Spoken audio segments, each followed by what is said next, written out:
Okay, everyone, hello. I'm back. It is me. I should turn on my light, okay? Hello, everyone.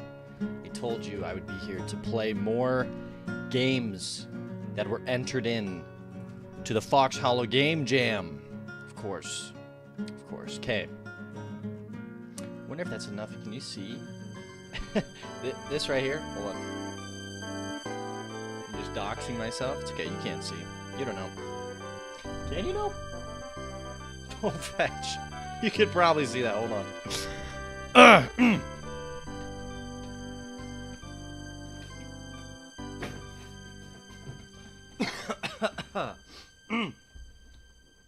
dying. Now I'm back. Okay. There we go. So, hold on. Let me pull up the chats, and then we're just going to hop right into it. Okay. Real Coco Games first. Indeed you are. Alright, let me get the activity feed here. Good to see you, dude.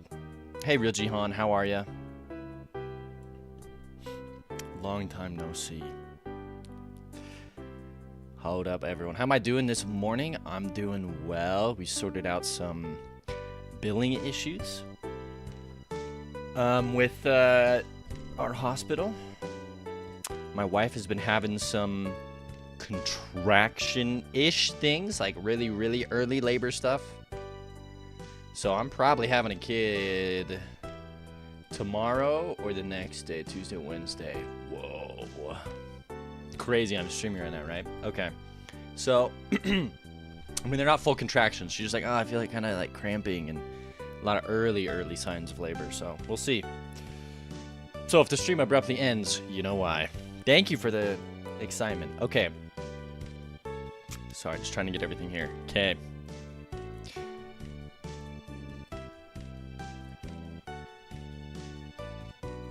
All right, everyone. Stream. It's working. We are going to just keep on going with our gauntlet submissions. So we left off. We played Ice Station Primordial 1. So next up is Pong, ? So another Pong related game, not Golf Pong by Incredibro. This one is just Pong.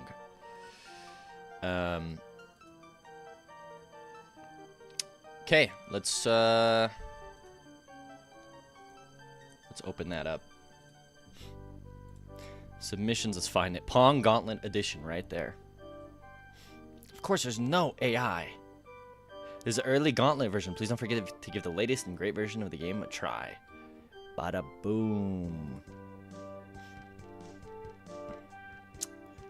Crucible Gauntlet, whatever it's named. Ooh, more Gauntlet. Let's go. Heck yeah. These are cool. The game's made in 3 days. This is really a feat. It's super cool. It's so tempting to just jump right in and play. I want to, but I have to look at the game design document first.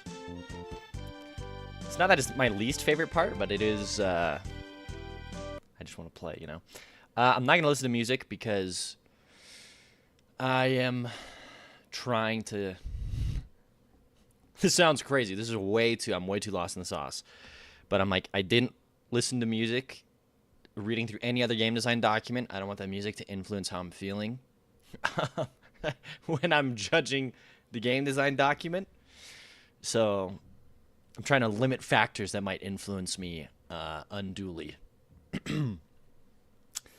Okay, and that means not reading any of this, by the way, too. It means just looking at the game design document and seeing if I can understand how to play the game. So I'm trying to keep some sort of semblance here. Okay, Pong. Introduction, summary. Pong is a game about paying homage to the rich history of early video games. Okay, another take on the going back. I love this take on the primordial theme. Its core mechanic, 2 paddles, volleying single back and forth, is of course borrowed from Atari's Pong, one of the first consumer available games. Pong expands on this simple but enjoyable core mechanic by randomizing game properties each time a player scores. Ball shape, paddle shape, arena shape, ball physics, paddle control, player objective. Whoa, player objective. That intrigues me. And much, much more. I know me personally, if I ever do this and I say, and much, much more, it usually means there's nothing. This much more is nothing. Or it's something so small. Well, I'll be varied as the player progresses to higher and higher scores. These randomly injected game modifications are known in the game as morphs. Pong will not be the only retro game to be homaged in Pong. Extra special and rare morphs will also be introduced that celebrate the rich and diverse history of early gaming in general. This sounds like crazy. But like good, not bad. This sounds like, holy, you're going hard. Like, and these extra rare morphs will intermingle with the core mechanics of Pong in a way that pays tribute to those games and is also quickly communicable to the player. This sounds like I'm reading like an actual video game pitch. That could be like a full thing. That's crazy. Inspirations as a title that pays homage. Like I feel like I'm reading like Nintendo just released a new game called Pong ? That it's trying to sell me on.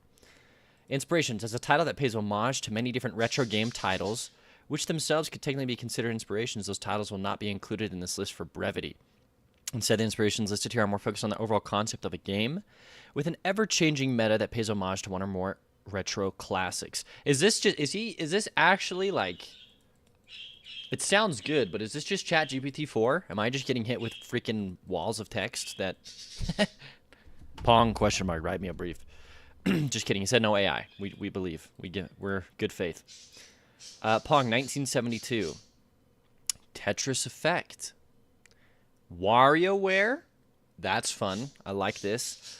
Player experience. The emotions evoked. Although I wouldn't necessarily. Is this classic? Is WarioWare considered like a? This was the first of its kind of game. That's pretty cool. The emotions evoked in the player should be that of surprise, nostalgia, and a sense of wonder for what comes next. The player should always feel on edge for what comes next, and it is crucial that morphs do not repeat within close proximity of their previous iteration. Gameplay. Minor morphs. These will be morphs that modify a small aspect of the gameplay, such as the ball physics or the arena. These will be kept manageable from a software design standpoint by categorizing them by what they modify. Ball morphs are anything that changes ball behavior or shape. This can happen in isolation and do not require other systems, such as opponent AI, to be swapped out, but will likely require portions of the ball code to operate as a state machine. Ball morph. Spin. The ball becomes a circle with angular momentum. Wall collisions may transfer some of this angular momentum into linear momentum, and a moving paddle can impart to the ball with spin that alters its trajectory.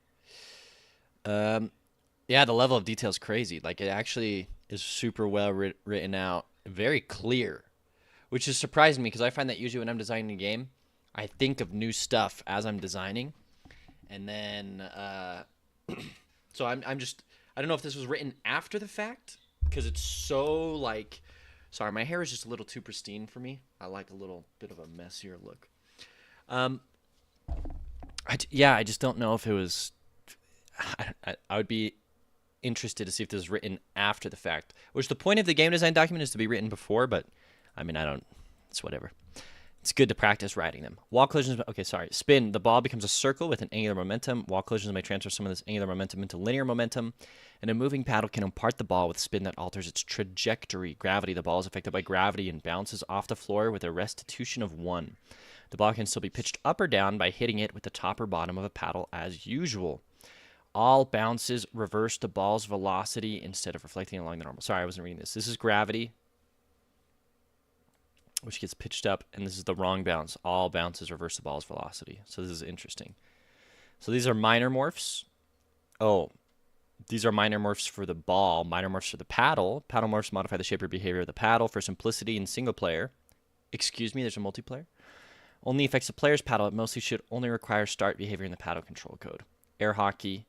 Paddle becomes a circle and bounces behave more like they would in air hockey. Rocketry, the paddle falls under gravity but can be levitated by rockets on both the top and bottom. Bear goggles. Bear goggles. Bears run out of nowhere on the screen. You're in a forest. The game becomes 3D as an homage to Doom and Wolfenstein. Paddle input is in reverse. Okay. Arena morphs. Morphs that change the shape of the play area. These will likely require state behavior for both the opponent AI and player paddle controls. Yeah, this is the last page. Okay. Whew. Not that it's too much, but like I want to play.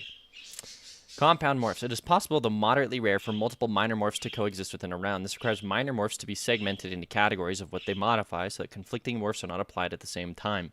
For example, a ball-shaped morph is allowed to coexist with an arena-shaped morph. However, two ball-shaped morphs cannot coexist in the same round. There can be exceptions to this categorical exclusivity rule that will be handled case by case. For example, a morph that enables spin on the ball is allowed to coexist with a morph that applies a wind or gravitational field to the ball. Game modes. The game will have two modes, single player and two-player multiplayer. Maybe I'll have to have my wife come play.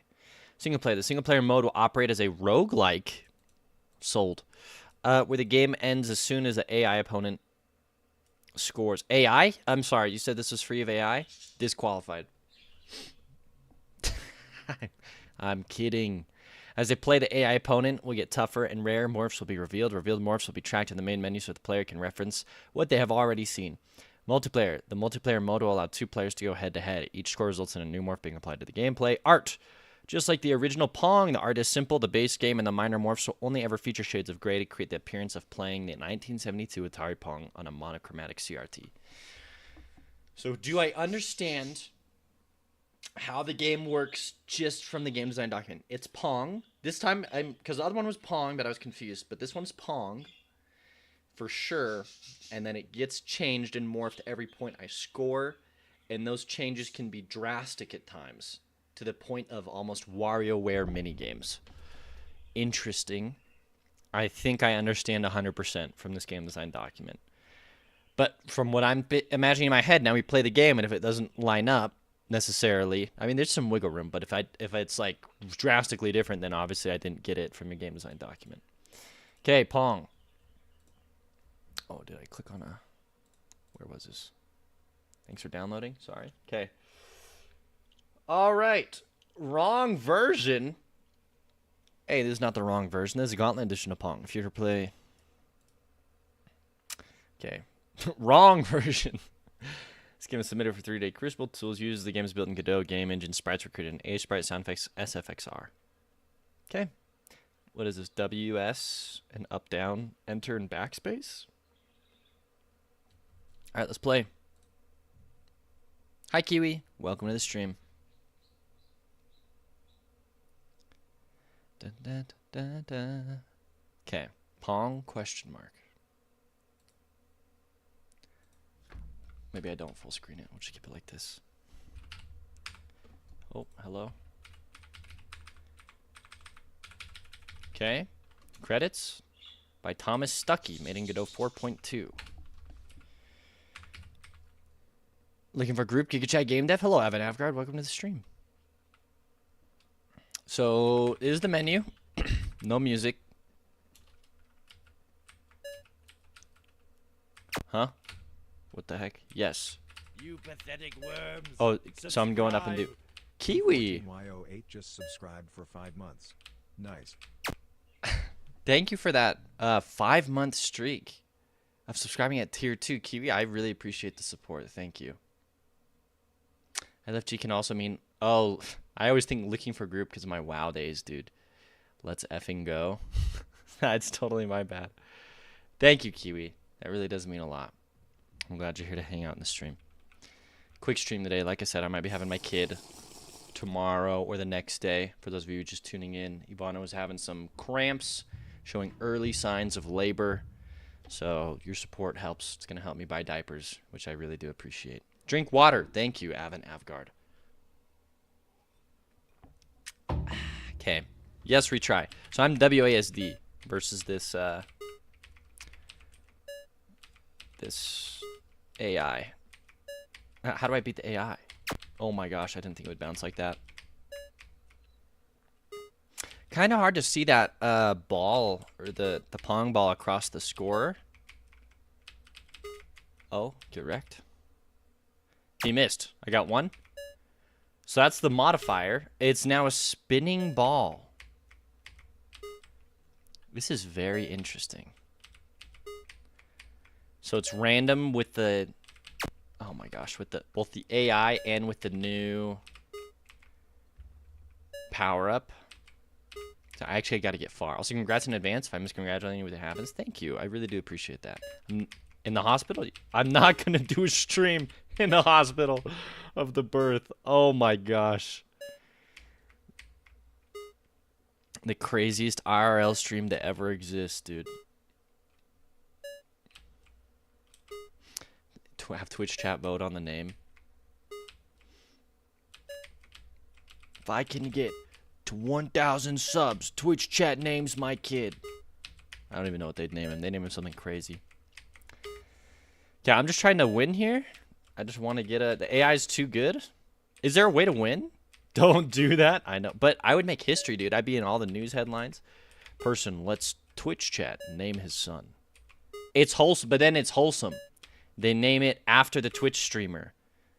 And he cries on stream. Okay. Oh, inverse. I somehow got a point. And it's an air hockey that's inverse. I got a hockey puck. And it's faster? Oh my. Oh wait, it's speeding up. Why is it... Oh my gosh, it was super fast. Oh my gosh. Hold on, I gotta use all my brain power. I'm no longer a puck. I'm a rocket ship now. Excuse me? I'm kind of covering up the game extras, but I was a rocket ship? I'll drop 100 subs to name your kid Cosmos. Please, no. Please. It's not real. Chat would name it something like Baby McBabyface? No. Hello, Gandalf Grey. Baby McBabyface.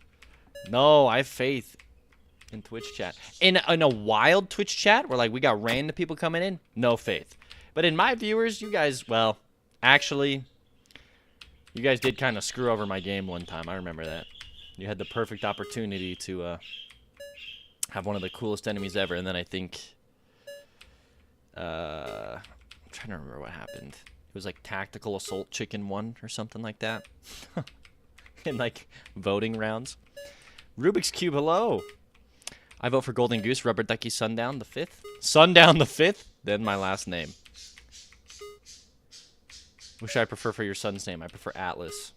Well, my suggestion would be Ahenobarbus. It's a strong Roman name. Aheno? Joke's on you. I actually don't hate it. Okay, I'm a circle now.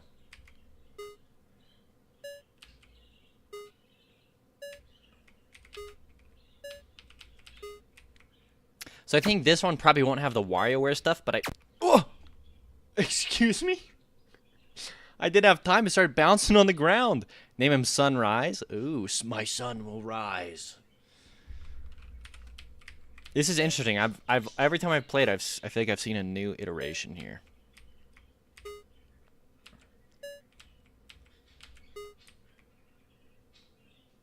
Okay. Circle, classic. Whoa, did you see that? I was trying to be cheeky. Get it up and down.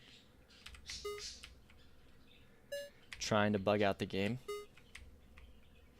This game seems to be running really well, actually. Oh my gosh, I'm just bad.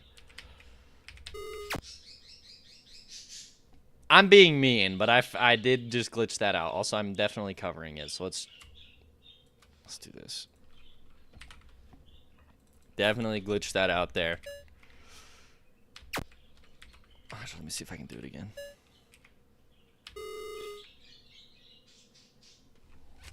I'm just being mean, though. I'm trying to freaking... The game doesn't crash, though. It's not a fatal error. And, like, the game actually... I couldn't actually completely bug the game out. Like, it still ended. So, whatever. We'll just chalk that up to a cheeky error that I'm trying to find. Oh, my gosh. Yo, this one is... Yo, this is rough. Oh, come on. Oh. Oh my gosh. I somehow won that. Inverted. And no more rocket. It would have been cool to have inverted rockets. It would have been very hard, though.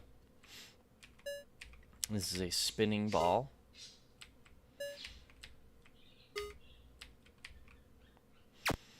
Okay. I don't like this. It's like pickleball. Oh my gosh.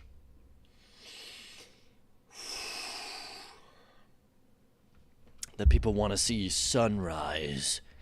a little bit of classic retro music would do wonders, I feel like. Just a little chip tune. Even like a homage to Tetris or something. I'm going to stop playing and we'll rate the game if I can get above 5 points. Okay, that's when we'll stop. I feel like, oh, come on. I feel like that's giving it a fair enough shake. So, I mean, we played other games for quite a bit of time. I'm trying to get the full experience of the game. I guess one thing, well, I'm going to try and get 5 here, but, oh man, one thing we could do is I could just go multiplayer and then just purposefully make the other person lose. See how high we get the iteration rate. Oh my gosh. Come on, you played Pogo Stuck. And Elden Ring. Not the DLC, though. If you want to watch the Elden Ring DLC, go watch Dicosmos. He's playing it right now. Okay, spinny ball.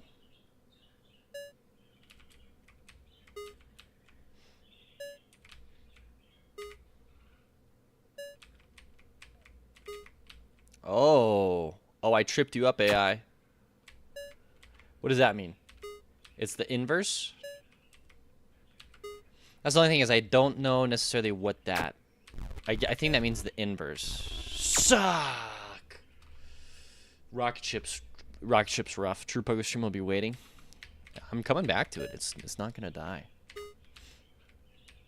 It's an awesome looking game. I wouldn't play it because I'm not a big rager, but darn, flop part would make me break the keyboard.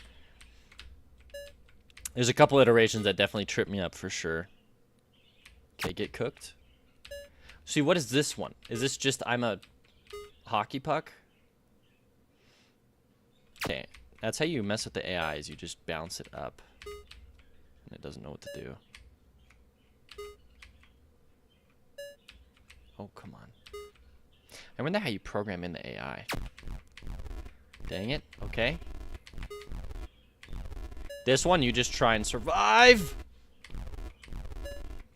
Oh, please. Oh, okay. Okay, seems to show you have the ball, can bounce off you. Okay.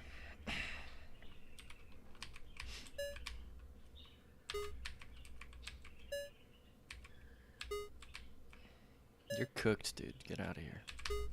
There's a full version of this game, so maybe we don't spend too much time on the... I mean, we spend enough. Kiwi, thank you for gifting a sub. Oh my gosh. Kiwi, I really appreciate that sub, and congrats, Emiwa. Thank you for that. That gift. I appreciate it. Confirmed, Kiwi can name my son. It's a joke, it's a joke. Kiwi's gonna name my son Lizard Relic Tail or something.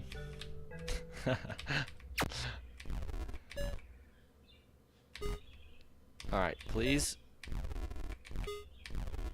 Yes! No! Okay, easy.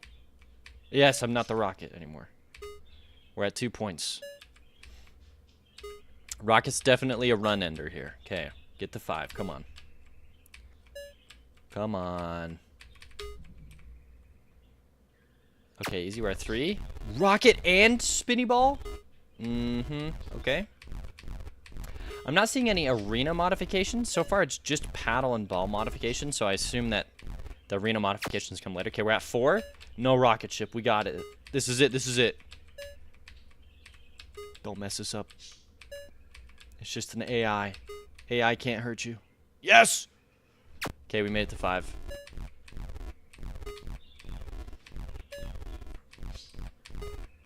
Oh, you're cooked. That's a point. Yes. Yes. Now we're a circular. Oh, that's another point. Oh, what? No! No! No, the AI got me, dude. Okay, I'm gonna click no. We're gonna go multiplayer.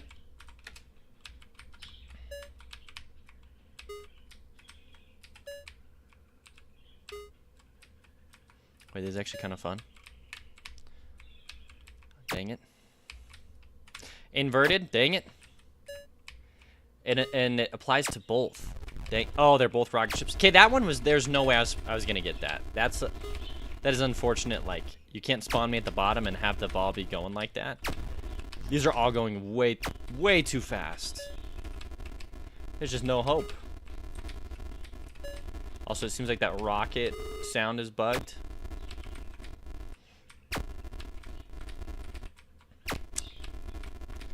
Oh my gosh, I can't keep track of them. I know that some of those are impossible for sure. Okay, come on. Come on. The rocket sounds kind of bug me. I don't know if you guys can hear that, but... like that, like it spawns in certain areas that I can't get to in time.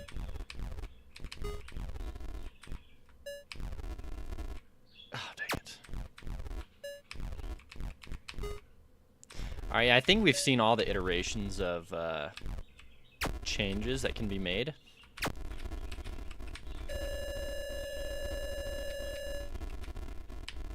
Okay. No soft locking yet. I don't think it's possible with the code, which is a good thing. Okay. Alright. I have seen enough! Let's follow Starry. Also, let's shout out Starry. I don't know if this is actually them. But there you go. Starry, I hope that's you. On Twitch. Also, for those of you who would like to check out this game yourself, play against yourself, there you go. Alright, I'm going to blow my camera back up here to what it kind of was before. And I'm going to go ahead here and let's bust out the rating. So first, before I do rate it, initial thoughts. Really fun idea. Like, from the game design document, and just seeing how far you made it, but you were able to get like a lot done. Like the full vision of the game design document sounds freaking sick, and like there's a lot of potential here for like a fun little, like I think that one thing I want to say is I feel like people might think that this is just like whatever. It's a GameJam game. You're never gonna touch it again. I would strongly discourage that line of thinking for you, Starry, but also for anyone. Because there's games that exist, like Tricky Towers, okay? This is a modern game that's like Tetris, that blew up. It's a party game. Huge. It's Tetris with gravity, and then a couple other fun modifiers. And what I'm seeing here is Pong with a couple fun modifiers. It's all about, like, the polish and the presentation of something can take it so far. And so, when I say that there's potential here, I'm serious. Like, there's potential for a full released game. And I've seen that in every game I've played so far. And just because it's a classic game or a classic iteration, these tiny little changes, like, there's a lot of potential here for me. It is very simple, but it was effective for your goals. Let's bust out the judging results here. Runnability. So this just means, can the game run without major crashes or errors? Yes, it can. 10.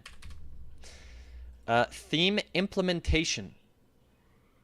So we're looking primordial. The idea of going back to the first video games ever is pretty genius to me. Just because I've seen it previously doesn't negate how cool of an idea it is or how smart it was, even if multiple people got there, especially with Golf Pong. So for me, you're taking this old game. So theme implementation of Primordial 5. You're going back to the first video games ever. I think that's really cool. The second part of the theme implementation is the input randomness. So that is the input randomness with your paddles and with the ball. So it's more than one thing is being randomly changed and inputted, and I think that makes for a very fun experience. And from their game design document, they had ideas to do even more stuff. Also, Scared, hello again. Over on YouTube, you just bought a $40 plugin. I hope it was worth it. Make some cool music with it. So there is input randomness, and it was done very well, and it's fun, and it's a very cool idea. So I'm going to give it a 4 There obviously could have been like the full scope of what it was, because as it stands right now, it worked. It incorporated the design randomness. But I would have liked to see the full vision come through of extreme modifiers or any of that. But it's still I'm giving it a 4 on that end of it, so that's a total of 9, I think. Yeah, 9. 5 on the first part of it and 4 on the second. Polish. How smooth and enjoyable is the game? Or I'm sorry, ingenuity. Does the game feature innovative mechanics or storytelling elements? I like the changes, the modifications to it. I really do. The rockets, the spinning, the changing. Once again, I don't want to. I'm trying to judge the game as it is, but the game design document poisoned the well for me a little bit, because there's a whole lot more that I know that could and probably will be incorporated into it later. But there's some ingenuity here for sure. And just because it's an old game, like putting a twist on an old game can be very, like, for example, Tricky Towers. They pretty much just added gravity, but that adds a lot. So, does the game feature innovative mechanics or storytelling elements? Yeah, I think I'll give you a 7 here. Obviously, if the full vision was realized, that would put me easy at a 10 in terms of, the major changing in mechanics and changing the way that you win and stuff like that was talked about in the game design document. Polish. Ingenuity. I'm teetering between a 6 or a 7.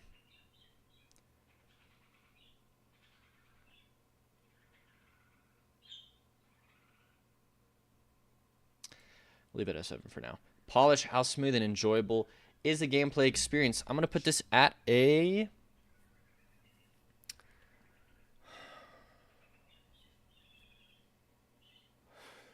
So I'm going to put this at... This is going to seem low. I'm going to put it at a 5. Why? There's no music. And that's a big thing for me, is just the emptiness. But the other thing is there are some slight bugs, obviously, with the ball themselves, me being able to hit the ball and have it be stuck under my paddle. But that's kind of not even really accounting for it. The biggest thing for me is when I'm playing multiplayer, which seems like the funnest part of this game. The funnest part for me is going to be, local multiplayer seems like it would be fun with this game. But the fact that the ball can spawn and I can get a modifier that makes it impossible for me to get the ball isn't fun. Like, there are times when I got the rocket ship, I started at the bottom, and then the ball starts at the top and I lost a point. That's not polished. That's something that hinders gameplay directly, and I think that's the biggest reason I'm giving this game a 5.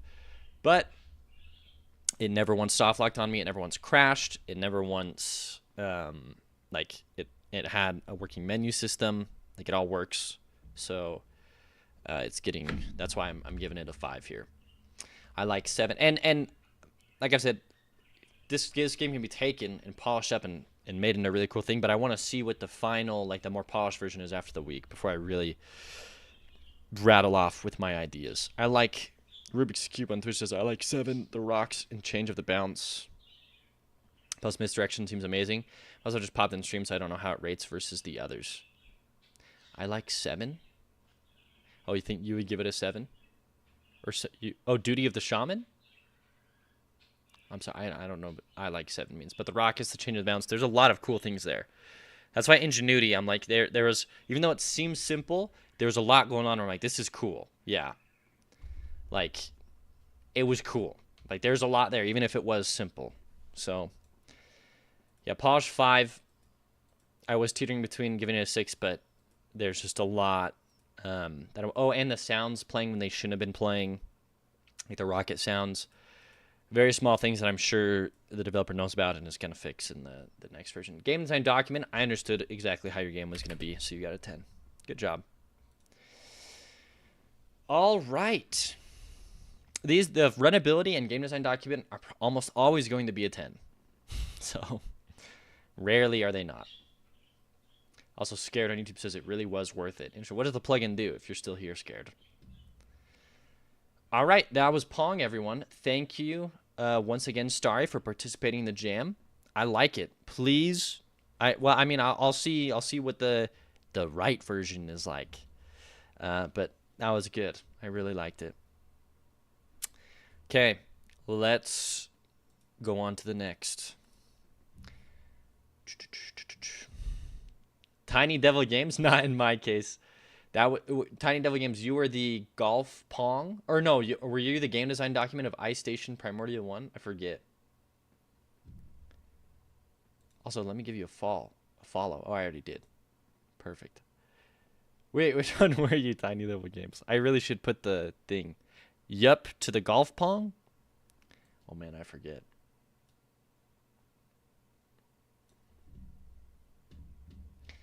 Let me find the next one here while I'm waiting on this. The Caveman's Hunt is the next one. The Caveman's Hunt. Gauntlet submission. Okay.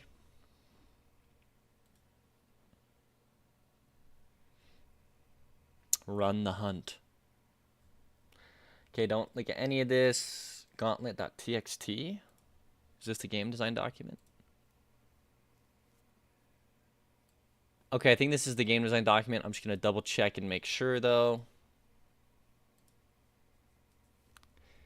Okay. Ice Station. Okay. The thing was, I still gave you a 3 on Ice Station because I still understood like what you were going for with your quickly written up game design document. And I don't know if you were here earlier, but I was talking about how a lot of a lot of my process in making a game is I'm making the game and then I think of something cool while I'm making the game. So there's no way it's going to make it into the game design document because I'm making the game and I'm thinking of stuff while I'm making the game. So I totally get that. You have the best game design document in my heart. The lack of a game design document is a hill I'm prepared to die on. How many Gauntlet games left? Mean Sofa? We're looking at 1, 2, 3, 4, 5, 6, 7, 8 of them left. Okay, so this is the game design document. And this is J Jack created the game. What are the chances that that's what he is on Twitch?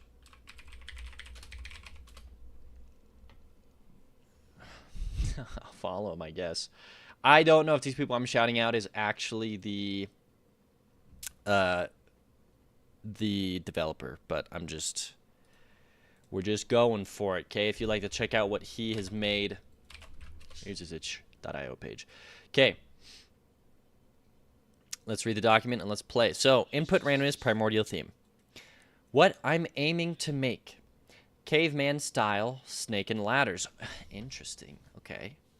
Input randomness comes from random dice rolls and randomly given moves. Okay. Right out of the gates, I'm interested to see what happens because I actually hate snakes and ladders. I think it's a bad form of input randomness because it is all random. There's nothing that the player can do. The randomness does not inform the player's decisions. But that can be fixed with a couple of things. So we'll see. Because if in the video it talks about, in the video listed on the FoxHollow GameJam, it talks about how to make randomness fun in a video game and how there are different types of input randomness. There's the randomness that informs the player's decision, and then there's randomness from the player's decisions. Anyways. Caveman suiting the primordial theme. Each turn the player or prey gets a certain amount of energy. Right there, they fixed it. Then the player is given a set of 3 moves, where either the player moves squares up to the amount of energy or moves and deals damage, where the sum of movement and damage is equal to the energy of the play. The prey chooses a random move. The aim of the game is to hunt the prey before it reaches the end of the board. Okay, so it's like snake and ladders, but I'm chasing after a dinosaur. And there's random dice rolls, but I have energy that lets me move and attack. But the random dice rolls is probably for the dinosaur. So I have 3 moves. This is dangerous territory. We got to see how this plays out. And I'm not 100% on how this is, but from what I imagine, it's a board. Dino's going to be moving up the board to the end. I get some energy that lets me do certain things. And then... Shoot, I got to see how they do it. I really do. I don't necessarily know how the game runs based off this, but I have a great idea of what the game is like, so that's good. I would have liked just a little more specification because I don't understand how... Like, there's a lot of assumptions and inferences I have to make to really understand the actual mechanics. Let's run the hunt.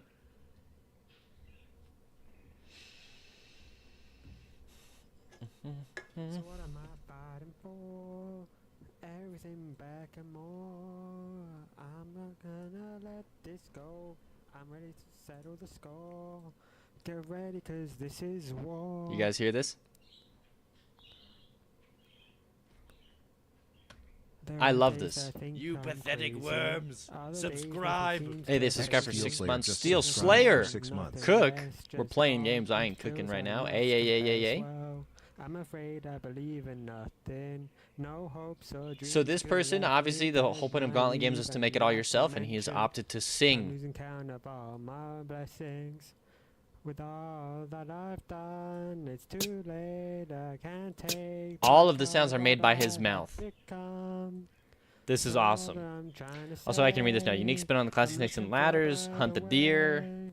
But some days don't Kill the deer before it work reaches the out, exit. and I don't Every turn get... feel Wasn't it a like velociraptor in here? my fighting for Oh, it was prey. everything back and more. Every turn get energy between 1 and 6. The character then generates moves you can make and chooses 3 for you to select from. Choose the best move to win the game. You can only attack the deer when you are 1 square away from the deer at any time. Another day in the right direction. I'm okay, but I'm left to question. So here's the settings. I gotta like zoom out. Why am I so inclined to forget all the days that Oh can man, make hold me on. crazy?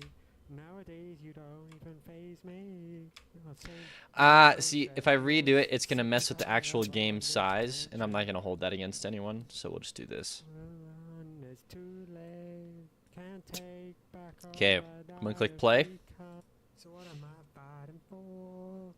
Everything back and more. This is crazy. Okay, so I'm covering up some stuff here. I'm ready to We got settle some the 4 score. meat Get or something ready, here. 'cause this is war. So I can either move 4 squares, move 3 squares, or move 0 squares are my options at the bottom of the screen. And this is the deer standing up, like a creepy Minecraft skin. There's nothing more and nothing less, just And all here's some I ladders. must confess. Well, I'm afraid I believe in So what happens if I move nothing. 4 squares? No hopes or dreams, you could have left me dead, naive and not to Okay, so now he has 4 meat, and he moves 4. So now I have 4. Move 1 and deal 3 damage. Whoa, hey, that worked. What the heck? He just attacked me with his butt. Move 1, deal 4 damage? Okay, so I can attack 1 square away or on the same square. Everything back and more. I'm not gonna let this go. I'm Move 0, deal 1 damage? Sure. Get ready, 'cause this is war. I don't know what the meat is. Another day in the right direction. Is that like how much I can move or attack? See, now I got 6 for some reason. So I can move 4, deal 2 damage. Oh, that's like what I can do. It's separated out into either damage or movement. So I want to move 3, but then it takes me up here, doesn't it? What the heck? This is weird. Move 3? Does that take me up? It did not move me up, but I won. Let me play again here. Move 1, deal 1 damage. I want to see how the ladders work. No lurk command sad. It is what it is, Steel Slayer. No lurking allowed. Riveting gameplay.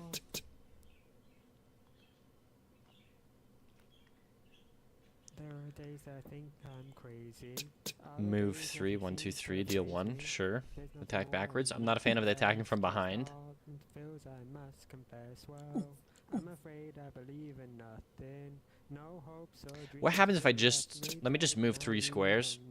And I take the ladder up. Interesting. Okay, so now I have to play around me being, like, way ahead. See, like, now I don't want to move. So it's like, okay, move 2 squares and wait for the deer to catch up.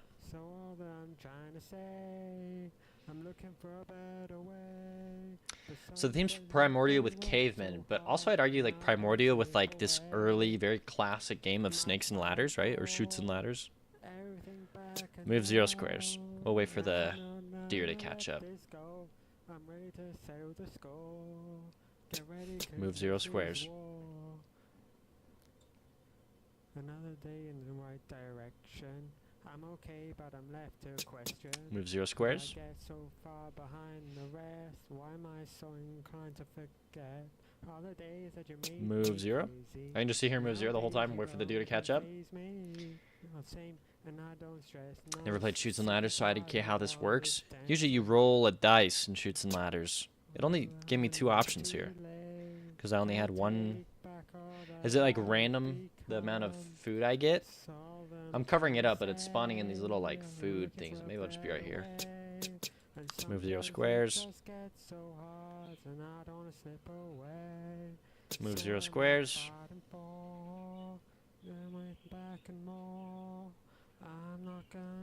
Move 0 squares. He can attack me diagonally. Does that mean I can attack diagonally? Hold up. That was weird. So we can attack diagonally as long as I'm near them. Move 0. That's interesting. The music is insane. I actually respect it. Move 1 square. What is this horizontal ladder? It just moves me 2 spaces.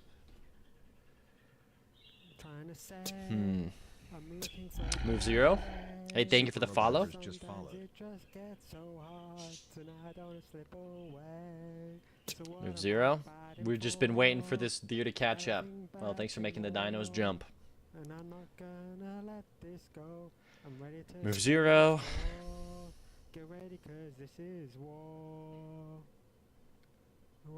Move 0. Move 0. Did he not move?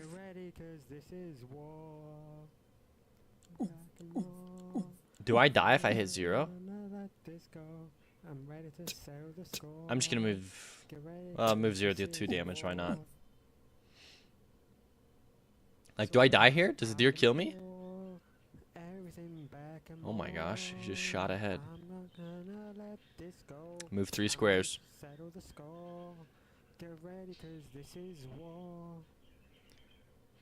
Okay, so can I attack diagonally? So if I move 0, do 3. Okay, you can attack diagonally. That's interesting. That's an interesting choice. Okay, he's way ahead now. So ideally I want to move, what, 1, 2, 3, 4? And then that just takes me all the way up. Oh my gosh, and now we wait even more?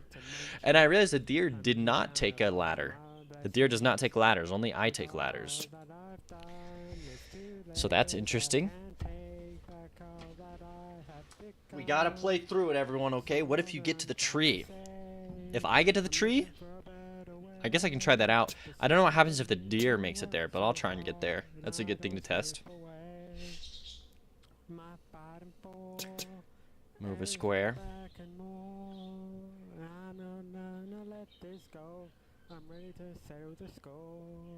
Move 5 squares.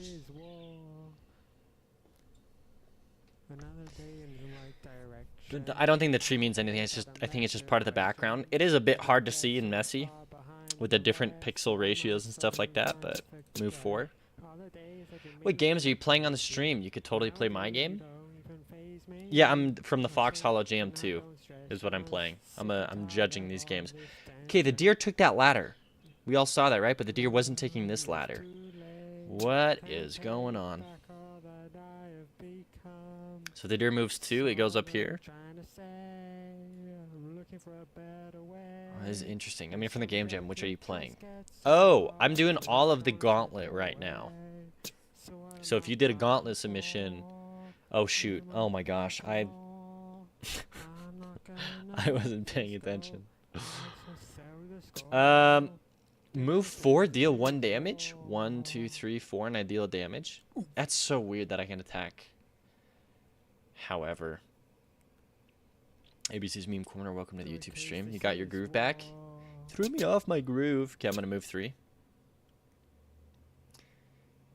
But yeah, super Robert Boars. Because this is war.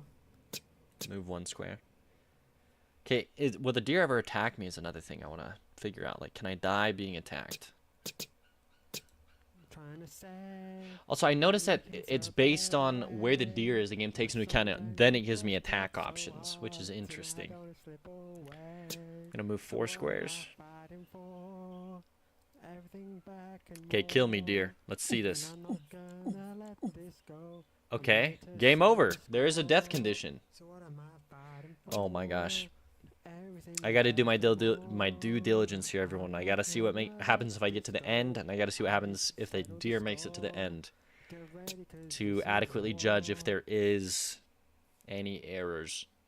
My game isn't a gauntlet. How do I type that out? No, that was right. Maybe I get to it today. It's roughly 20 to 30 minutes per game submission. I have 1, 2, 3, 4, 5, 6, 7, 8 left. So you're looking at 4 hours of gauntlet stuff. So it probably won't be today. It'll probably be another day that I play games out of the gauntlet. But I'm going to try. Move 3 squares. Trying to be objective. Trying to give everyone a fair amount of time.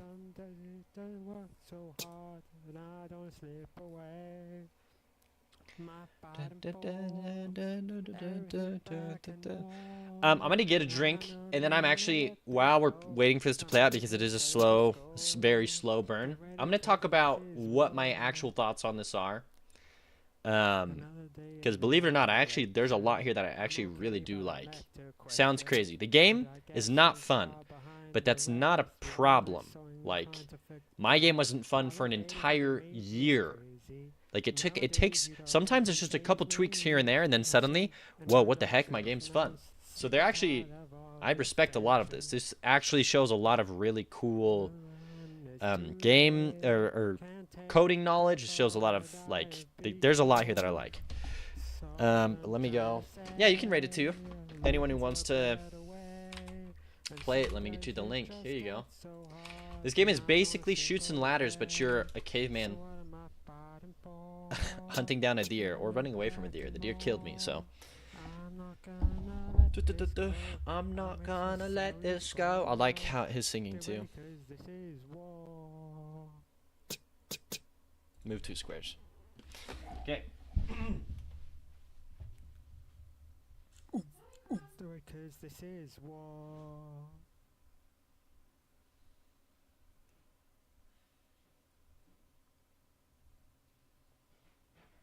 You ready? Because this is war. Okay. Trying to say, I'm looking for a better way. Move a singular square. Need the soundtrack on Spotify right now. Me too. Move 4 squares. Everything back and more. And I'm not gonna let this go. I'm ready to settle the score. Get ready, cause this is war.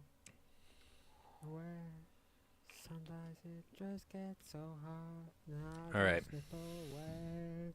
Get ready, cause this Moving is 5. war. Wait. Okay, I got so scared there that I didn't count it out. I gotta count it out. I gotta not mess up. These are random, I just realized. The ladders are random each time.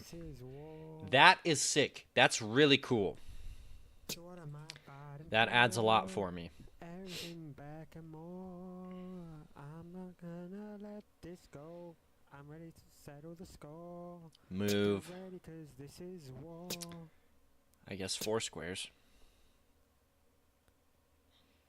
There are days So maybe the horizontal ladder. Like this one, what is this? It's if I move 1, it takes me there, but it didn't work. There's nothing more and nothing less. Just Some of them work for the deer, some of them don't. I don't know. It's weird. I'm afraid I believe in nothing. No hopes or dreams. You could have left me dead, naive, and not to mention. Move a square. Count up all my blessings.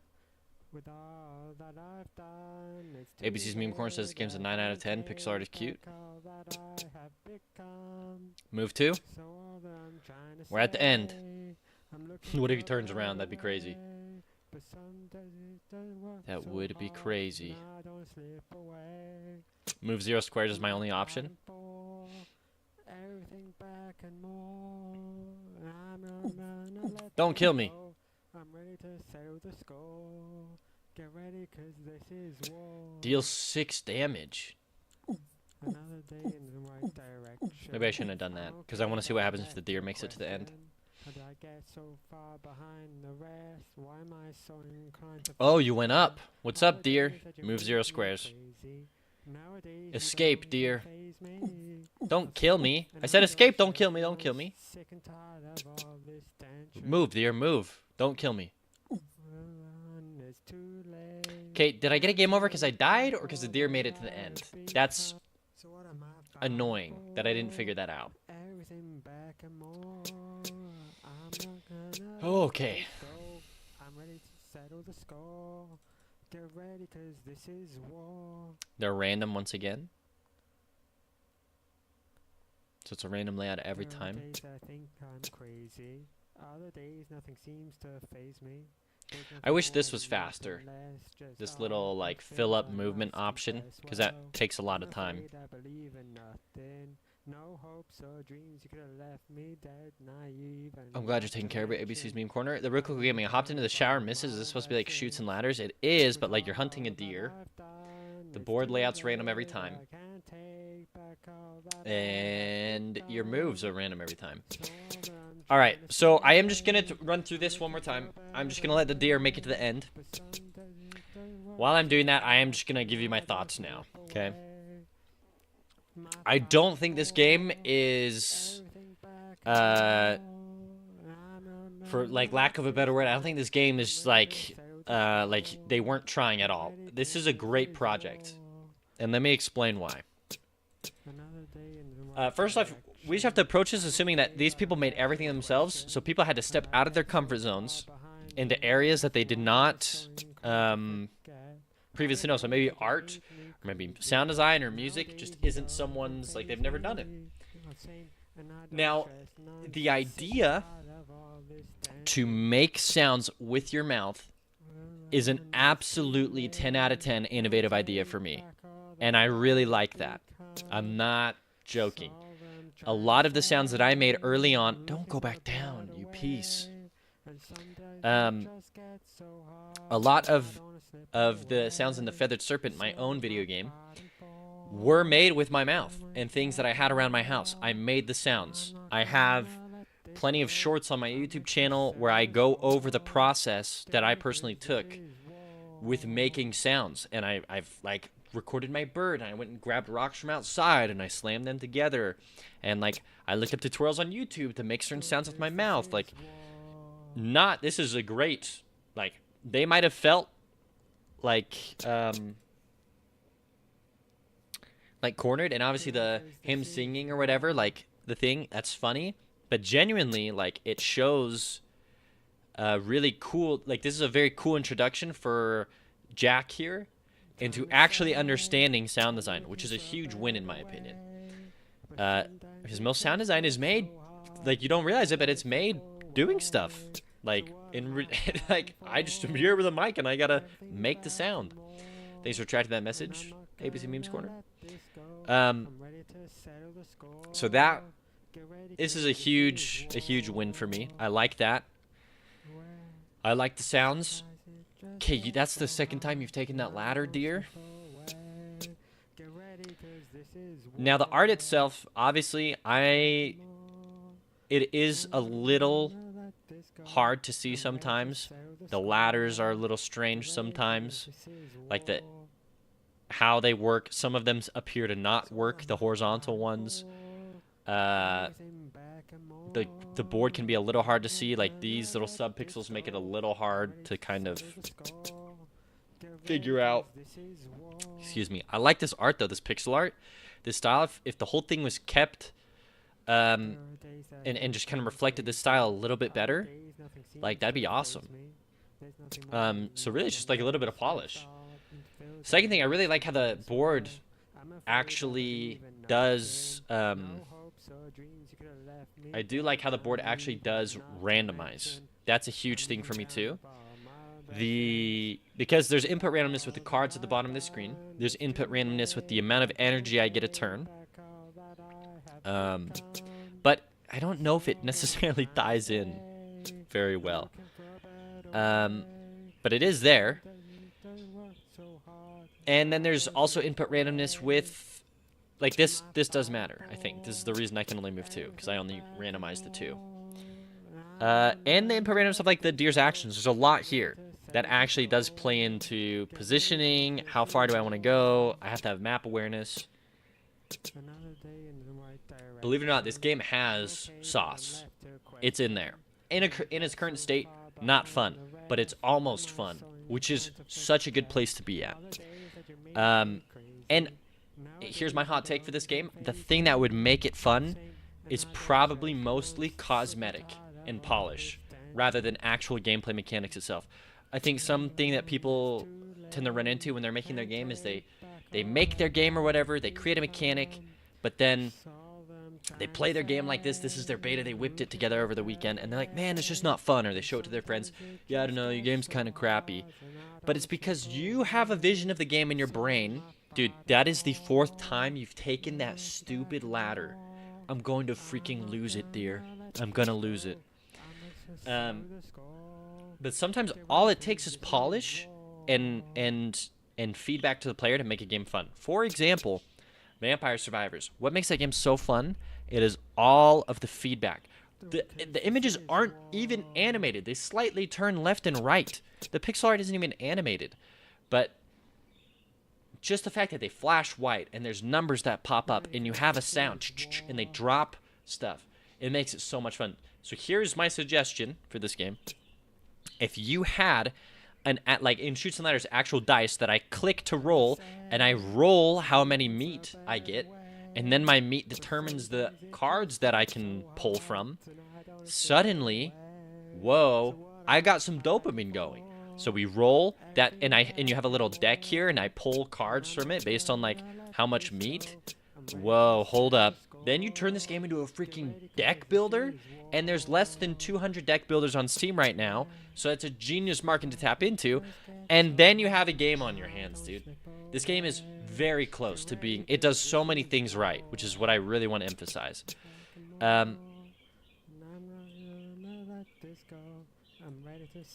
Also, hold up. Is there more to the cards that I'm just missing? Oh, they just appear up like that. Oh, I can full screen it. That's way better. So yeah, there's great stuff here. Also, the real quick game on Twitch. That's why I started GameJam, because Vampire Survivors are so good yet so simple. Yeah, I think people, myself included, get lost in this idea that like a game needs to be big or really well drawn to be fun or good. No. Like there's a game called Ast Libra, and the developer just used free art assets for the whole game, and that game blew up, insanely popular, crazy reviews. He made a ton of money off of it using only free like RPG Maker assets. You don't even like that's yeah, people there's just you just gotta make the game, you know. Anyways, so back to this game. The fact that you made your own sounds, there is music, even if it is just you singing. Props to you. You put yourself out there. Even if you did it kind of as a joke, I think it is teaching you an important lesson. And it's something that we can all look to. That's actually really smart. Like you can, that's a cool thing to do, is to make your whole game with sounds from just your mouth. That's a really cool idea as well. The art is fine. I just wish it was a little more cohesive. This idea of a board is cool. You could have different hazards that I could avoid or things like that. Hi, Sir Lex Grim. We're just reviewing this game here. And having the deer be able to clap back is cool too. Having 2 different lose conditions. So, well done, Jack. I know people might, when they play this game, you might feel like they didn't like it. And I'm not going to pull punches, dude. As it is, this game's going to make me lose my mind.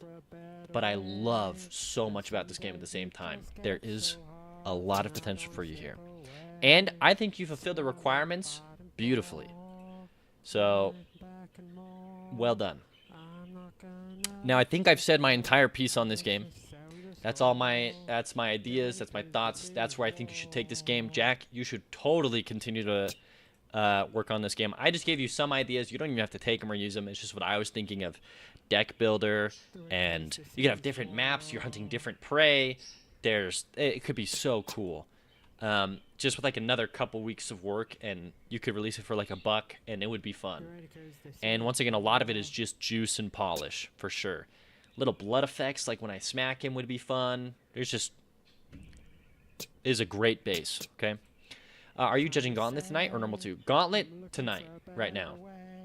Normal will probably be tomorrow, unless my child comes tomorrow, and then I'm not doing. It'll be a couple days. But I'm trying to get through a big chunk of I'm trying to get all the Gauntlet done today. So, just let me give you a follow here. Cyrillix Grim. Okay, sorry, move 0 squares. I'm just waiting this out because I need to see what happens when the deer makes it to the end, just for full testing purposes. And then we'll just give this game a rating. We'll move on to the next. I'm a feller who made the Shaman game. Oh, sick! Everyone, please go follow Cyrillix Grim. Let me shout you out now that I actually know what your now that I know what your Twitch is. Yeah, the Shaman game? Sick. No need to shout me out? Oh, well, too late. The Shaman game was a game we played yesterday in the Gauntlet, which I also thought had crazy huge potential and I really liked.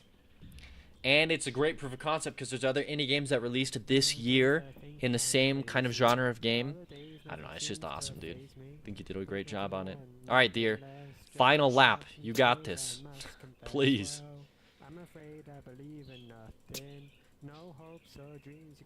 Please, dear. He can't step on any other ladders now. Just go. Go, dear, go. It's nice to see indie games release often. I agree. Hello, Snapthorn. How are you? How goes the game? How goes your indie game, Snapthorn? Okay, dear. 4 more squares. I believe in you. 4 more squares, dear.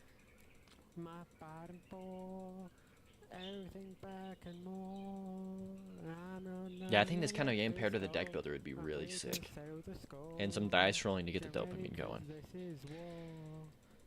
Which the dice roll wouldn't even, like, it's already random. All you do is do a visual of a dice rolling. Like, that's the polish. That's sometimes all you need. Game over, it works. Okay, well done. No bugs. Let me quit. Let me quit. I quit the web version, and now I don't know what happened. Okay. All right, let me pull this over. We already said our whole spiel. The Caveman's Hunt runability. This will be 10, right? Runability, can the game run without major crashes or errors? Yep. Theme implementation. To what extent does the game incorporate and explore the theme? Completely explores the primordial. I mean, you're cavemen, you're hunting, you're hunter-gatherers. And honestly, a little bit of the board game, like taking it back to the oldest board games ever made, Primordial. How does it do with input randomness? Honestly, even though, like I said, even though the game in its current state isn't fun, I think it's more to do with a visual standpoint, not gameplay. And I think it incorporates input randomness beautifully. Randomized levels, randomized amount of meat that I can spend on cards, randomized deer actions. This is a 10. Ingenuity. Taking Chutes and Ladders and turning it into a input random hunting game, that's really cool. And I think it's just a cool idea.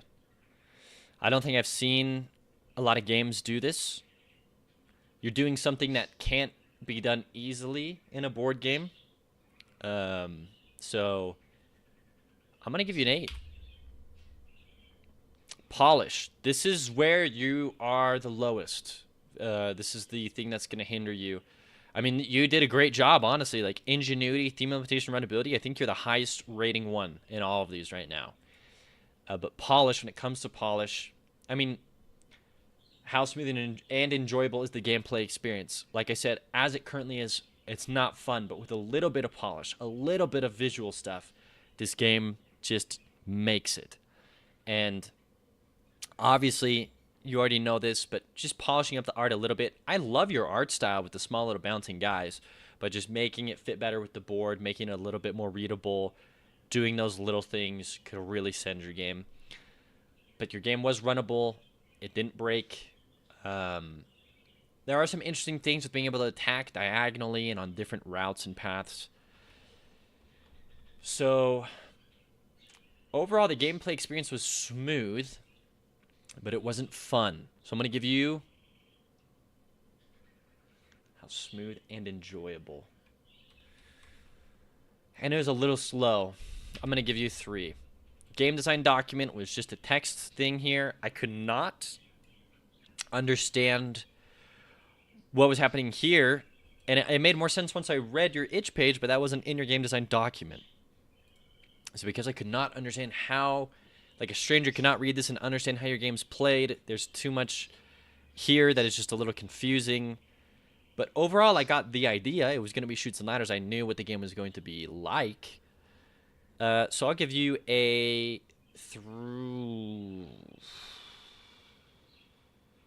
I will give you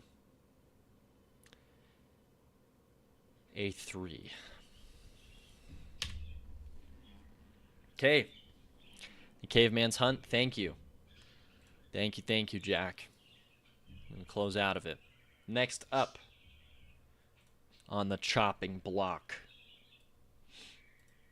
we have Primordia by Ton Ruasunid. Primordia?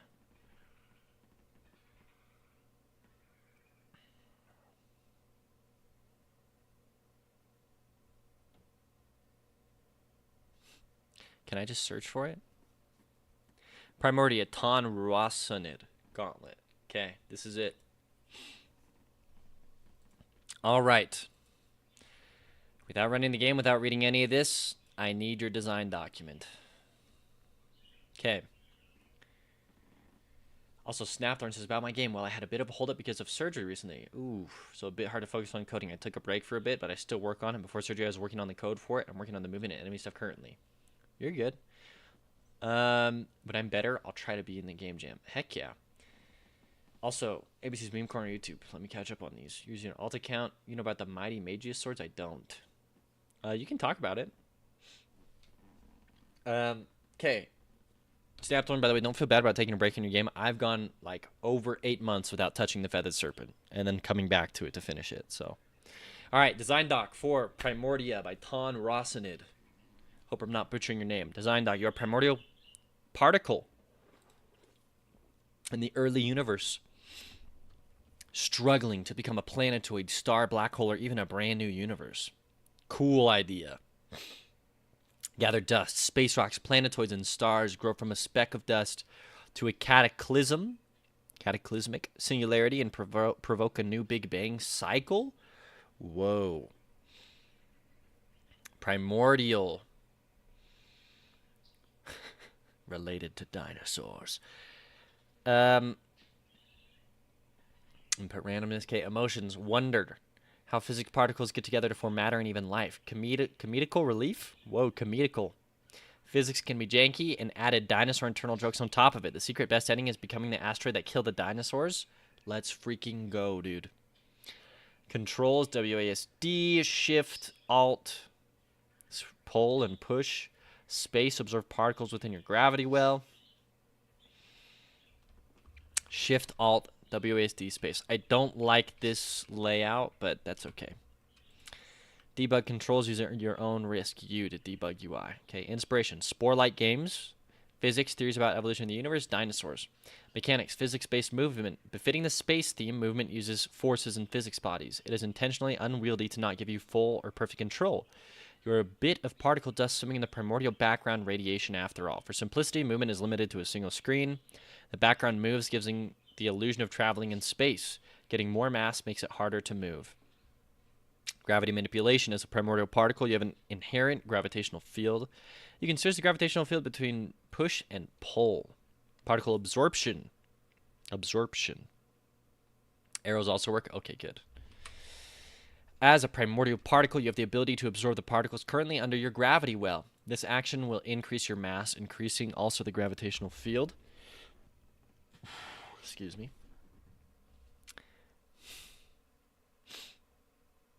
Trade-off. Having multiple particles in your gravitational well when triggering an absorption will result in a bonus multiplier. At the same time, particles are physical, and they might just bump each other out of your influence and be lost. Upon increasing your mass past certain thresholds, you evolve to new stages. Particle, space rock, planetoid, star, black hole, universe. At this point, you will crunch into a singularity and start the game again as a particle, but new elements will be available to absorb. That's cool. Like a roguelike universe. A universe-like roguelike. Oh my gosh.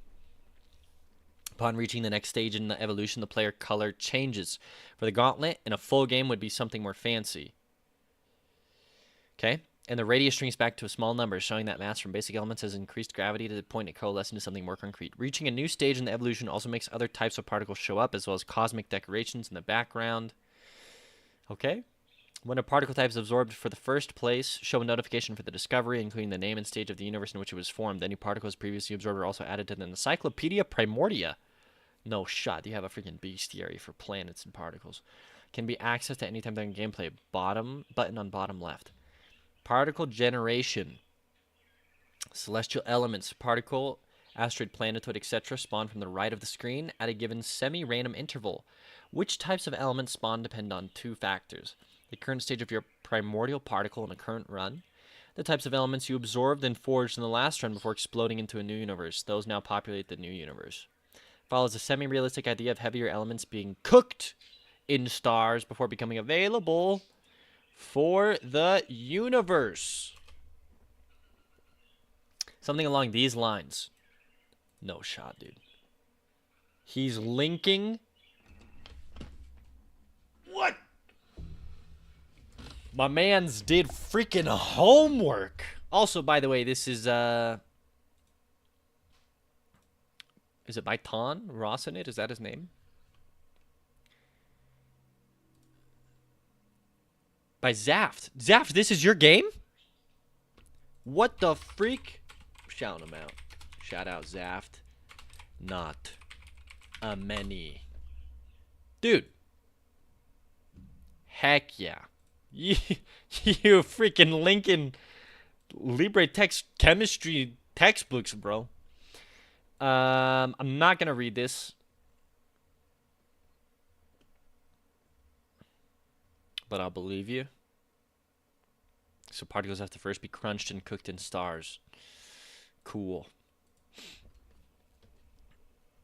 Alright, it follows in order like this per iteration of the universe. Hydrogen and helium, carbon and oxygen, iron and all other metals, rocks, planetoids.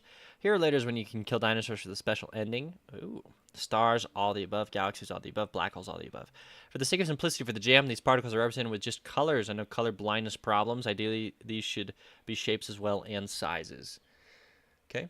Random events. These random events occur from time to time as a side effect of the ever-expanding and ever-evolving universe since the primordial Big Bang. Solar wind forcefully pushes away all particles in orbit.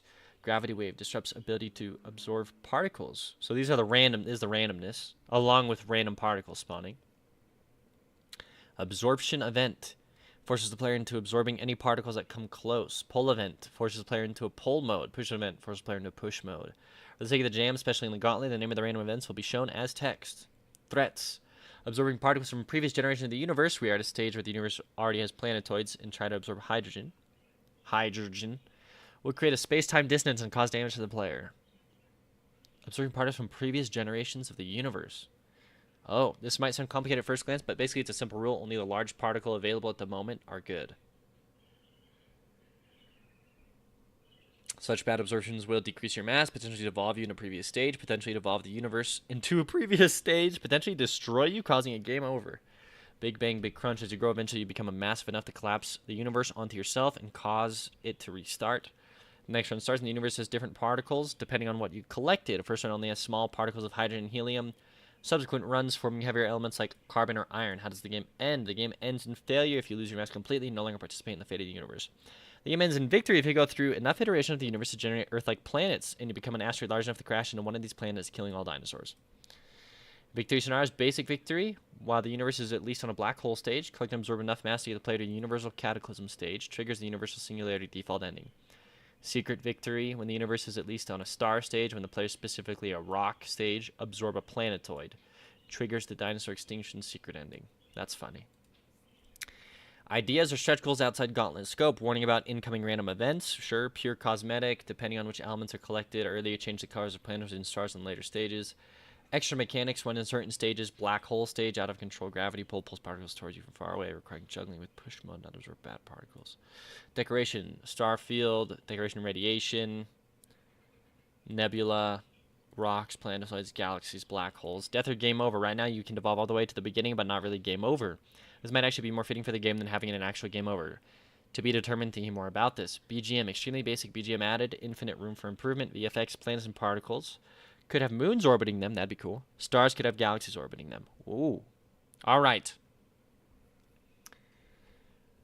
I'm imagining something like Snake.io, but I'm a little planet, and it's kind of like the first thing in Spore, and I'm going around absorbing tinier particles. So that's what I'm imagining how it will play as. And I kind of move around and stuff comes in. I avoid stuff and eat stuff up. So, when seeing a type of particle for the first time, there might be a small hitch to load the shader for it. Hopefully it shouldn't affect the experience for playing the game. The game pre-renders once each type of the material on the title screen, so that should mitigate, if not completely eliminate, the issue. However, this can be highly browser dependent, hard to predict how it's going to behave. All art is done using just shaders. That's cool. Is that where they're calling you the shader god, Zaft? Okay, Shift Alt space. Pull mode, push mode, absorb is space.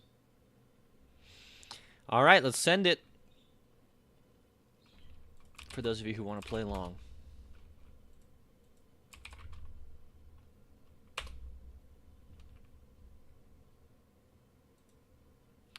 ABC's Meme Corner on YouTube. If it's not family friendly, I'll probably keep it out of the stream chat then. Okay, what the heck?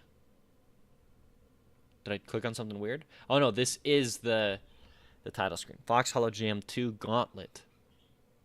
Primordia Tom Ruasanid. Made by Zaft with Coffee, Neovim, Godot, SFXR, Reaper, Dinosaurs. Start.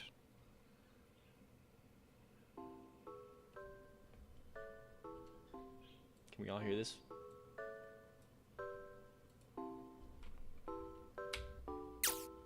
I'm thinking maybe my browser just sucks. Is there a way I can download the game?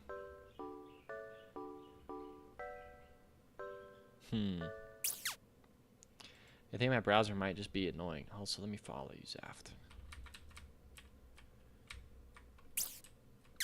I was definitely not running that poorly. Yeah. Is there a way that I can,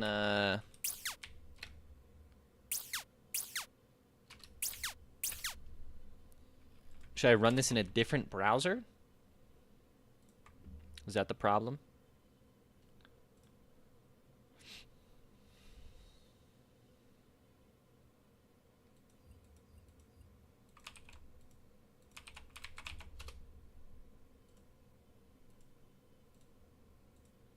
Is an Opera. I did use both Brave and Chrome. This is running much better, I think. Oh, maybe not. Well, it seems like it. Yeah, Opera's running it way better. Perfect. Okay. Wow, the background looks super cool. Okay, so I could... Or Shift and Alt. Or push and pull. Oh, I just... Oh, so that's pull. That's push.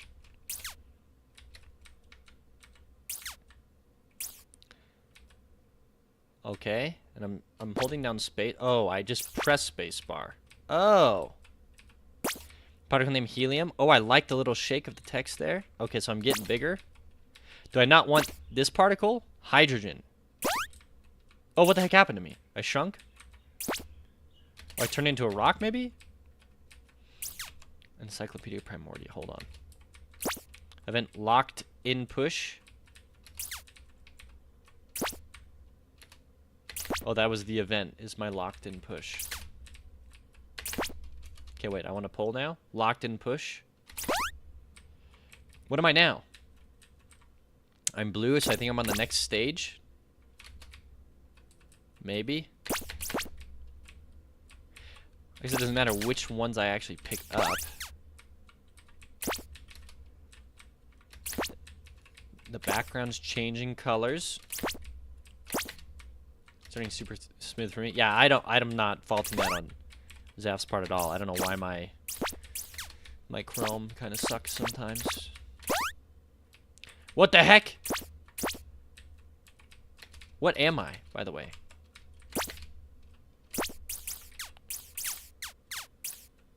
So if I pull enough of these in, what happens? Whoa, that was a new universe. Particle name gold. Iron. Interesting. So that was me making a new universe. Okay, come on, come on. Oh, and that was me absorbing one of the old particles, which I don't want to do now. I don't want to absorb the old universe particles. Otherwise, I shrink. Let me test that. So will I actually go back to a different...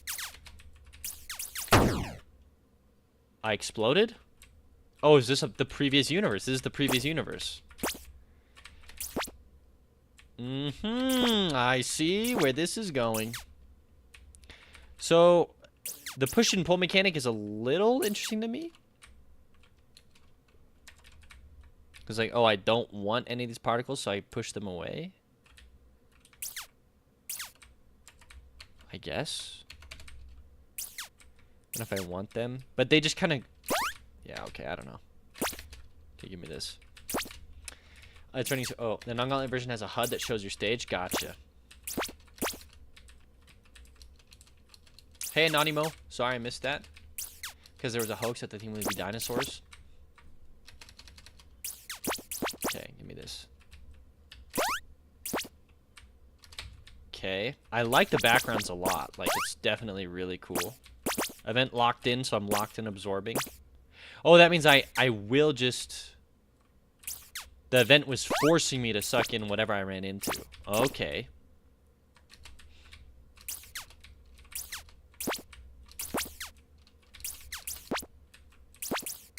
Did I miss the music? It was playing at the start, right? Did I do something to mess it up? Okay, we're in a new planet now. What are these? This is new. What the heck? Oxygen? Carbon. This is not the same as previous. We had gold and iron before.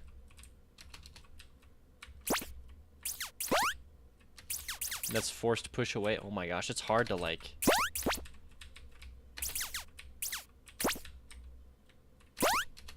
Okay.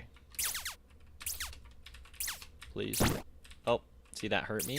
We don't want that. Wait, give me absorb. Ah, see, but then we can accidentally absorb in something we don't want.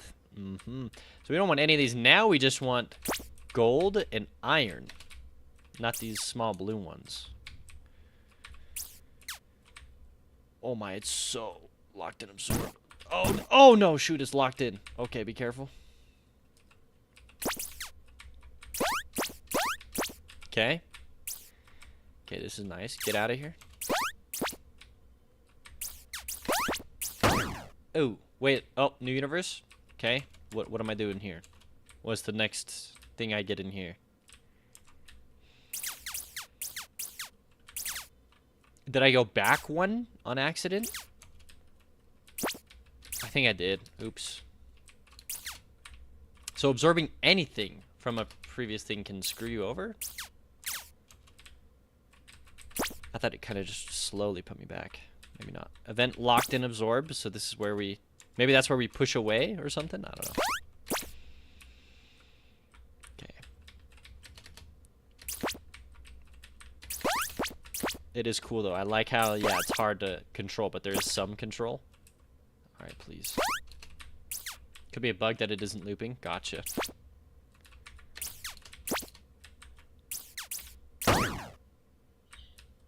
What? Did I mess up again? I'm back on the very first one? Okay, if I absorb anything from the previous one, it just screws me over.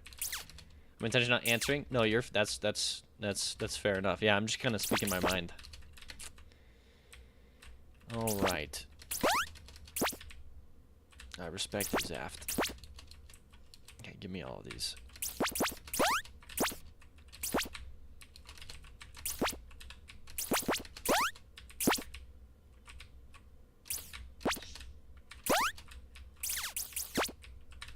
And my gravitational field gets bigger and bigger. Oh, I'm on auto absorb. Let's go. Okay, we've made it back to the second area. Okay, so there ain't no screwing around. Don't absorb something that you shouldn't be absorbing. At least at the very end when I'm trying to turn into a new universe. It's kind of hard for me to see the current events. Like, locked and absorb here. Like, I gotta be actually looking. So that is one thing that I am seeing here. Oh. No, get out of here. Get out of here. It is cool that I now understand that mechanic, though. Like, oh, okay. Okay, just golden iron. I'm locked in, push away. Oh, man. Current event, none. Let's go back to sucking in.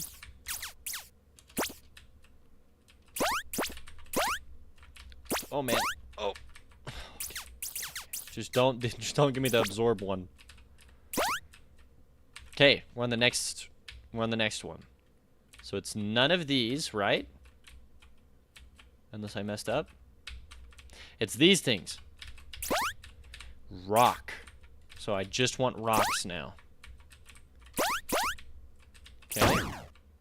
Oh, did I mess up? I think I messed up. Dang it. Let me back this. Yeah, it's cool because it really does give me the illusion that I am moving, but I know that in the game design document it said that that is just an illusion, but it's really well done. Because yeah, I'm not actually moving. Oh, man, please. Alright, we're out of there. Back to rocks. Ivana, you go to PetSmart. What is this? Planetoid. Oh, so if I'm a rock and I run into a planetoid? What just happened to me?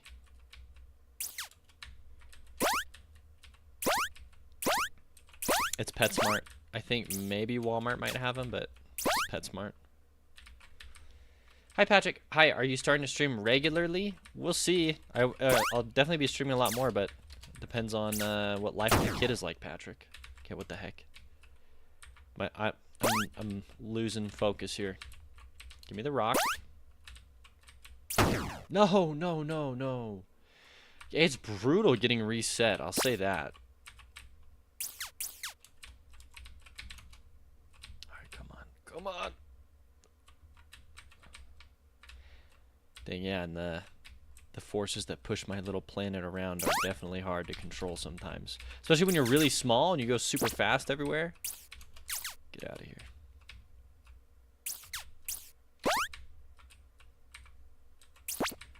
Just the absorption event is really the only event that trips me up. That freaks me out. I wasn't supposed to get that one? No, I was. Okay. Back to rocks. Worst case, here's a debug menu. Press U. Oh, gosh. I did read that in the game design document. Okay, please.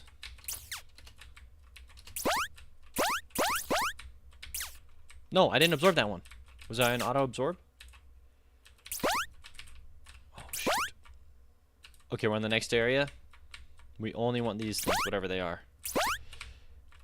I've already picked it up. I forget what they were. I think they're planetoids, which is why they're green and blue. I messed up. See, I absorbed something else with that one. No, I didn't. Do I dodge these? Galaxy? Oh, now I'm absorbing full-on galaxies. And what are these tiny things, huh? Wait, what were the tiny... I probably shouldn't have picked up the tiny things. Oh, there they are again. I just didn't see them, like, actually moving last time. Give me a planetoid. No. Planetoid, please. Planetoid, please. Oh, I'm locked in. It locked me in. Okay, so there is some play around that. Okay. What the heck are these? Star. I'm getting stars. I was getting galaxies before. Okay, come on, come on, come on. I like the rotating on the star. The graphics are so cool. Did that? Yep. Okay, we're back on galaxies. No, I didn't press spacebar. Okay. Get cooked. Cooked. And new universe. Oh, black holes, black holes. That's a cool effect for a black hole. It's just called hole, actually. You become a universal level cataclysmic singularity. Primordial events will happen within these volatile conditions, creating entire universes and potentially one day dinosaurs. Okay. Now what? Current, locked, and absorb. Current event none. It says I have current events, but what's going on?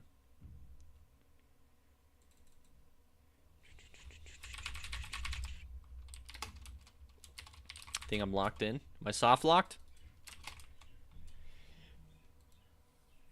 These are all the different particles. Oh, but that text is above it. Is this the ending? I think this is the ending. I'm not reading chat.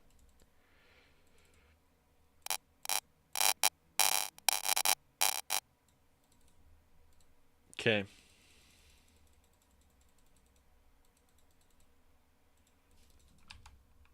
Oh, I pressed escape, took me out. Let's start it again. I like the music. I wish it looped. I don't know why it wasn't looping.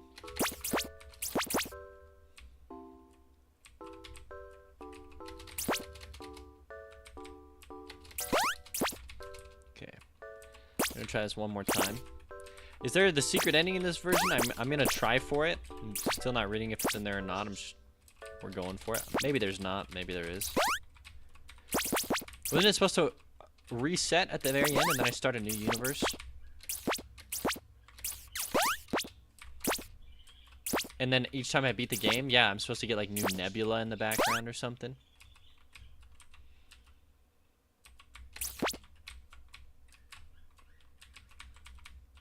It was a great entry. Love the shader work. It's really cool. That was a top tier game. Yeah, this is cool. It's an interesting effect with the particles. It gives me an idea for a game with similar effect. It could be entire basis for a game. Ooh, I do like how it's all particles. That's a really cool. That's a cool flex. No, but for real, it's a really cool idea to be like, oh, okay. It feels very university too, like the background effects and stuff. Like, I can totally imagine like, yeah, just changing the particles and stuff around. You could totally get things to a point where it's like, oh yeah, this is sick. Feels very, very spacey. So that was a great choice. Very unique concept. I like it. It plays differently than what I thought, but not necessarily contradictory to what I thought, if that makes sense. So like, I mean, no, this is pretty much what I guess it's pretty much what I thought. I got this from the game design document. Okay. One thing that I think I would love to see. Well, actually, maybe not. I'm chilling. But you know how in Spore, like when you get big enough, it zooms out? Like, and then everything kind of becomes smaller, like in the early Spore levels. I really like that effect, and I feel like that would be really cool here. Like, oh, as I'm going from universe section to universe, it does a cool, like, zooming out effect, and then suddenly, like, all these things that I thought were big just are small. Like, I think that's a really cool way to sell that effect. I can show it to you here in a second, but it's super cool. Okay. Let me... Oh, I pressed this... I went to pause, and instead I reset, because I wanted to re-chat. That's what you do when you can program and do some shader work, but sucks at art. You don't suck at art. This is art. It's good. The compression could simply be modified to be compression in front of the ship and expansion behind it. That theoretically is how an actual light speed drive would work. The compression could simply be modified to be the compression in front of the ship and expansion behind it. That theoretically is how the actual light speed drive would work. Interesting. That's a clever use of working around your limitations. Yeah, honestly. ABC's meme corner on YouTube. Rocks, Walmart, walrus. I'm a walrus, man. What am I not going to answer?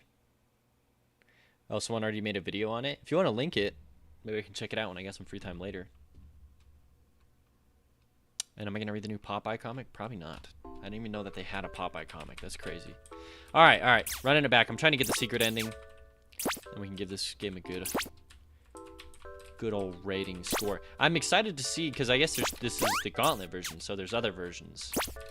Or a version for the not Gauntlet track. So that's really cool. Like, I can't wait to see,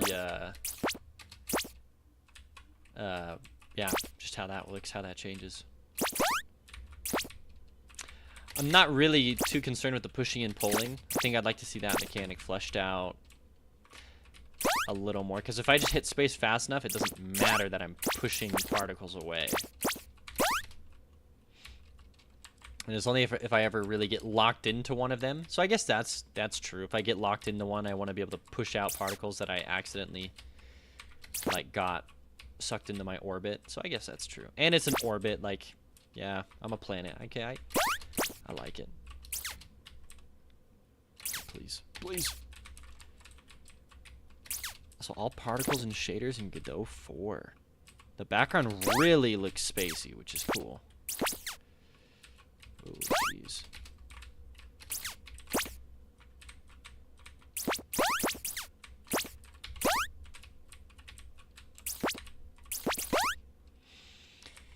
Okay, next up, what are we doing? Rock. So wait, this is where I want to become rock. Hold on. Get out of here. See, I don't know what stage I'm at, and I guess that's changed in the full version. In order to get the secret planet. Oh shoot, the planet ending, because I need to be a rock and absorb a planet in or something.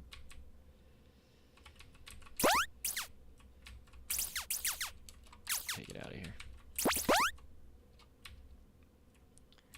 Which stage you are at is poorly communicated. Yeah, I don't think it matters too much, though. Oh, I'm permanently locked in the push away.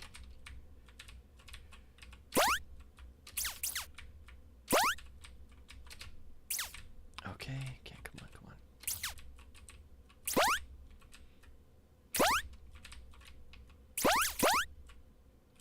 Now we're on planets? Okay. Shoot. Or are we on planets? What is this? Yeah, planetoid.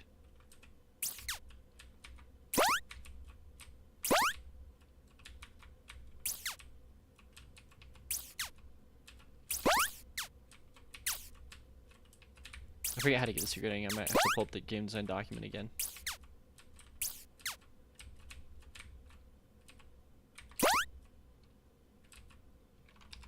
Oh, I pressed escape again. Oh, the pause. Oh, man. Hold on, let me read the... Is this it? While the universe is at least on a star stage, and the player specifically at a rock stage, absorb a planetoid. Okay, let's get the secret ending. Opera. I get it now, I get it. Yeah, dang, I like the music. Once I hear it, I'm like, oh yeah, I like it. I wish it looped.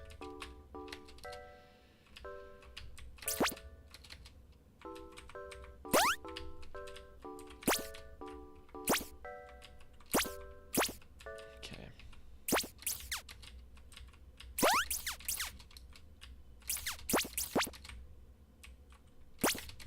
Please. Explain my drawing. Hi. Hello, welcome to the Twitch stream. My first time ever doing music too. That's fine. Yeah, I remember. Yeah, it's fun doing music, especially when I think you're actually make more unique music if you aren't used to making music, and you can really make some cool things. So I actually like it when people step out and branch off into areas that they've never gone into, because I think you really get some unique stuff that you wouldn't normally otherwise have gotten. Like, I got some funky tunes in my game. The Feathered Serpent. You pathetic worms. Subscribe. Jake, like, we were just talking Jake about the Blake tactical 77 just assault chicken subscribed for earlier. 7 How months. are you? Thank you for the resub, dude. Welcome. Long time no see. Hope you're doing well. Ivana was talking about how she was feeling some slight cramps. Early signs of labor. So your boy might be at the hospital tomorrow or the next day. We were joking about letting Twitch chat name my kid, and then I was like, nah, after the tactical assault chicken, not happening. Hey, buddy. I'm making a video game called The Square of Heat. I mean, that sounds sick. The Square of Heat. Alright, please. Please. Like, going up and down is hard. Did I accidentally absorb him as a tiny boy? Jake, like, we're rating some GameJam submissions to a GameJam that I sponsored.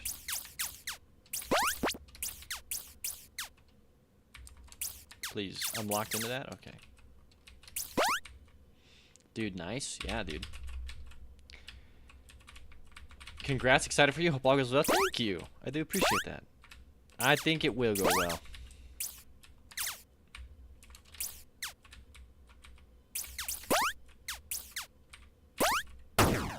Aye. Almost swore in Spanish. Keeping it family friendly for all regions of the world, though. Okay.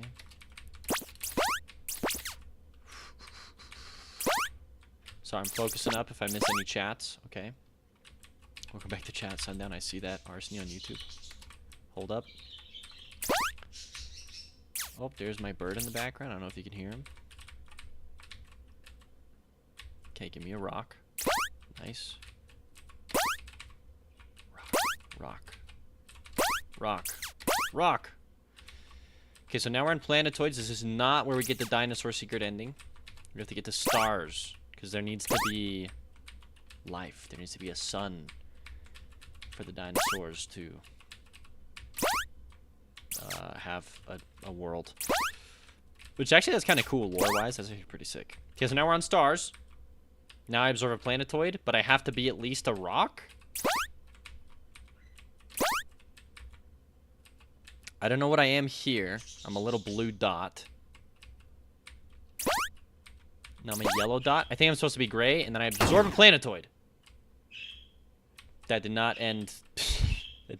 That was not how I did not work. Okay. Trying it again.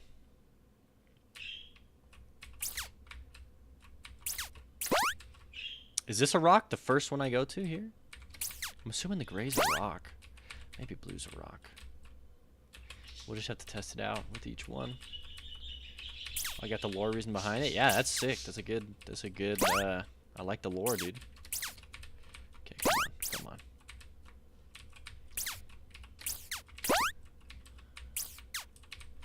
You're so cooked.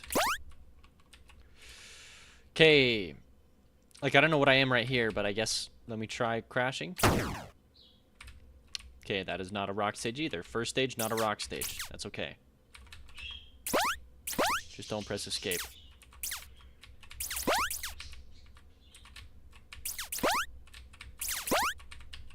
I gotta pay attention, because if there's a current event that makes me absorb everything, I'm screwed. Okay, am I rocking this stage? Let's absorb something. You've become the asteroid that caused extinction of the dinosaurs? The universe will carry on and your actions will be remembered in legends for eons. Nice! We did it! I killed the dinosaurs! POV? You're the dinosaur that I just crashed into the home planet of. Only thing is, I wish there was a way to reset here. Obviously, okay. We have played enough, I think. And you know what, Zaft? I am going to be playing the next version of it because there's another version. But I like it. I like... Like, I think my suggestions, I think you kind of nailed it in your game design document. I really don't have too much to add to it. Like, yeah, just more events. You know, shaping this up with... I think your idea is solid here. It really is just polish and polish and some sound effects, and you actually have I think a really sellable game. When I was talking about Spore stuff, oh hi babe, welcome home. When I was talking about Spore stuff, let me you probably know what I'm talking about, but let me show you anyways. So we're gonna Spore evolution cell phase.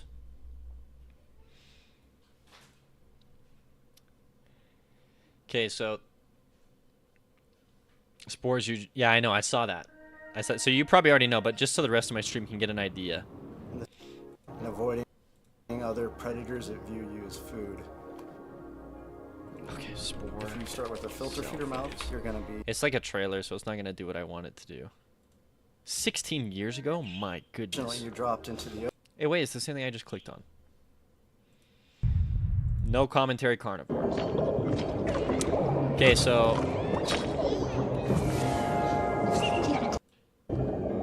Hold on. I'm gonna skip ahead here.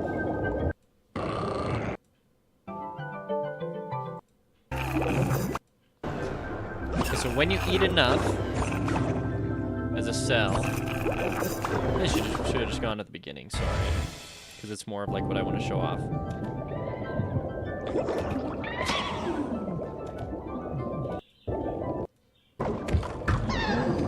Okay, yeah, so I'm imagining like you're the planet, you're going around. When you eat enough... Oh, he died, hold on. He's bad at the game. Okay, that right there. That zoom out. Suddenly I'm zooming out from this previous... Look at all these tiny microorganisms. I zoom out. So what I imagine in the planet thing is like, as I evolved, you could do a cool zoom out, which shows all those little tiny... atoms that I was absorbing, and they shrink. So maybe they're really big at first to me, because I noticed they're really small. But it'd be cool if it was bigger, and then like we do this zoom out thing. Where it's like, okay, no, now you're an iron rock or whatever, and then it does this zoom out thing. That alone, I think you have a freaking. That's really all that I would add is just polish something cool like that. That's kind of what was sticking in my brain.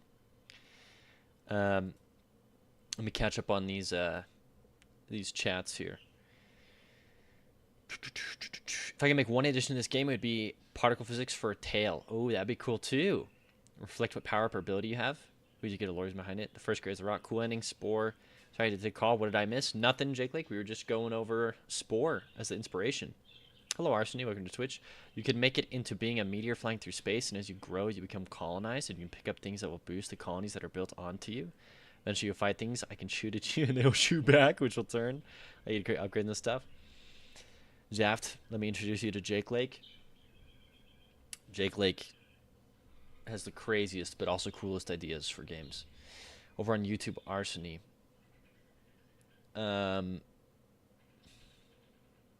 I missed a lot. Welcome back to the chat. You're going to be watching the replay and you'll laugh at me. I will. I'm going crazy over here. Game's relatively cool though. Reminds me of Asteroids. Ooh, what is that game?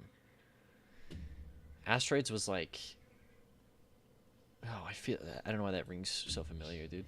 Scope creep ain't real. It can't hurt you. Oh, no, it is. Jake Lake is scope creep personified. He made a game.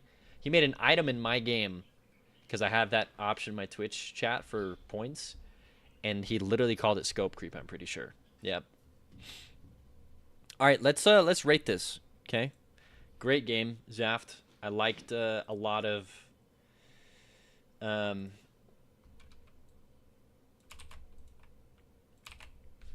liked a lot of your ideas. Runability. So this is, can the game run without major crashes or errors? Yes. I just wish that the ending let you reset. But I won't hold that against you, and I'll give you a 10 because it does run without any major crashes or bugs. Theme implementation. Okay, so this is primordial, taking it back to the primordial origins of the universe. Very cool. You get a 5 from me on that aspect of it. The other aspect is input randomness. So you have the randomness of events that are happening. You have the randomness of where they spawn in, all these different particles. Excuse me. I think and I guess you have, I mean, how the different planets behave, like their physics are different, but they're not necessarily random. But I do see the randomness is there. How does the randomness inform my decisions? When I was reading your game design document, it kind of made it seem like I would have a choice of like, oh yeah, based on what I absorb, my universe changes in subsequent runs. So it's like, oh, maybe if I only absorbed one particle, that would only appear in the other ones. So like, there's things like that, which maybe they get added upon or improved upon. But the only real decision making that happened with the randomness was, okay, now avoid the smaller things and go to the next thing that I have to collect. And that's it. And it's just like where they spawn in, but there's so many spawning in, it doesn't necessarily inform like what I'm doing per se.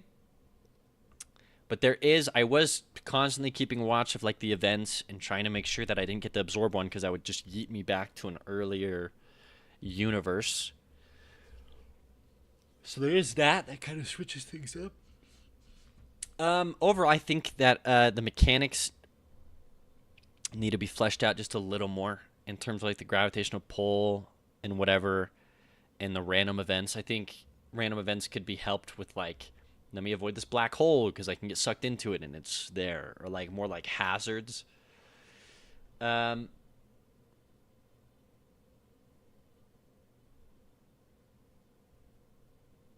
I think for total input randomness, I think I would have liked to see a little bit more from you. I think you're going to get a 7 here on theme implementation from me.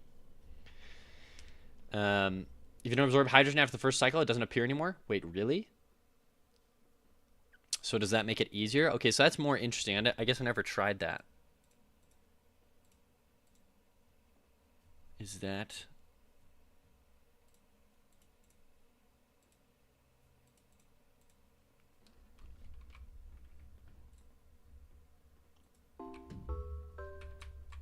hydrogen.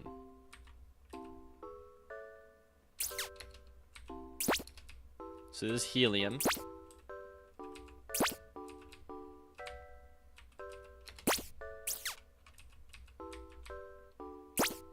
Okay.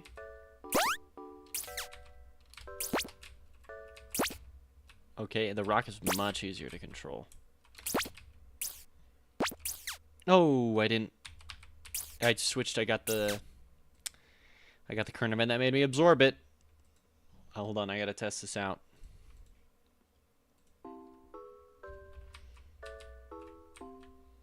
Yeah, the meta is you only absorb one particle per stage. But this is really the only stage that has multiple different particles. Am I wrong? Oh no, and the other ones they have 2 as well. Oh, fetch. Okay, that's a whole aspect of the game that I did not even think about. That does inform my decisions a little more. I know that was written in the game design document. I should have actually specified. Or actually looked into that. Because that changes things for me. Hold on. Oh, I got the auto absorb. Oh, no. Gosh, dang it. Auto absorb just screwed me, dude. Are we in school? This feels like a lecture on video games. Well, I am trying to judge and say why I want to judge things, Arsony. In a way, it is a learning experience. Did you just 10x water me, Jake Lake? What the freak?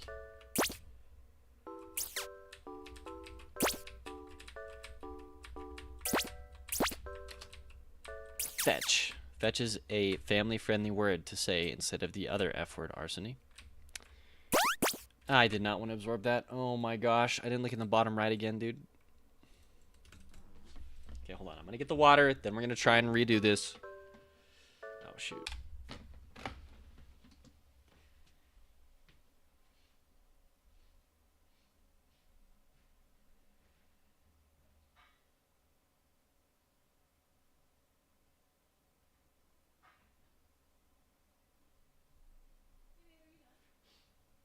Not yet.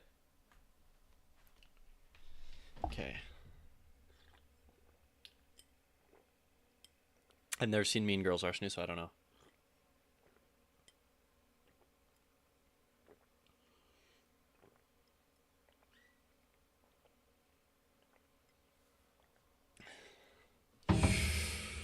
Sorry, I gotta see this. This really does affect my my view of the input. Oh my gosh, dude. My input randomness of the game. I think I keep pressing X instead of Shift and Alt.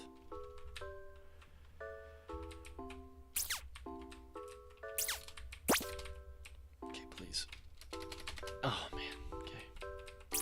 Yeah, it actually makes me want to, now the randomness is like, okay, yeah, I didn't realize, because I guess it doesn't matter too much, but then it, yeah, I wonder if it, it makes things significantly easier later on, right?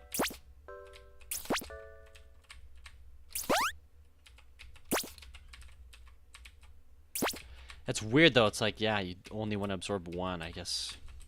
That wasn't really evident to me, but now I'm like, oh yeah, that is like a cool meta. Only absorb the one.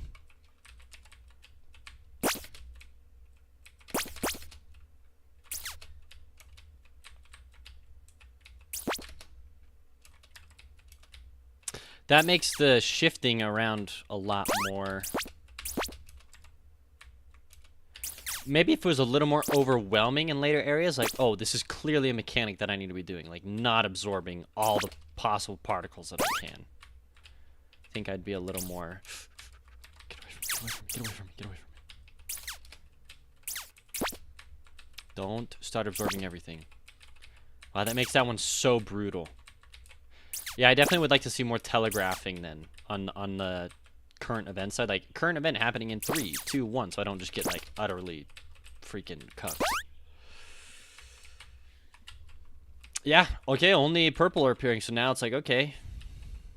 We go gray. Carbon.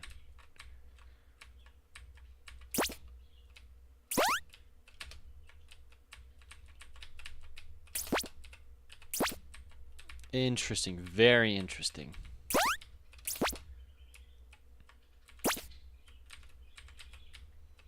Current event, none. Don't trust it. Always just assume it's going to absorb everything.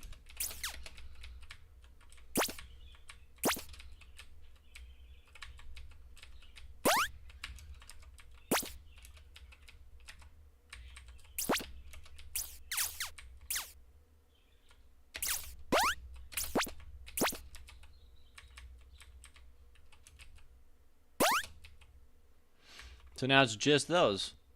And now I can go like just gold. It doesn't feel any less overwhelming though. It still feels like there's just so much, you know? So it's interesting. Really, I'm trying to see if it feels any different. I mean, it doesn't feel too different. So now it's just gold, those, and yeah. Yeah, I don't know. It doesn't feel like I'm like, oh, wow, it's so much easier. It's like, no, it feels pretty much the same. I'm just, there's just not the other ones as well. Like, I don't know if it necessarily limits the total spawns of them. And then here, we no longer need anything. It's just the planetoids. Okay. I mean, yeah, we did it. Okay. Okay. I mean, that's fair. That definitely adds a little bit more into theme implementation of input randomness. Like, that is informing my decisions more than I thought, so I'll probably give you a 3 on that. Put you at an 8. Ingenuity. we have, does the game feature innovative mechanics or storytelling elements? I'd say yes. The storytelling is really cool, like the whole birth of the universe idea. I like the mechanics. I do like the idea of like, yeah, having like choosing to purposely make universes without certain things. It'd be cool if later on, if that had like negative consequences, or depending on the ones you picked up, they do different stuff. So there's definitely cool stuff there. Has a full, no, yeah, okay, it's good. I think for ingenuity,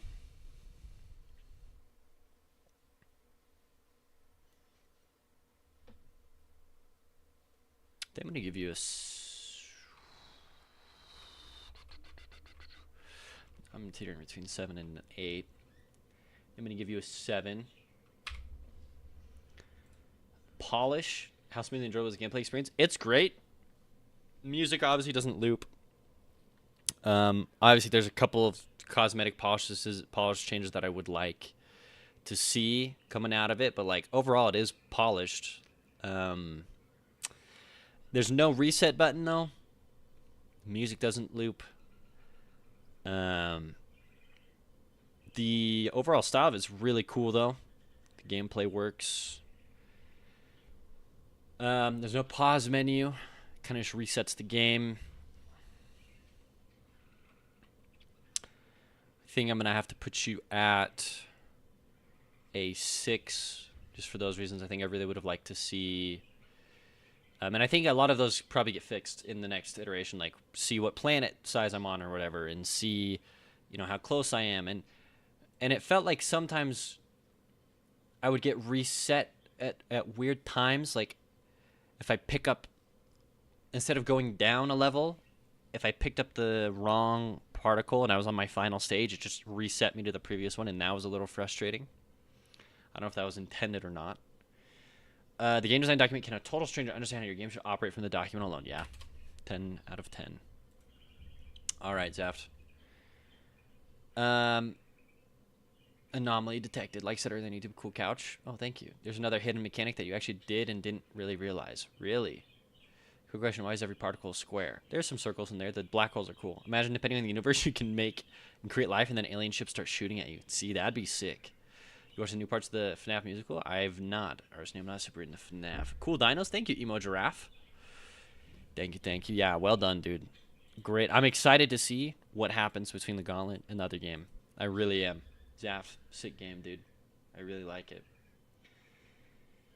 All right, everyone. I'm going to take a quick break here, and then we'll decide what we're doing moving forward. But thank you, everyone. This has been fun. Quick break. Oh, it's been a while since we've taken a break.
Oh, you couldn't hear me at all. I was going to say, welcome back. Sorry, I was only 20 seconds late.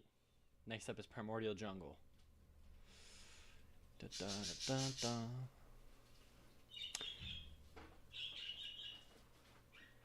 No sound. I can't hear you. Yeah, sorry. I figured it out quick.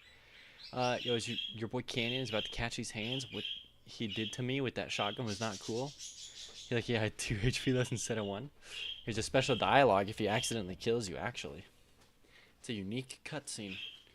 I'm sure less than 0.01% of players will ever see, but it's in there. If he does so happen to kill you on 1 HP. You've been in and out. All good. Entries have been very good. Yours was very good. Yeah. Good job, Zaft. Okay, yeah. Next up here is Primordial Jungle Gauntlet by Captain Coder. Interesting. Primordial Jungle. Yep. This is the Gauntlet version. By Captain Coder. Where's the game design document? Let's shout out Captain Coder here.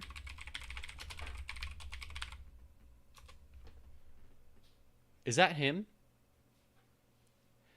I feel like that's not.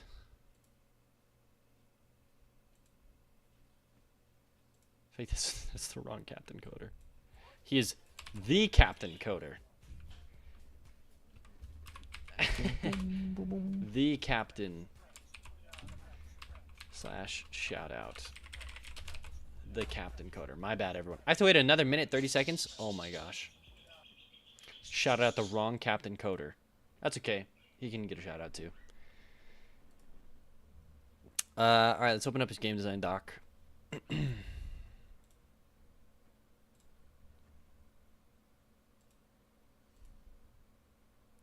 Sorry, I got all turned around.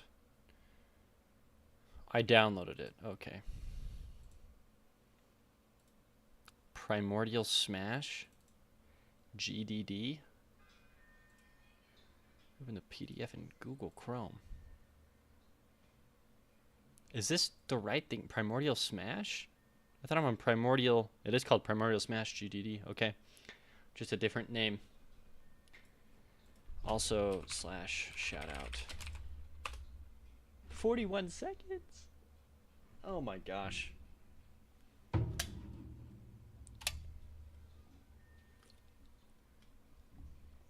Okay, well, let's read it. Alternative name ideas. Primordial Jungle made it. Triceracop, Tricera Tank, Gun Rex, G Rex. That's actually sick. Can I even count, bro? No. Shoot first, evolve later. Summary. Primordial Jungle is a twin-stick shooter inspired by the classic arcade game Smash TV. Okay, so it's inspired by a classic retro game, Primordial, but also it's primordial in the sense of dinosaurs. The player takes on the role of a soldier riding atop a Triceratops through procedurally generated jungle filled with creatures who have been de-evolved through a freak accident. The player must use their wits to strategically plan which route they will traverse to collect power-ups on their journey through the jungle. Interesting. The player learns through trial and error how to locate and collect the best power-ups for the current situation. In this game, death is part of the experience, with each run lasting only 5 to 15 minutes. With good planning, the player feels accomplished for studying the map and being rewarded for making good choices. Everyone, please follow the Captain Coder. The actual Captain Coder. Legend says his chat gave him a very hard time saying dinosaurs are not primordial. It's in the definition of primordial? What? In fact, in the GameJam, it shows a dinosaur, primordial theme. Excuse me? Okay. With good planning, player feels accomplished for studying the map, being rewarded for making good choices. A twin-stick shooter with a procedurally generated maze to navigate between areas. The player or players control a Triceratop with a turret mounted on top that can fire in any direction. Meets the theme primordial. The maze procedurally generated meets the input randomness design principle. Okay. Game loop and mechanics. Overview. The main game loop takes place in an arena where hordes of monsters slowly pour in. After defeating a wave, the player receives a reward and then must choose which room to move to next. Using a radar, the player can plan their next actions by checking what types of enemies and rewards are offered in each of the zones within the 6x6 map. Finally, if the player survives long enough, they arrive at the final zone where they escape using a helicopter. Combat. The player moves around the screen using traditional directional controls. Additionally, they can fire a projectile weapon in any direction while moving, allowing them to avoid enemies and kite them in some situations. Whoa. The League of Legends terminology. Radar. The player has the ability to view the game map, which is divided into 36 zones on a 6x6 grid. The radar displays how the zones are connected, as well as the types of enemies and rewards that are available upon completing the zone. Additionally, the player is able to see where the final zone is located. Rewards and upgrades. After clearing each zone, the player receives upgrades to their equipment, which improves their speed, attack, cooldown, damage, and health. Planning the order to visit each zone is a crucial experience, as the upgrades are necessary for clearing the more difficult zones. There's a speed boost, health boost, damage boost, attack, cooldown reduction, piercing shots, spread shot. Piercing shots is going to be the most goated one. It's going to be the best. Enemies. The game takes place on an island where everything is de-evolved. That's also cool. They're going back into a more primordial state. Enemies take on the form of prehistoric creatures. A Neanderthal. A slow-moving enemy with a club that is defeated with a single hit. Homo erectus. Wait, it's a human that's de-evolved. But, I mean, it doesn't really work because Homo sapiens coexisted with Neanderthals and Homo erectus and 3 other types of human species. I'm reading a book on it, so it's not like they de-evolved. In fact, Neanderthals actually had larger brains than us and were probably smarter.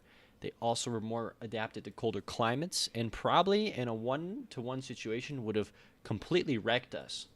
The only reason that Neanderthals didn't take over the world and we did was because we learned how to gossip and work together in tribes that were larger than 150 people. Okay, enough with the history lesson, though. It's really cool, though.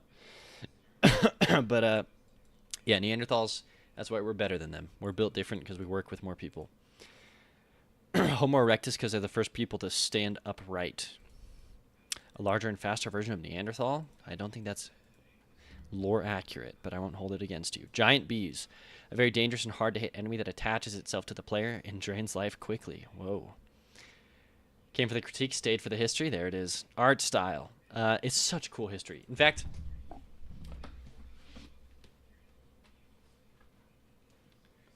everyone go to Amazon and order this book and read it. It is so cool. I'm not even finished with it, but it's so cool. Called Sapiens by Yuval Noah Harari. So cool. I'm sorry. It's so cool. The history of Homo sapiens. It's sick. Okay, I'm sorry. Art style. The game is played in a 2D overhead view. An early 2000s Flash style art is used to create a nostalgic and fun vibe that brings the player back to the beginning of internet games. So we have a lot of primordial themes here. We got dinosaurs, de-evolved enemies, and going back to the primordial Flash games era. Came to the stream, stayed for the ramble. Indeed.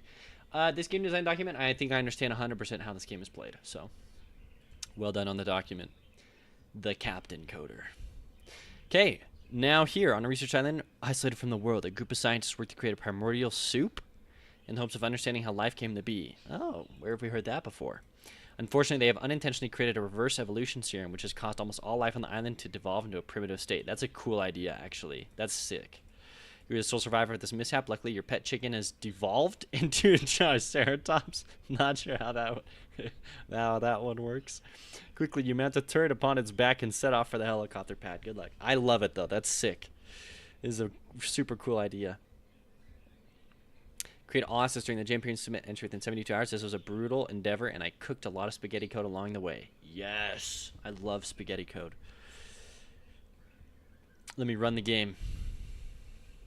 Made in Unity. We see a lot of Godot games, so this is cool. I already love the Flash style. I'm worried that I can already see a little bit of delay. I'm going to go ahead and just open this one up in Opera. And we're going to go ahead and just... Opera was running these a little bit better, so... Yeah, I can already tell. Credits... Art, music, and programming completed by the Captain Coder for FoxHollow Jam 2 Gauntlet. I can tell you what this art is. This is Pixelari. Pretty sure. I use it in my own game. Fonts created by Pixel Saga. Such as thanks to the Captain Coder's crew for all the inspiration that was given during this epic weekend. Close. Settings. Perfect. I like the music. Turn it up a little bit. Controls. Movement. WASD and left analog. Fire, left mouse button, right analog. Oh, so it works with a controller. Sick. Radar tab. The joystick. Okay. Story. On a research island isolated from a world, a group of scientists work to create primordial soup. So understand how life can be. So this is just exactly what it said before. This is cool. So all of that that was in there is actually in the game. So that's awesome. Let's play. Oh my gosh, this reminds me of Flash games so much.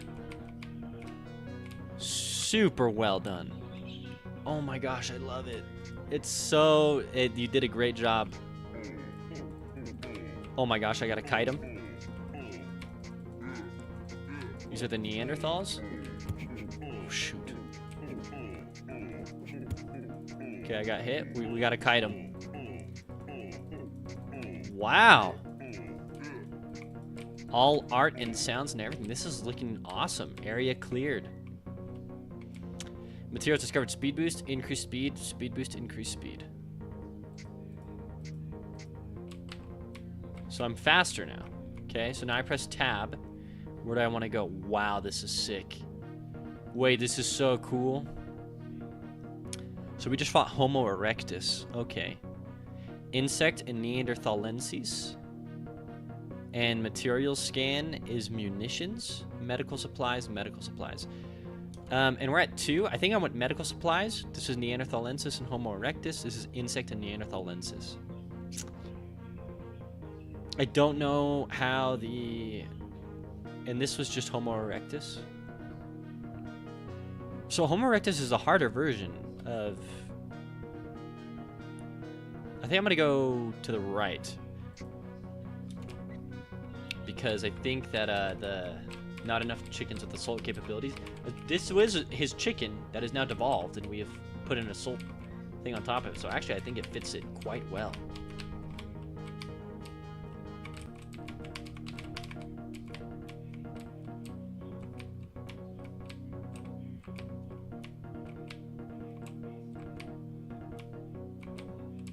Interesting. Okay, sorry, so I just walk to the right.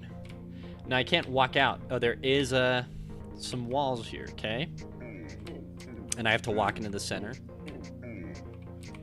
I don't know who these red-headed guys are, but maybe they're the Neanderthalensis.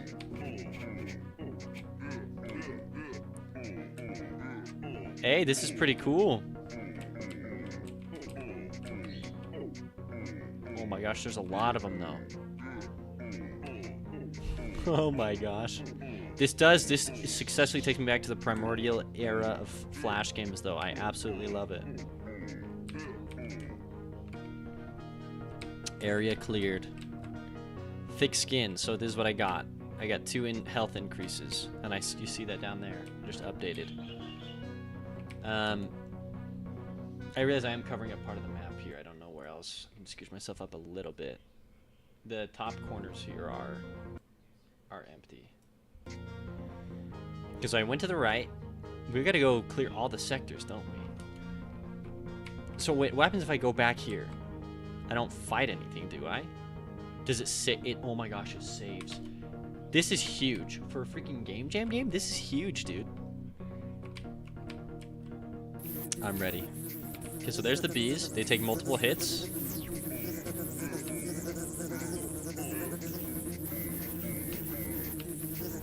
I can shoot wherever I want. Okay. Yeah, the bees freak me out for sure. Okay, thankfully none of them can get me. We got some speed upgrades. Area cleared. Spread shot. Fire more bullets with each shot. Oh, that's tight. So this is medical supplies and munitions. So let's go right and then up. So let me read these. Homo erectus is a harder version. You walked into the right into that one. Oh my gosh. Yep, okay, Gandalf, great. The bees are the best enemy. Red hair must be the Celts. He's currently in the process of remaking this in Godot as well. That's sick. I actually love this game. But you watched the Backyardigans reboot? I didn't know they were rebooting it with like a shun or whatever. I think the thing I'm looking forward to is watching Bluey with my kid. And rewatching like all the classic Disney movies like Hercules and stuff. Oh my gosh, it's too good. Too good. Also, is the sound too loud? I'm just looking at my audio levels and I don't know how to feel about it. I'm living in the audio for the bees, or loving. You win these. Then again, do you even know what that is? Backyardigans? Yeah, the Backyardigans. I don't know why they're rebooting it. That kind of makes me, I don't know, I'm a little worried.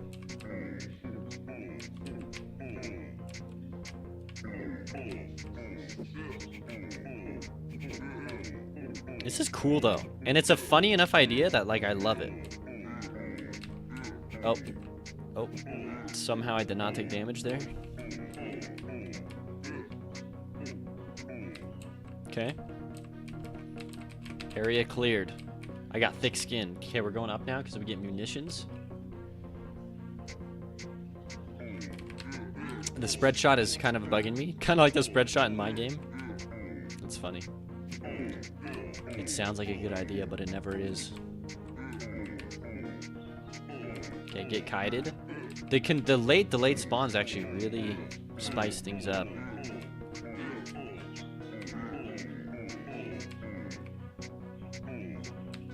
Oh my gosh, do you see those two bullets just go right to the left and right of him? Enhanced reload and regeneration. Gain 1 health each zone. Now where am I going? This is materials scan. A laboratory? I guess take me to the laboratory. I don't know what that means.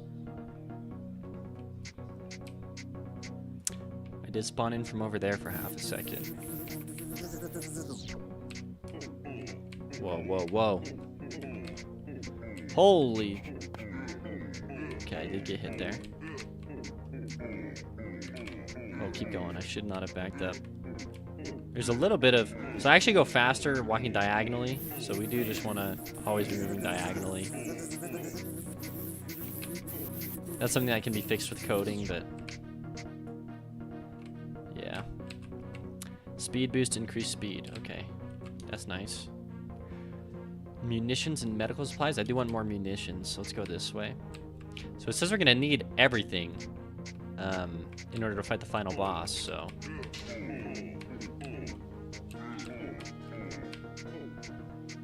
Oh, I'm too fast. Get out of here. I can thread the freaking needle, dude, before any of your attacks go off.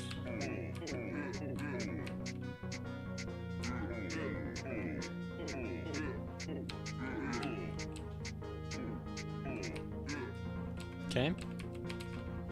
What's up? I got my rice over here.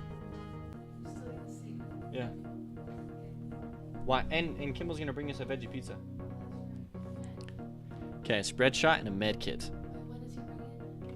I don't know, you said 5. Sorry, hold on, chat.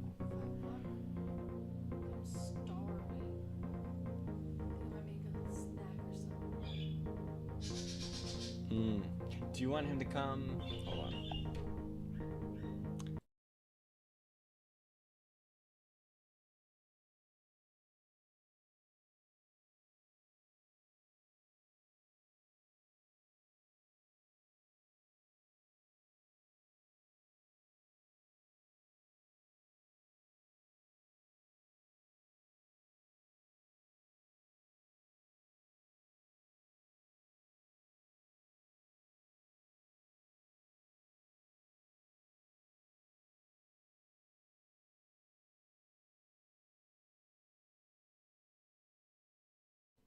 Okay, sorry about that, chat.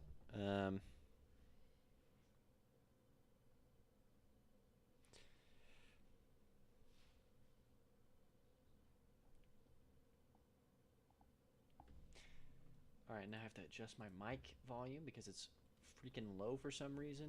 So I have to amplify it by 10 decibels. Thank you. Okay. We got another spread shot. Wow, so we have 3 now. It's a little weird.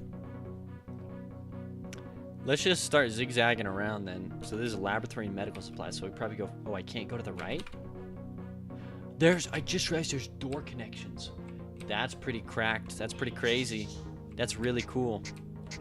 I actually really like that. Wow, that's so... There's a lot that went into this. This is a great base for a game.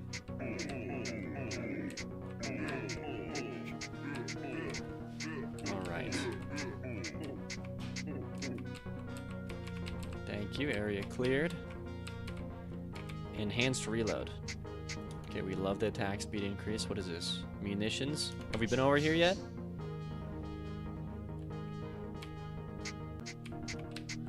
Also, I like Bluey. I'm almost 30, but it's not something I would watch on my own. Yeah, I mean, that's the whole point, is Bluey something that your kids can watch, but then you'll also like not go freaking brain dead watching it. You'll like it. So you have more self-esteem than me? I watch it alone? Wait, what the heck are you talking about, honestly? So the topic of game dev also sounds quiet. No, yeah, I definitely should have been quiet. Whoa, whoa, the bees landed on me? That's what I get for reading chat? Spread shot. Okay, so now we're at 4.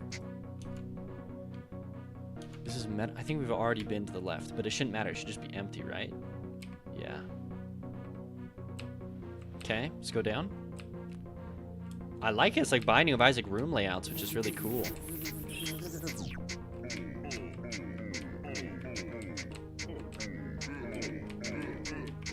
Yeah, I think we're pretty cracked at this point, though. But yeah, I wonder what the final... Is there a final boss? I don't know what the final room area is, but... Also, the art, like, I actually really dig the dinosaur Triceratops art.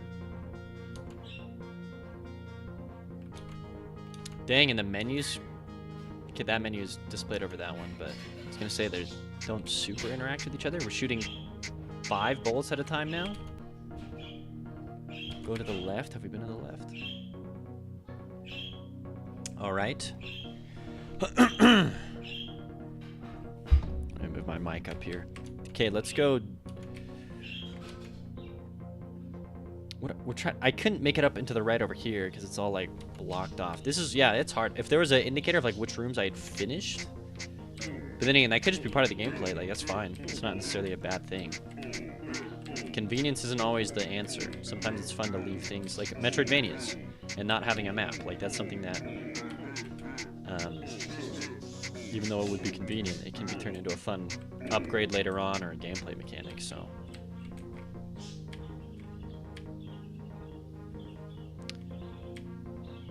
Can I start an area with this? And it just covers. Okay.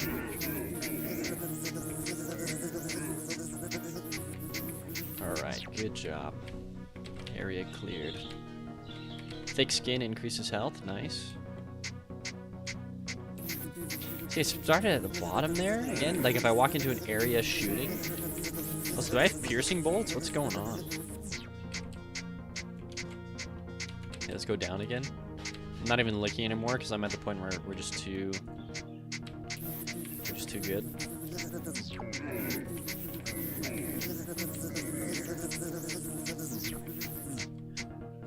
I like this zoo. Speed boost. Just go to the right. So if I go to the right here and I'm shooting, yeah, for half a second there, I'm there. Okay. I can't leave outside any corners. It's not an actual square. It is kind of rounded. Interesting. Piercing ammo. That's pretty clutch. Yeah. Opening jars. Only thing I'm good for. Arsony says the Army of Darkness Forever book is still going. I have nothing to report. It's still awesome. Cool. Where are we going now? To the right? Yeah, let's go to the right. Yeah, I don't know if I need a... I'm just gonna go straight to the final boss here. I don't think I really need anything. I don't know how much... Maybe I need like speed. I don't know. Like, let's go see the final area, you know? I think I'm chilling.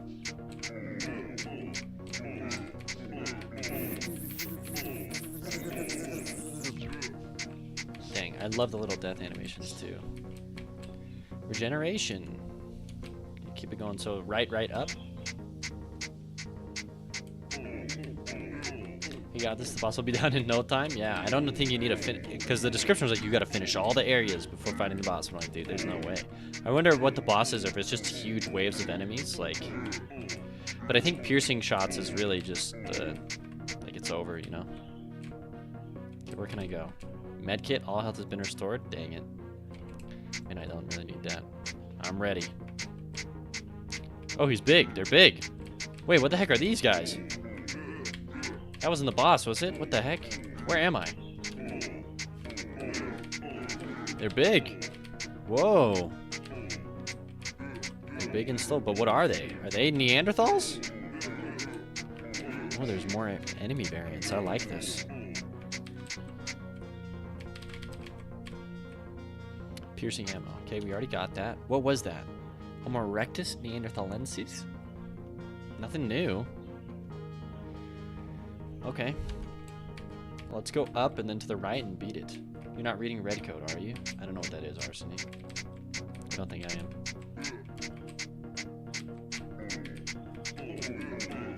What if it's just a giant cyclops?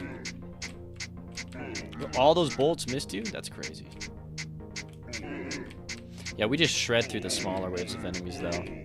Pretty crazy. Okay. Let's fight the boss here. Piercing ammo, thick skin. Nice.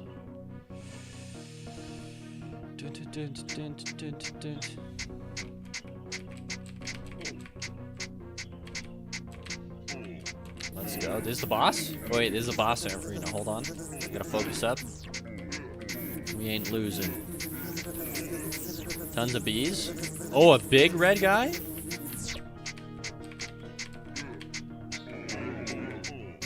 Yeah, okay, so it's just a ton of... Oh, red bees? Wait, red bees? Oh my gosh. Oh, that's sick. Different bees? Wow, that's actually super cool. So there's 6 different enemy types. That's a lot.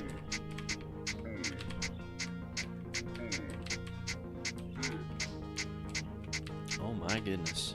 Area cleared. You race for the helicopter. Quickly, you strap your trusty pet chicken to the bottom and hope for the best. You can now return to the mainland and warn the world of the dangers of the primordial soup.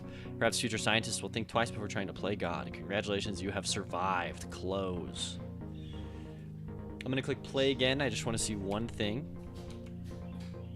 Oh my, it's random level layouts every time. Looks like the boss is still in the same area, but we have different gray areas. And it looks like the starting area, I'm fighting different... Oh, no, I'm fighting the same guys. That's super cool. Wow. You have an option to turn music off. Oh.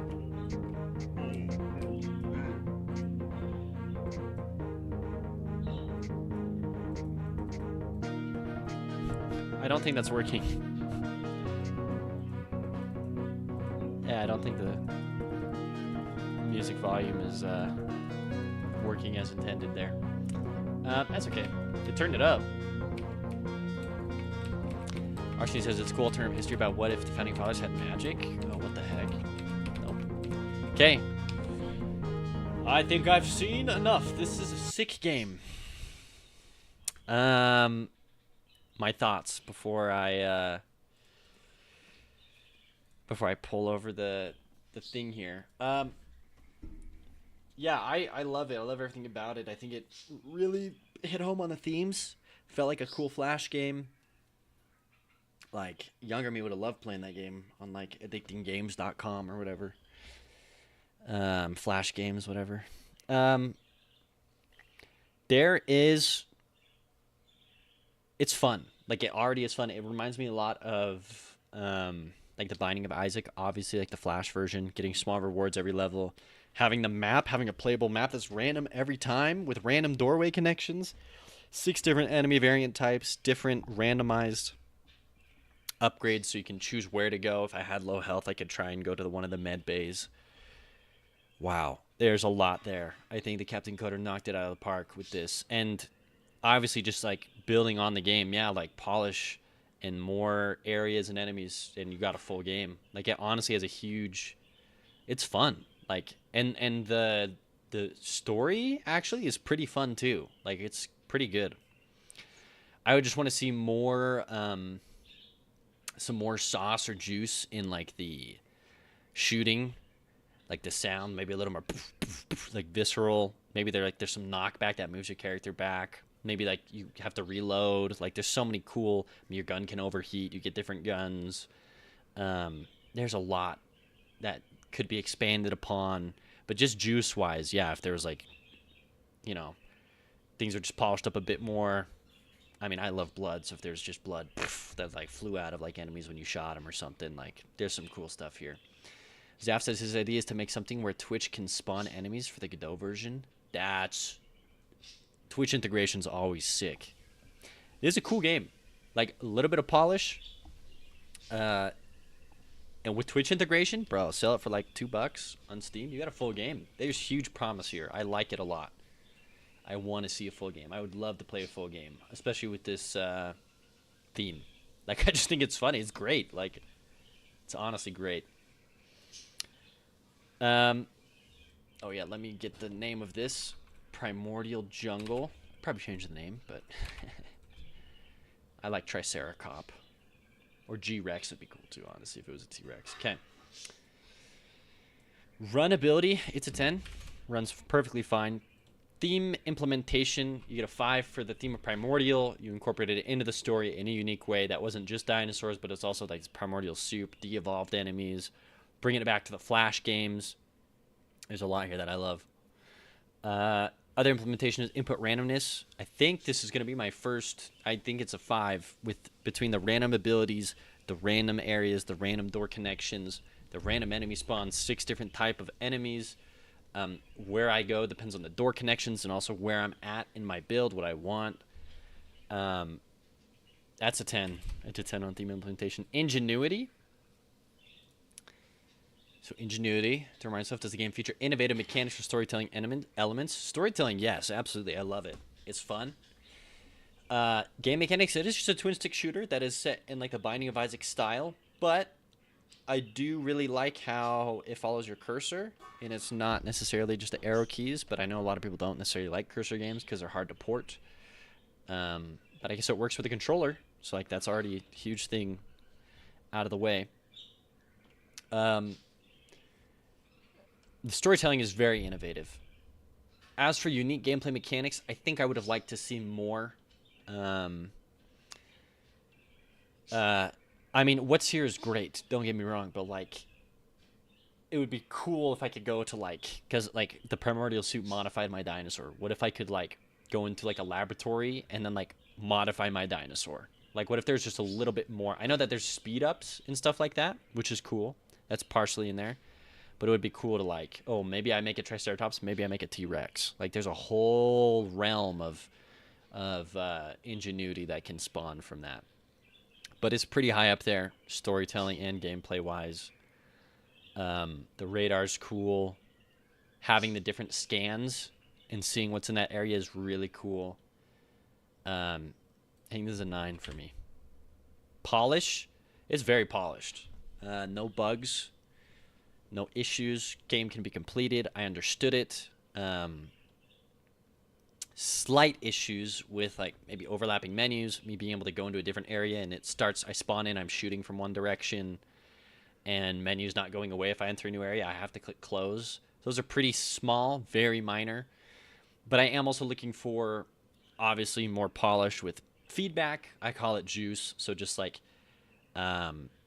really like feeling like when an enemy gets hit, like maybe a slight knockback or really just like hitting home on those things, or like an upgrade screen, like really like the Vampire Survivors isn't necessarily like, it's not necessarily polished in terms of like make everything look better, but just like, I mean, when you get an upgrade in Vampire Survivors, the music goes crazy and then it rains gems down from the top of the screen and there's a spinning sunburst and like your brain is just like, oh, I love that, give me more of that. So there's a little bit of juice missing from this, but polish wise, it was a fantastic experience. I would have liked to see a boss, but honestly, it's great. We give it an 8. That's my highest, almost my highest one. No, that is my highest one in polish. You should be proud, the Captain Coder. The dopamine rush, absolutely, dude. Game design document, that was a 10. I understood exactly what was going on. This, wow, that's my highest score so far. So, Captain Coder, well done once again, everyone. Go check him out and check this game out. It was really fun. And made in 3 days. So, okay. We're going to go on to the next game here. It's going to be Primordial is all it's called. Dang, yeah, that was fun. Primordial Jungle Casual. There's a casual version. So I am excited to see what the freak happens there. I really am. Okay, Primordial. Hold up here. I'm going to take a bite of food.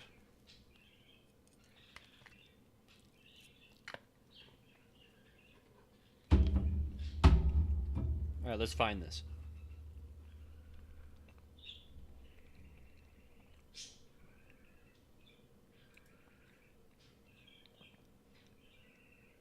Is it this one? Mm-mm. It's not the same spelling.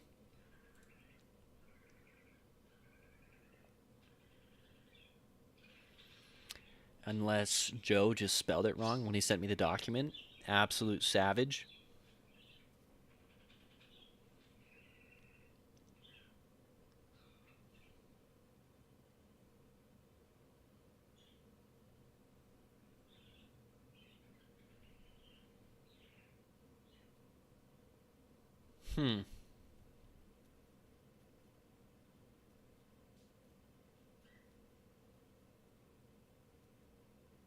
Primordial Jungle. Remember that Primordial one being a Gauntlet game? It does fit the category of Gauntlet. I just was looking, double checking because the Primordial that in my list here is not spelled with the E. But yeah, it's got to be this one. Okay. We don't look at anything else. We look at the design doc.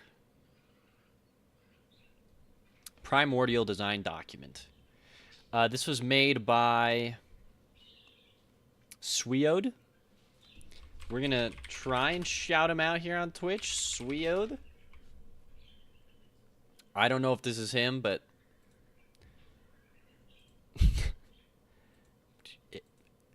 I hope it is. I followed him. Why not?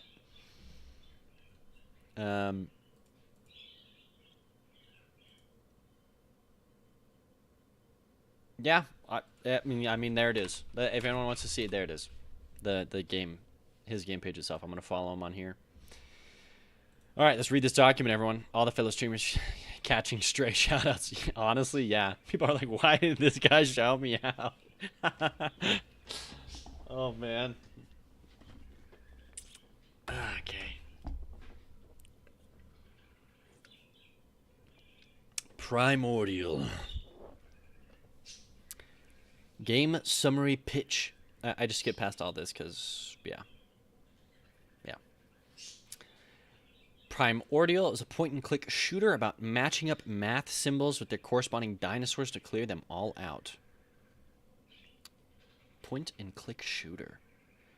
Bro, I don't know why my brain's just going to those, like, mobile ad things where you're shooting and it has the math or whatever. Like, oh, why are you going down the right track? Go down the left track. No, of course you can't get the tank at 7,000 health. Go get the freaking rocket launcher. Anyways. Inspiration Duck Hunt. Pointing and clicking. Pure bliss. Sundown is such a lol cow sometimes. What? What the freak is a lol cow? Tetris is another one. Tetris. Interesting. This one mostly had to do with input randomization. I wanted to give the player the feeling of unraveling the level. Like when you can see the next 3 pieces in Tetris and make a plan for where they'll fit. Okay. I like that. Player experience. The level will load, and the player will have enough ammo to destroy each dino if they don't miss. If they miss any shots or shoot the wrong dino, excuse me, they will need to load a random symbol by pressing R. They need to load a random symbol.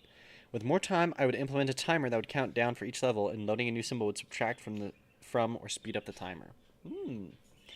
Platform. The game is developed for web platforms in Godot and Sprite. Single-player shooter casual. Target audience, mainly people who are bored at work and want the smallest bit of engagement. Kids who want to practice their math. Casual gamers. Concept. The player will subdue each dino by finding the correct symbol at them.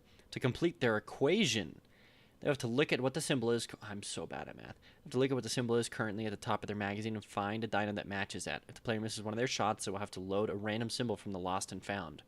There's currently no penalty for using the lost and found. Once the stage is cleared of dinos, the player will be asked if they want to start the next round. After 3 rounds, the game is over and all dinos are extinct. Oh man. Theme interpretation, primordial. For primordial, I liked the prime. Like prime numbers. Originally I was going to have a final boss like a T-Rex or some Leviathan that would start with a prime number and create some long equation that the player would have to unravel by shooting weak spots in the correct order. That's how the math and dinosaurs got combined. That's cool, like prime numbers.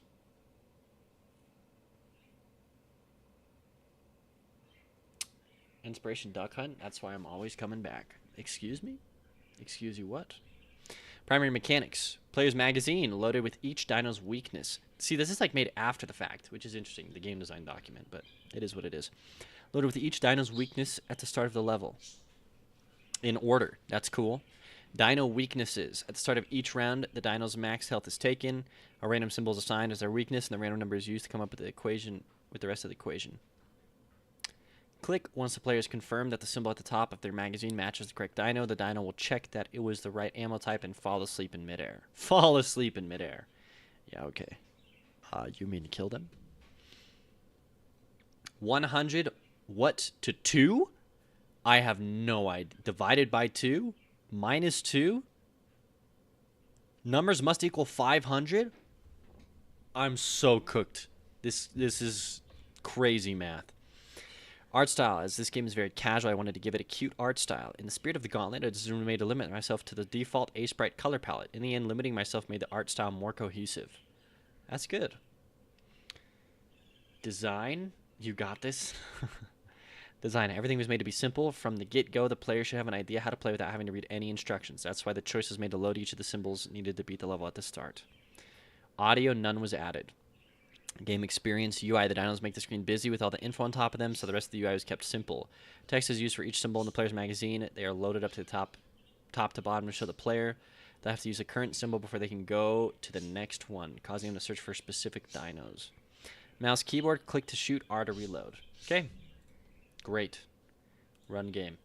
Sorry, let me read this. You're a paleontologist. On your latest dig, you found a strange new fossil, but your hands are greasy from the remnants of your Taco Bell grilled cheese burrito. Armed with only math symbols, can you make the dinos fall asleep by making their strange symbols equal their natural numbers? Nice. Here's the flying dinos. Tips. Subdue the dinos by matching your ammo with their missing symbol. All dinos on the same stage will have the same total. Out of ammo, press R to load in a random symbol from the junk box. Play. Numbers must equal 100. I have times. So 10 times 10 is 100. Get cooked. 3100 divided by 31. Get cooked. You're divided. You're 100. And then there's just the last one. So I just do it. Congrats. You cleared the dinos in this area. Can you do the same in the next area? Press R or click to load the next area. Well, I'm in a cave. I have to equal 200. Okay, 10 times 20. You're cooked. 231 minus 31. You're cooked.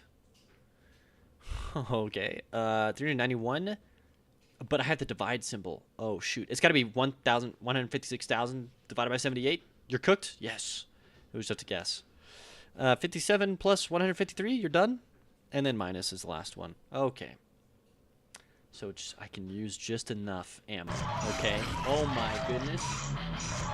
FoxHollow Games with a party of 37. We're looking at the games, everyone. Come on in. Right now, we're currently playing Primordial. And let me tell you, this game is crazy. Numbers must equal 500. I'm so cooked. Wait, that's 500? Okay, minus. You're done. Times for 500? Frick, 20 times 25? Is that 500? Maybe? Yes. Okay, subtracting. This one? Yeah, you're done. Another times. It's got to be this. And then this crazy numbers to divide, and this is the times. Wow. Process of elimination. FoxHollow Games love this entry. This is cool. Queen Anne. Hey, glad to see you playing the games. Absolutely. I mean, I have to. I'm a judge. I'm a judge. We just got done playing the Captain Coder's game, Primordial Jungle. That was a cool one, too, where you are on top of a Triceratops. Have you played all the games, Joe? I'm curious. Also, there's no sound, by the way, but I'm trying not to listen to music. Not all of them. Yeah, I'm still making my way through the gauntlet. I've played 12 games so far. No, I've played not 12, not at all. I played 8 games. We made it through about 10 or so today. Yeah, it actually takes some time for sure. I know you are, but you could do it privately technically. Oh, that's true. That'd be kind of lame though. I want people to know like what I actually think about their game. This looks like those educational games on the NES a little bit. I don't think I've ever seen. Oh, I beat it. I won. And it resets. Let me try again. They must equal 100. So this is the plus. This is the divided by. That's the minus. It's pretty fast. I'm not actually doing the math. It's just process of elimination. So like this one is plus. The big numbers are divided by. We have 2 divided by though. Oh, so it doesn't matter. If I ever see a big number, it's divided by. Minus is this one divided by this. Like, I'm not actually doing the math. I'm just kind of looking at the size of numbers. Because we've loaded in our clip. They must equal 500, so that's a plus. We're looking for a minus, so there's the minus. Multiplication, there's you. Divided is any of the super big numbers.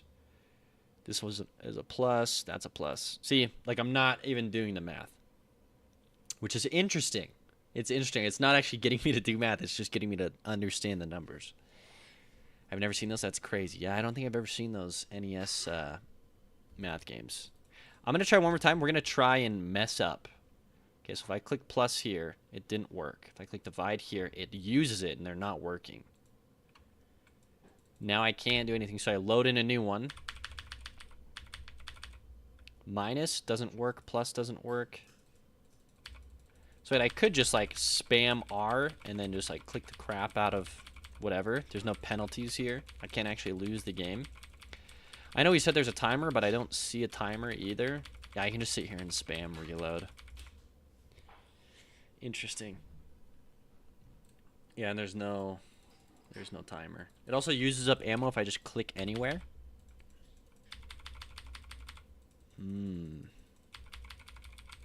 It's a very cool idea, though.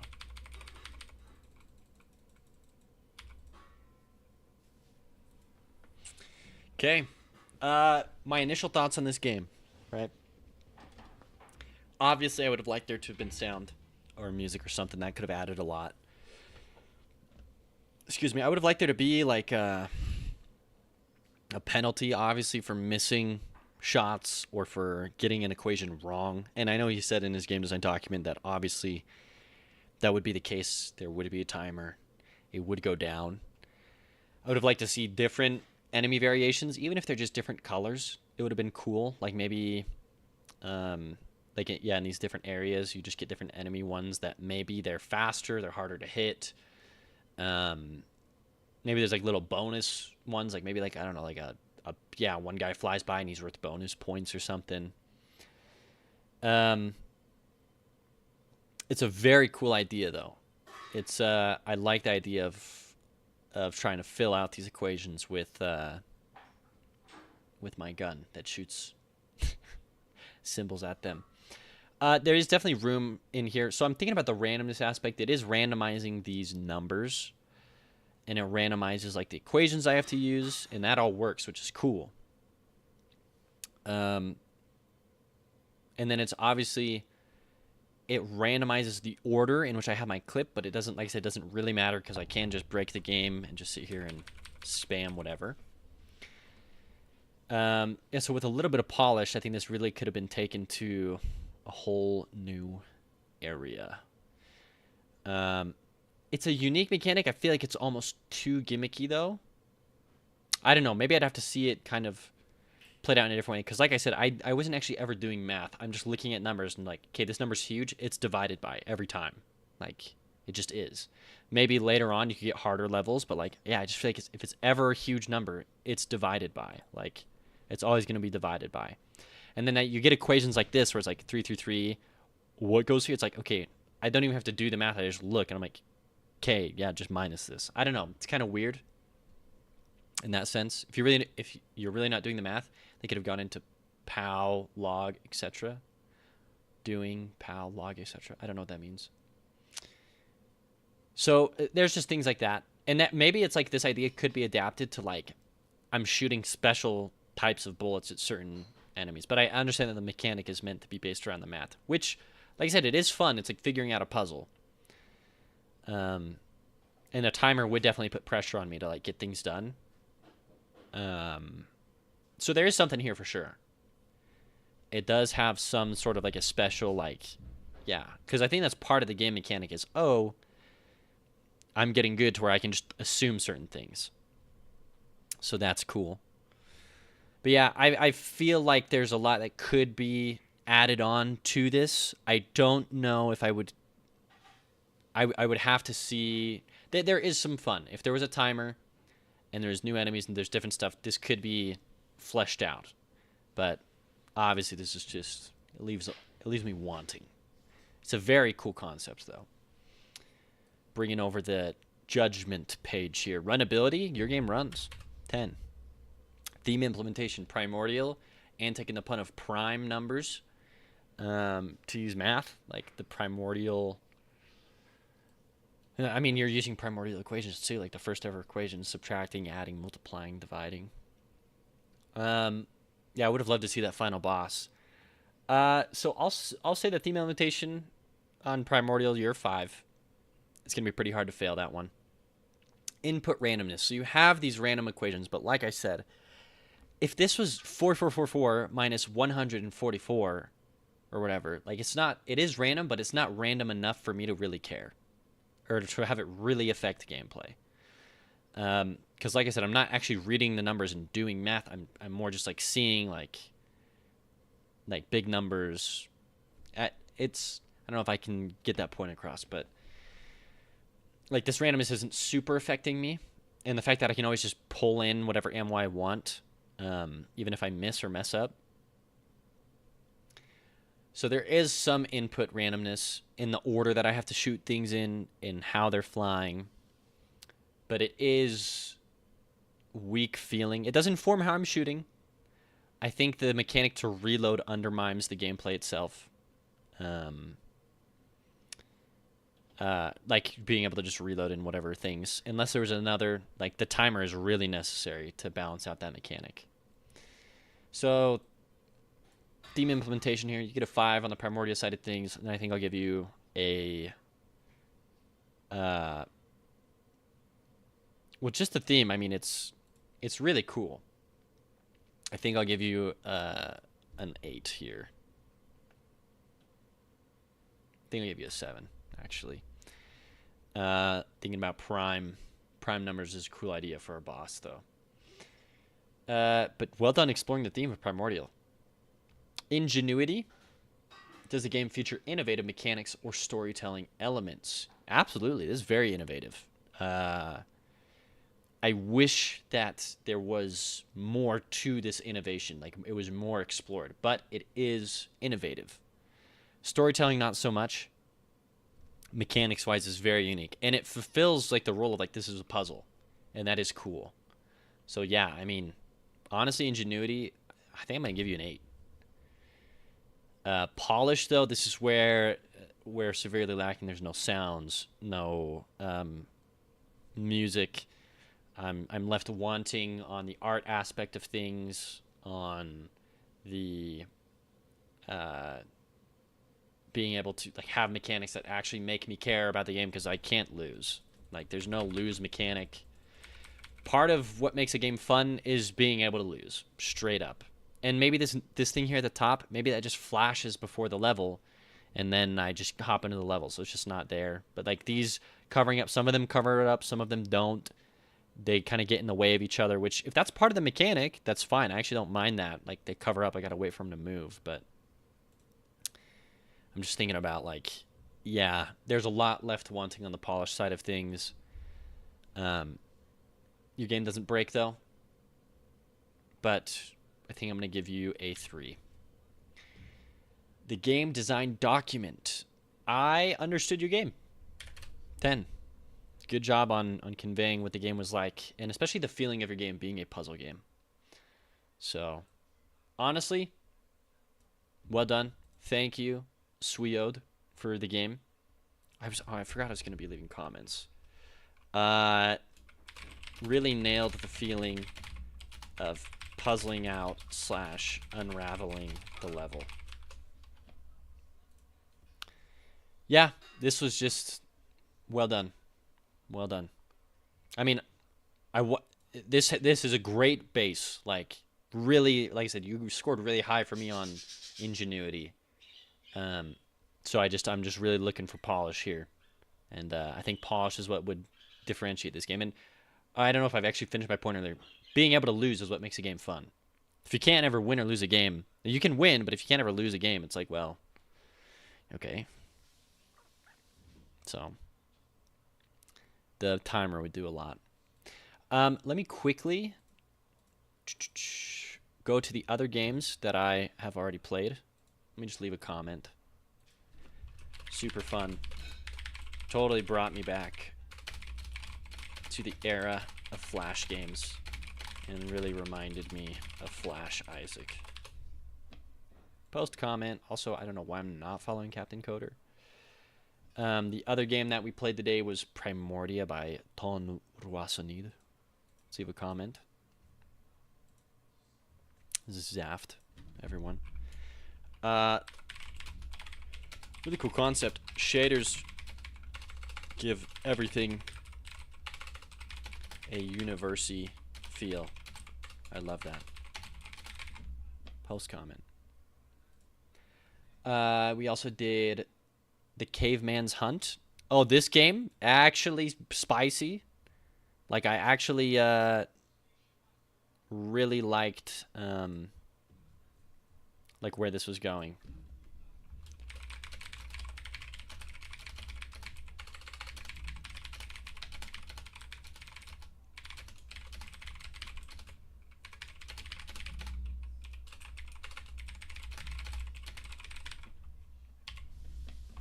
Okay. Post comment. I think that was the last one we did today. No, we did Pong. We did Pong ? Gauntlet edition. So let's go ahead and write a comment here. Love this concept.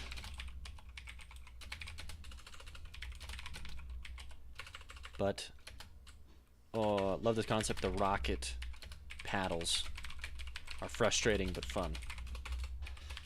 Post comment. All right, everyone. Next Gauntlet game here. Arseny on Twitch says, I don't normally play educational ones, though, because I suck at math. Yeah, like I said, this one was cool because I also suck at math. I was nervous, but it didn't actually need a lot of math, which was cool. Okay, we have Neuroba coming up next. Neuroba. Where are we at? Also, for everyone new in here, if you don't know, I'm sponsoring this GameJam. I'm giving out pretty hefty like rewards for people because I think it's fun.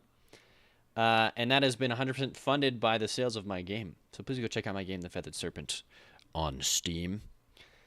And let me know what you think about it. It's a fun game. Guarantee you'll get at least 10 hours out of it. If not 250 like some people in my chat. Okay.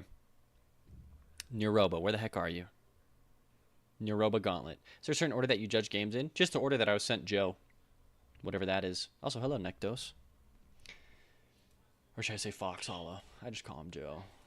He just sent me a list of games. I'm just going through it. And then after the Gauntlet, I'm going to go to normal games. Feathered Serpent pop-up. Feathered Serpent. I'm serious. Literally, all the money I made from this game, I brought it right back into supporting the game dev community, okay? I'm not saying I'm awesome, but I think I'm pretty freaking awesome, okay? I could have bought diapers with this money. No. Instead, I'm hoping all of you take the prize money and flesh out your games. Is really what I hope. I hope you take that money and you buy a Steam page with it, and then you send the game, dude. It appeared so awkwardly. Whatevs. I thrive in it. All right, Neuroba. Play Neuroba. First, we do... Whoa. The game design document. We don't read anything else.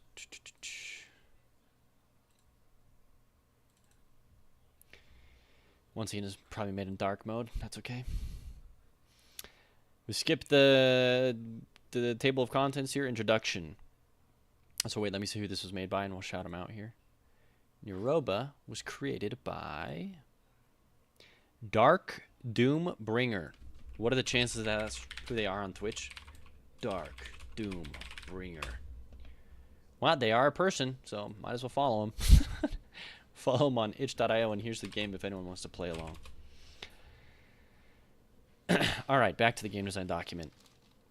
I've just been shouting at random people. It's awesome, FoxHollow. We got the wrong Captain Coder one time. Food is ready. Okay. You hungry?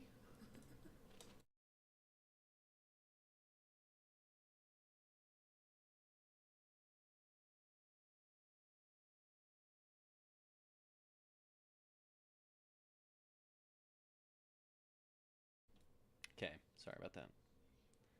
Let me fix my mic. Pump it back up here. Let's finish this document.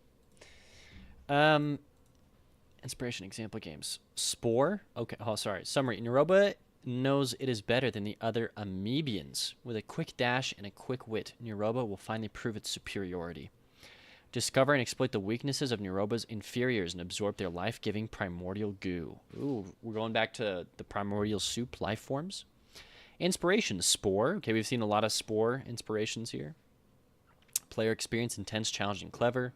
Genre, action, survival, puzzle, dark and moody. Ooh.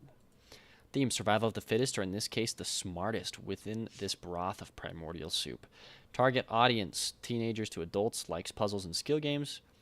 Explore, first-time players enjoying figuring out how to defeat all the enemies, enjoy the ambience and the challenge. Speedrunner, try to beat it as fast as possible, use exploits if possible.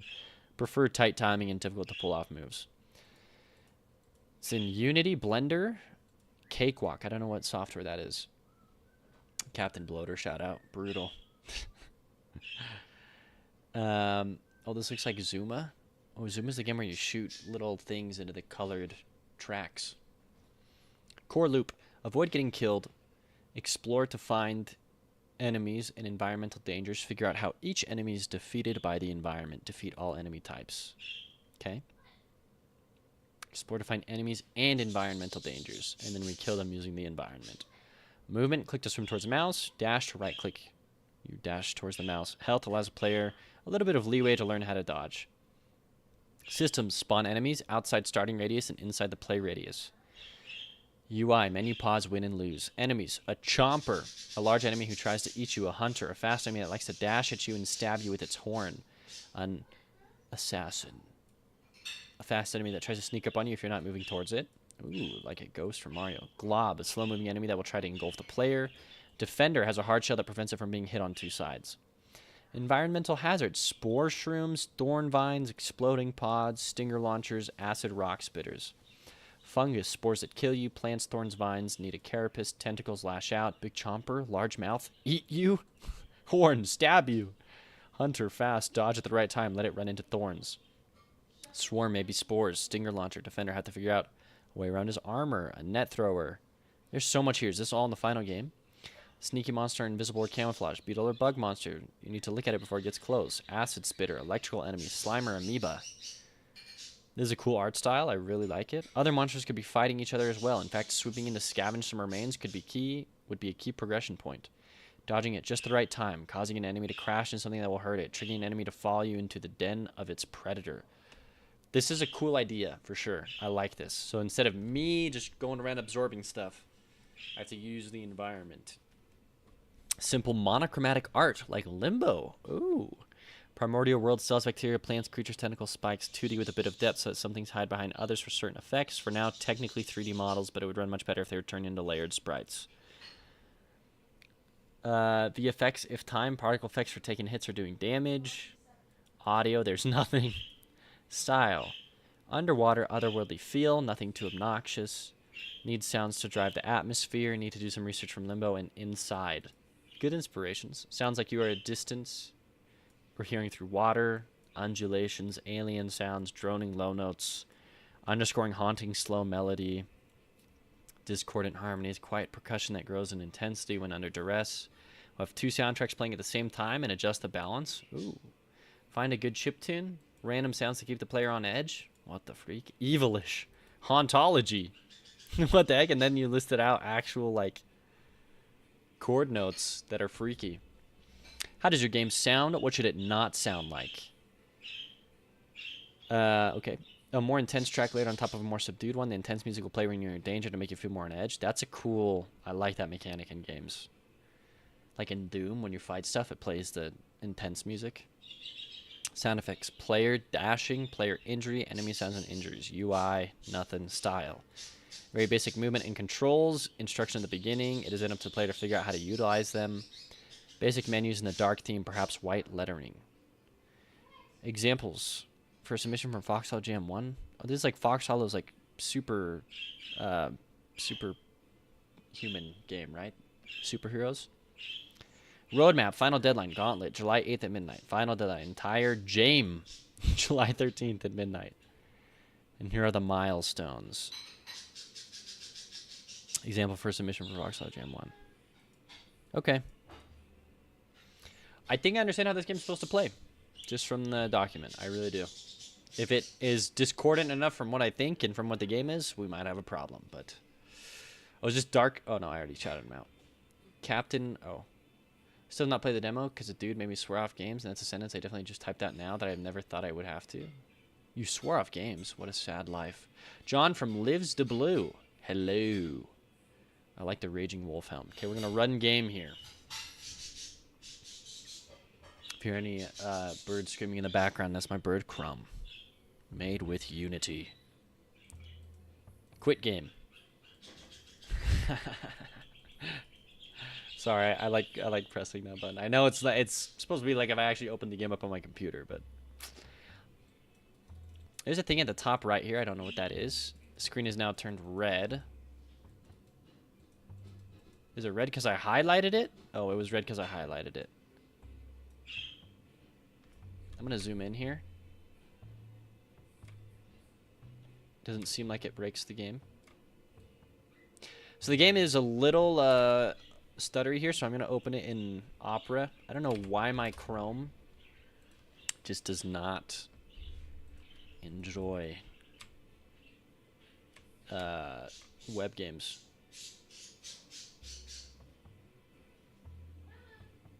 Okay, I do see that resizing will affect the HUD, so I'm not gonna resize because I don't want to mess with the intended HUD. This is not my game. We are judging games in a game jam. Subscribe. Hey, the Captain Coder. Just subscribed. Thanks for that sub. I appreciate it. Yo, sick game, dude. I loved playing it. We played it like I think 2 games ago. Dude, right? It absolutely sent my brain right back into the era of Flash games, dude. It was great. And I was legit jaw on the floor impressed that you got so much done in the 3-day time period, dude. I'll have to go back and watch the VOD. Yeah, I think FoxHollow clipped up my last VOD and linked people in it, so. It was a brutal 72 hours, dude. It was great, so. I loved it. And I loved the idea, too. Everything about it. I just was having so much fun. Okay, let's see what we're going. Niroba here. Okay. So he, like, fought that other dude. What if I make you fight this dude? Okay, you run into each other. Maybe I make you run into thorns? Okay, and then I absorb whatever that is? What is this? Can I absorb these? Am I just not hearing anything? Oh, there's a slight soundtrack. I'll turn up my volume here. Okay, that's nice. So he's gonna run into the spikes for me. Did not work. Okay, this is a shield guy. Can you run into the spikes for me? Maybe not. Let's see. Please, maybe? No. Okay, let's explore around here. I don't know how to actually fight you. Oh, I just lose. Okay, so don't run into enemies. It's a puzzle game at its core. Are you aware of my friend Captain Hot Buns? Maybe? Yeah, part of me wants to the Captain Coder. Part of me wants to go rewatch like the last little bit of that stream and just see like, oh, okay, so I actually have life, and just see how cooked you got, dude. I heard you're also remaking it in Godot, which is cool.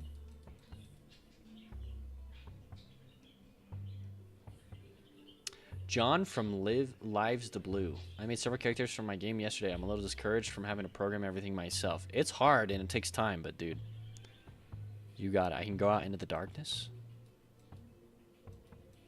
I can just go out here. Okay. Take me back. That's awesome you made several characters, though. I found that the more I work on a game, like once I get the base foundation of the game, it was really easy for me to add new stuff into my game. So like I know that setting up the base like systems in a game can be discouraging and stuff, but it's worth it. Can you eat him? No? Just trying to get them to fight each other like how the game design document said. I'm not sure what these things do either, because I'm trying to evolve, so I'm trying to pick these things up. There's no HUD indications of like my health or like where I'm at in like the evolutionary process, I guess, is what I would say. I lost. Okay, so yeah, I also, there's no indication for me of like what is good for me. So these like aren't good for me, those things. So what, like I have you eat these?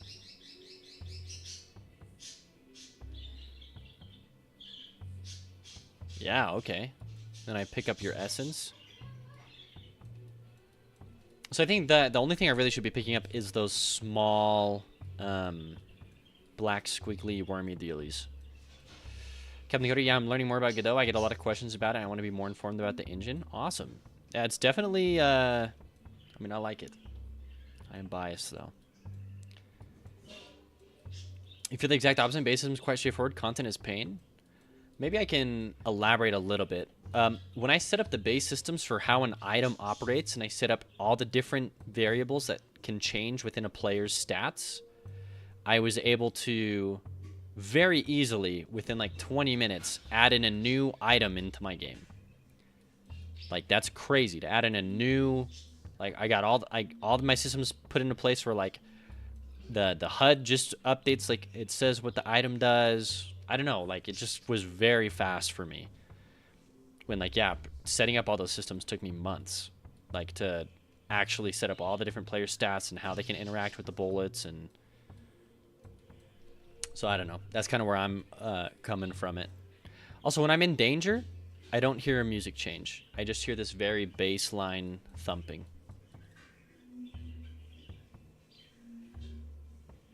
I do see the different hazards, though. So these are hazards, and those spiky boys are hazards.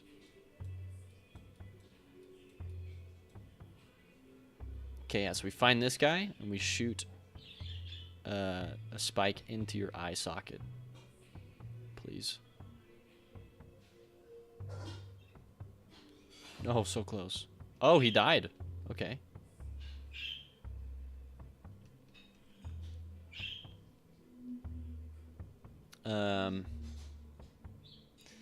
What? Shax would have rated you, whatever. Stay cool. I don't know what that means. Except for when you're out with the hot buns thing, clearly you don't know the guy. No worries, I'm just confused. I didn't even realize it was a real dude. What the heck is this thing? What is this? Is that like a lava pit or something? It's like I kite you around, you bounce into it. And you're just an eyeball out in the darkness? That's kind of creepy. So you're like not chasing me either.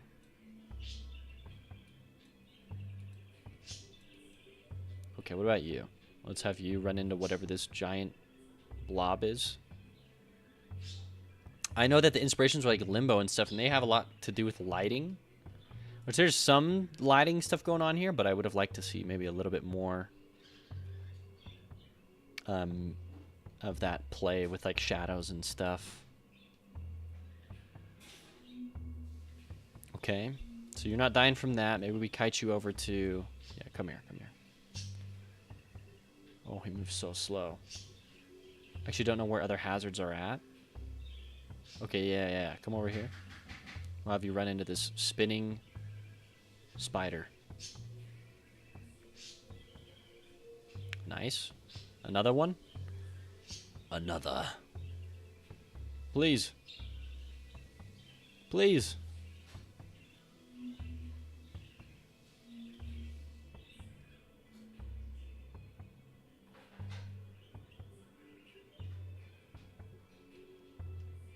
Oh, wait. Spike? Okay, he has a lot of health probably, but we just spiked him 3 times. 4 times? 5 times? Maybe he doesn't die from spikes. Okay, I don't think you die from spikes. Or maybe you just have a ton of health. Because the spikes are clearly hitting you. Yeah, if I had feedback on like what wasn't working, what is working with some of these enemies.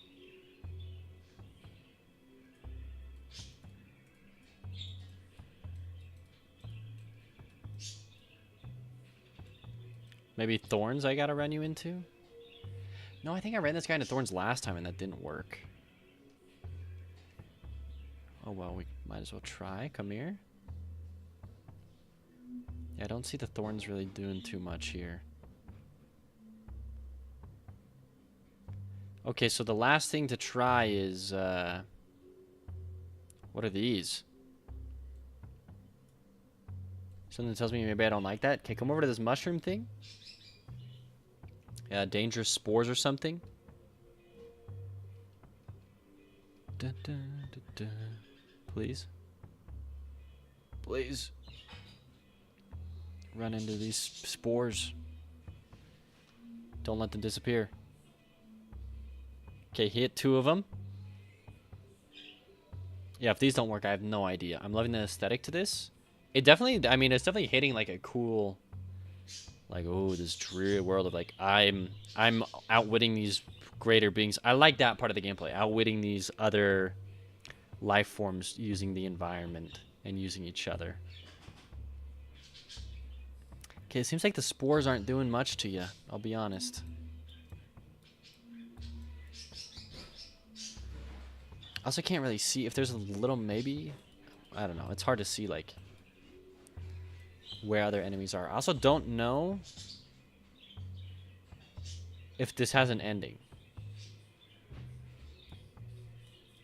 I don't think it does. Maybe it's once I kill everything. Is that the last guy to kill though? Noir film sort of aesthetic. Yeah, it's trying to go for that limbo kind of view. We tried to run him into the weird thing over there. To the games, what I saw, it's because I've been in and out due to work. Reminds me of Newgrounds games. These, yeah. It's because they're not like the pixel art. They're like the more flash aesthetic. It's just you, dude. I can't see any other enemies. So the last sort of attack that I can imagine is these things. Trying to kite you into those floating... I just don't know where they don't necessarily spawn from something. They kind of just float around. Also, stuff can like float outside. Okay, wait, there's one over here. He just moves so slow. Wait, over here, over here. Over here. Yes. Yes. Eat it. Oh my gosh. He's invulnerable. He actually cannot die. Law of threes, though. Maybe the third one would get him. Come here. He's invulnerable. Kill the dismembered finger. I don't want these. Yeah, they make me lose. Let's start again. So I have this guy. Maybe I need to kite like this guy into the other guy and have him attack him. Nope. He just dies. I think the small rocks kill him. Or I was kiting him into the rocks. I don't know. Maybe those weren't the rocks. I have no idea.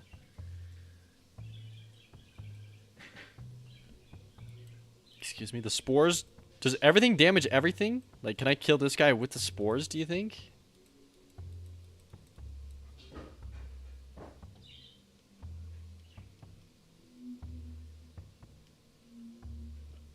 Excuse me. Or can I maybe make you fight this guy? No. Okay, wait, keep coming. I want both of you here. I know how to fight both of you. So we make you run into this thing. Okay, we have all the enemies here. Okay, you're done. Give me your goop. You... Are you gonna come near me?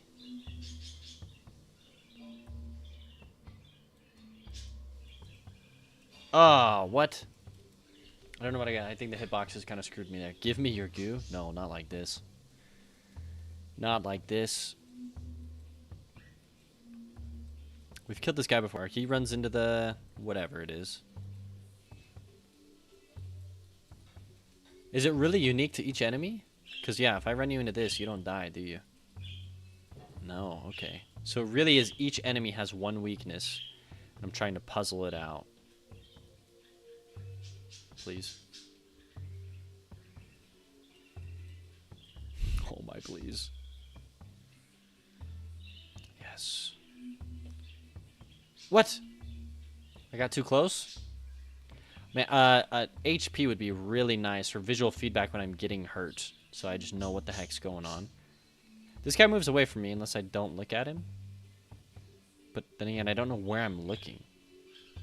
It's like I have to be near you and then look away. Or maybe I can manipulate your AI to... Oh, okay, stab into him. Did not work. Okay, so what, I gotta manipulate your AI to... Hey, wait, now he's attacking me. Oh my gosh.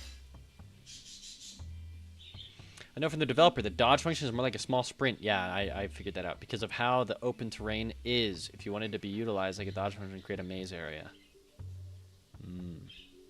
What the heck, were you eating that? You big guy? So what, if I cut you into the rocks, you die.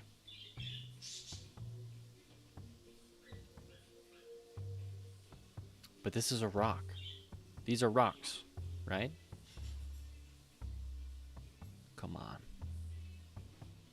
Boom. Unless he just has a ton of HP. What if you use the smaller enemies to take out the finger? I rammed in that spiky spearheaded enemy to run into the finger, but yeah, I don't know. That guy's like the ghost from Mario. Do I want spoilers? Maybe. Let me see here.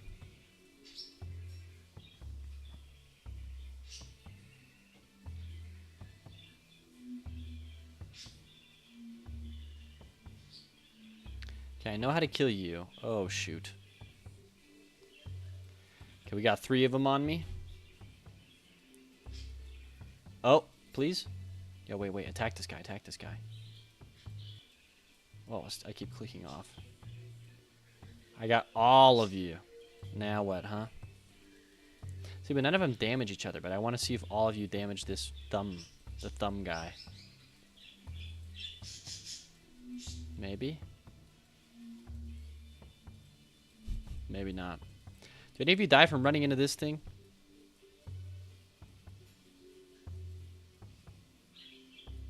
No. Okay, let me kill these guys how I know best. So let me find thorns. Here we go. Okay. You're cooked. If Sundown says I'll spill the beans, you can spill the beans. I figured out pretty much everyone, I'm pretty sure, except for the thumb. He's the only one left on my last one. Okay, so you come here. I think I forced you to eat, like, literally anything and you die? Yeah. Okay, so you're cooked that way. Okay, so those two, I'm just gonna... They're not solving the puzzle any other way. You have to get spiked by the spiky shooter thing over here. So you come over here, you get spiked. Please. Nice. Okay. So now we don't need to use the spiky shooter thing. So are you the spores? There's no way, right? You're the spores? I'm just assuming it matches up like 1-to-1, you know?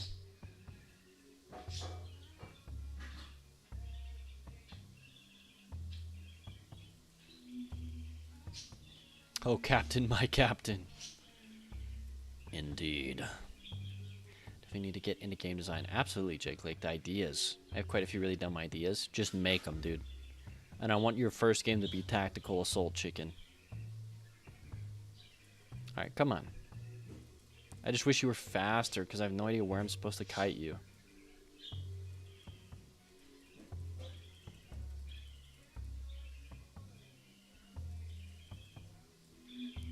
Okay, that guy's running away from me. That's fine. These are the thorns. We don't need to use those again.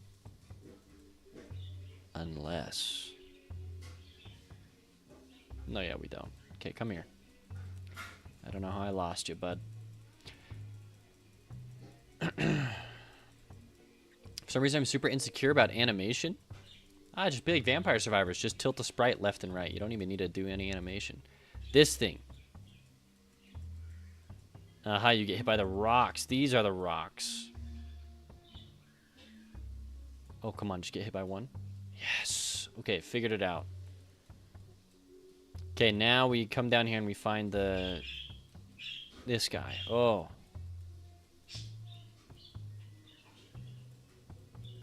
What the heck? Don't leave that far. Come on, come on.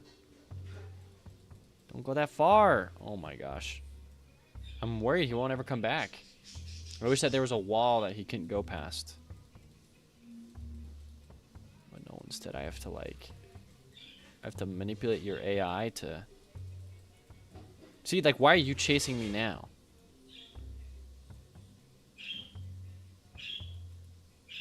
Where am I going? Is it pushing me back?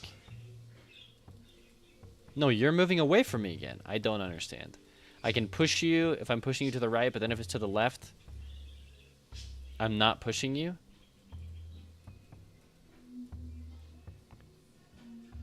What the heck? Yeah, and then I get the illusion that he's moving away from, or that I'm moving away from him, but really, this is weird, dude. This one seems a little... Yeah, he like keeps switching. It's not the camera being weird, it's the enemy AI does not know whether to chase me or not chase me. Like, I've chased him so far out into the darkness. I think it's over.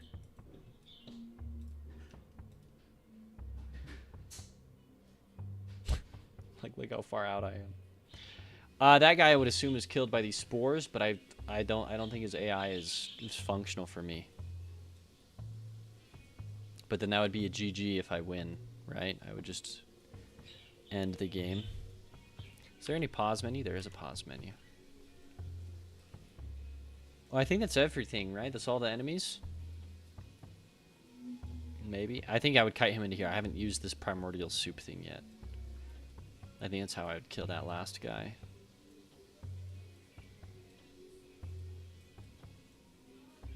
Or the mushroom spores. The mushroom spores make me think that there's like one more enemy that is just maybe lost into the darkness.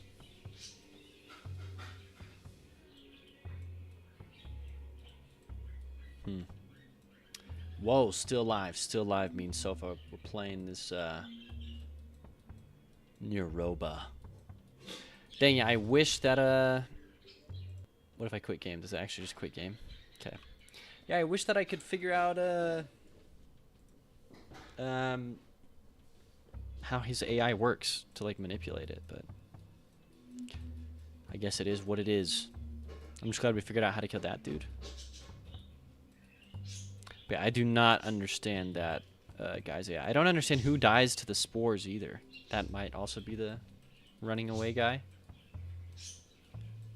But yeah, the whole look mechanic. He only chases you when you're not looking at him. I think it's weird to split into like left and right side of the screen. Like, see, he'll chase me this way, and he won't chase me if I'm to the right of him. So it creates a weird dynamic where he's chasing me 1 second, and then he's not chasing me. So like, unless he spawns on the right half of the map, and then I kite him over properly, it's just not happening. And then this is AI bugging out because it doesn't know whether or not to chase me.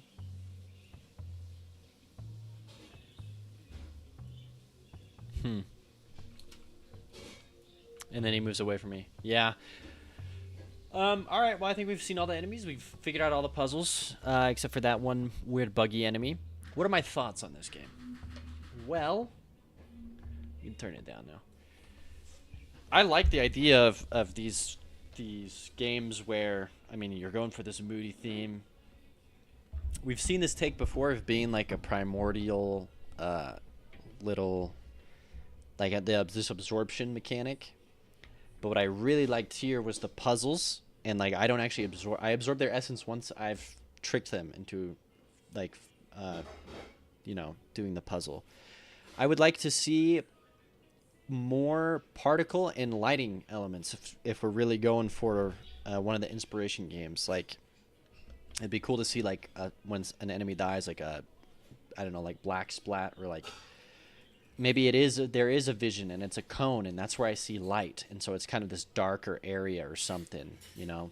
Maybe every time I pick up a little thing, I would really like a HUD to see like my health, my dashes or whatever, and maybe to see like what enemies are left. But yeah, there's a lot of cool stuff here going on. Just this mechanic of figuring out the puzzle is really interesting.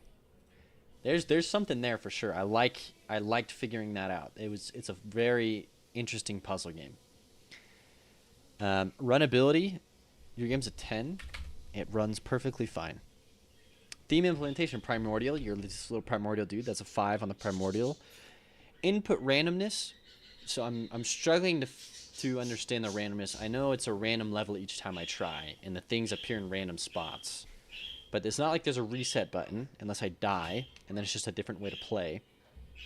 And the enemy AI doesn't necessarily seem particularly random. It seems very, I'm going to chase you. I would have liked to seen a little bit more implementation of randomness affecting my decisions. Like, maybe there's multiple levels, and in this level, it's random assortment of these types of enemies. Maybe there's multiples of that enemy. Things like that, I think, would really make this go a long way. So theme implementation, I think that there isn't really, truthfully, there is not really a lot of randomness here for me. There is, and even though there are random elements, it's not, the whole point of the randomness is we're trying to make randomness fun, and we're trying to make the randomness either influence the player's decisions, like I have to switch up what I'm doing because of the input randomness, or what I'm doing is random based on something else. So I shoot, but then my shots are random or something, and that causes differences to occur. But I don't see differences occurring. I just see random iterations of the same puzzle. So I'm going to give that a 1 on the side of input randomness. So we'll give you a 6 here. Ingenuity. So that means, does the game feature innovative mechanics or storytelling elements? Absolutely. I like the darkness, the mood. I wish that the sound picked up when I was in danger. I wish that was more of a thing. Or when I was hurt. I wish for a lot of those things. But ingenuity-wise, it was a cool mechanic, having to kite around and solve these puzzles with the enemies. I don't think I've ever seen that before. That's a very innovative mechanic. And the storytelling of I'm this little microbe trying to be the best because I'm the smartest. I really like that. Jake Lick on Twitch says, if you decide to make a full game of this, I highly recommend not making a computer game, but instead a mobile game. The control scheme is very much like agar.io. It would do really well. Yeah. I like the randomly generated puzzle things. So random generated game without much randomness. Well, yeah, if I just randomize the placement of everything, it's not like the input randomness is very low. It's not like it super changes my actions. I guess there is the idea of it because the places where I solve the puzzle are in different locations. I have to then find the enemy that's in a random location, and then it affects me going and remembering that location and dragging him to it. But it's not very fun. It doesn't really, it just prolongs like the inevitable. It's not like we're looking for something a little more there, or at least I am. Ingenuity, by the way, though, I'm going to give you an 8. it's huge. I like it. I like the theme. I like solving the puzzles. That's good. I wish that, yeah, it'd be cool to see more puzzles, more life forms. So there was already quite a bit there, which was cool. Polish. This is I think where we're gonna see probably the lowest score here for this game. You know, no sounds, no visual feedback when I'm getting hurt, no HUD elements or UI, no. What is here is cool with the theme, but there's so much more that can be done with this theme to make it more like those games like Limbo. Is game development worth it? Yeah, absolutely, Necro. Welcome. Polish-wise, and there's no menu, there's no respawning. Things can get lost. There's that bugged out enemy where he doesn't really follow me because line of sight's weird. But the other ones work. I think I'm going to give you a 3 on Polish. Naroba. Your game design document. I understood exactly how your game is supposed to be played. Well done on the game design document. Visual ray tracing for line of sight works really well. Yeah. Like just where my mouse is and he's looking at it. It could be solved super easy. Yeah, Polish here for me was the one where I'm like, dang, this is a cool idea. I needed it to be more polished to be fun. Don't listen to Captain Coder. Is game development worth it? I'd say yes. Even if you have no idea what you want to get out of it, and even if you didn't enjoy making a game, it's worth it. But then again, I'm probably biased. I'd say, is it worth it to learn an instrument? Yeah. You learn something. You, like, that would be worth it to me too. Even if you didn't like making music, and at the end you didn't use it, I'd say it's still worth it. Game design's cool. It's worth it to try out. So there's my rating there, Naroba. Honestly, I like this. I want it. I want more out of it, though. Like, I want... The polish would really, really sell this game for me. So, all right, let's follow Dark Doombringer on here. Oh, shoot, I think I already did another one. My main... Let me find it again here. Naroba. There's a casual one, so I'm really interested to see what happens with the casual version. Maybe a lot of what I said gets addressed. So that, of course, once again, this is the very quick one. I'm so zoomed in here. Write my comment. Love the inspirations and theming for this game. Also, the puzzle solving was fun and unique. Lots to love here. Post comment. All right, everyone. Once again, if you'd like to play it out yourself, here you go. But there is a better version on the casual track that we'll be checking out. I am going to take a 15-minute break to sort some things out, and then maybe we can get back and do one more game. But we will see. But this has been fun, and welcome, everyone. Thanks for sticking around, hanging out. Now would be the time to go get food yourselves and chill out. Thank you, everyone. Super fun games, by the way. Super cool games today.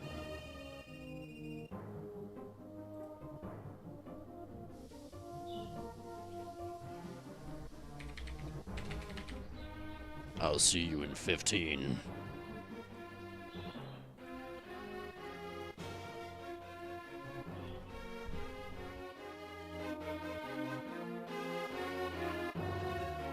Also, wait, let me address this real quick. I'm just tired of being an IT, and I love art and gaming. I know you probably get asked a lot. Thought I'd ask opinions. Dude, yeah, get into game dev. Are you kidding me? Dude, love art and gaming? Get into freaking game dev, dude. Heck yeah, it's fun. Especially if you're already, like, have some background in, like, IT and stuff. I don't know, that's... Dude, definitely do it. It's fun. Okay, I'll be back.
I'm back.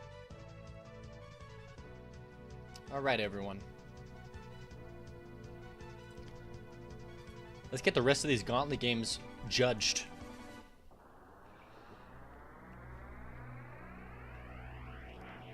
Necro, I'm happy you're going for it.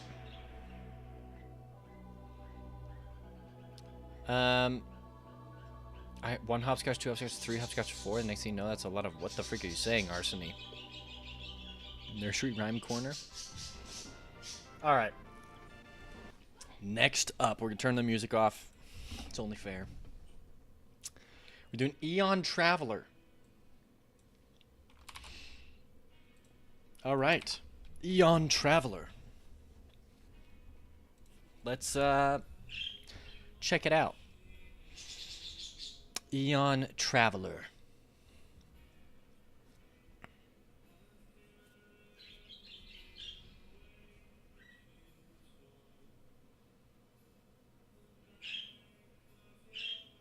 This. Ooh, it looks cool. So let's get the game design document. And I guess just give me the .exe. I'll trust you. Downloads. Eon Traveler. I think it's just this. Yeah, I've never seen this before. All right, everyone. Let's read it. Aha.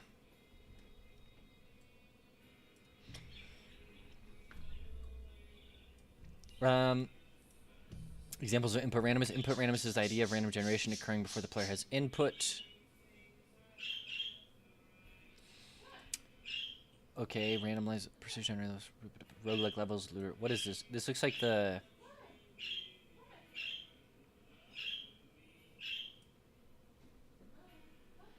It's kind of hard to read. I wonder if it's formatted differently, and I'm just like, what if I edit with Notepad++?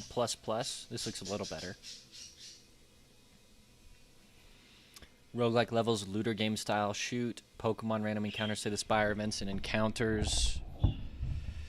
Slay the Spire, Balatro, Dicey Dungeon, draws at the start of turns. Slay the Spire, into the breach, enemy intentions. Examples of input randoms. Enemy intentions, card drafting, random encounters, randomized levels.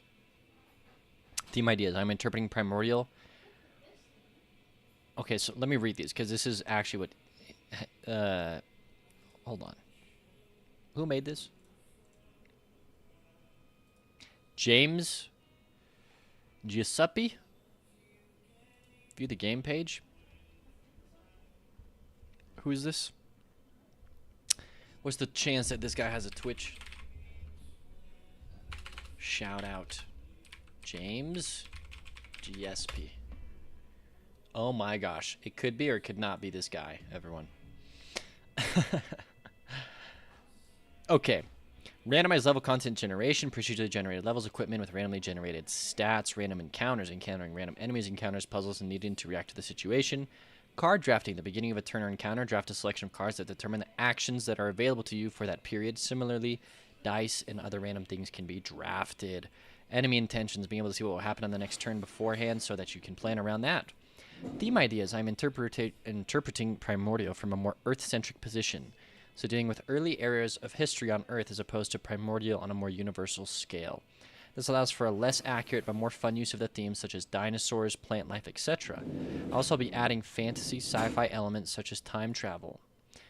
Eras of nature's development on Earth, time travel to those areas, animal and plant life from those eras. Dinosaurs, nice.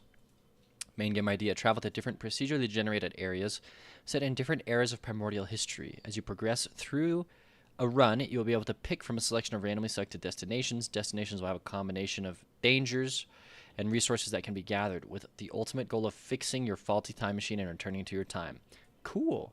When you are at a destination at the game when you are at a destination, the game will be top-down, isometric view, and in between destinations there will be a menu representing the interface of the time machine. Top-down character, a character that can move in all directions, interact with objects, simple non-lethal combat. Random level generation and noise-based isometric tile map that will generate an area with different tiles, objects, plants, and animals for different eras. Destination paths generation. Generate a series of interconnected branching pathways that has nodes corresponding to era, destinations, and random events. Resource collection and goals. Components of the time machine need certain resources to repair. As they are repaired, new abilities will be available, and eventually you'll be able to return home and complete the game. Okay. Implementation of input randomness. Procedural level generation. Before the player enters a new destination, it is randomly generated for them with a different layout and placement of objectives and dangers. This gives a consistent set of rules, but a constantly changing environment for the player to act within them. Destination selection. Initially, the destination will be random, so that when if repaired, and the player gets the ability to choose destination from a list of random options, they will see the contrast between having the information before and after traveling to a new destination. Deep breath. Implementation of theme. Primordial. The game is set in 4 eons of Earth. Hadean, Archean, Proterozoic, and Phanerozoic. With you traveling within them, looking for resources to repair parts of your time machine and return to your own time. Each area is visually distinct and has one of the resources you need to repair your time machine's components. Scenes. Destination area, destination selection screen, time machine screen. Art. Tile sets, character, plants and animals for eras. Resources, time machine visuals. So from what I'm understanding here, the player will be able to move on a grid, an isometric grid. There'll be random enemies, random plants and hazards to avoid. And I'm trying to get a specific part for my time machine, and then I'll go to the next eon. There's enemy intentions. Are these examples, or is this what's going into your game? Am I going to be card drafting to see where I go and what I can attack and the different enemies? That's what I'm assuming. There's going to be cards. And I'm drawing and playing to move around and attack.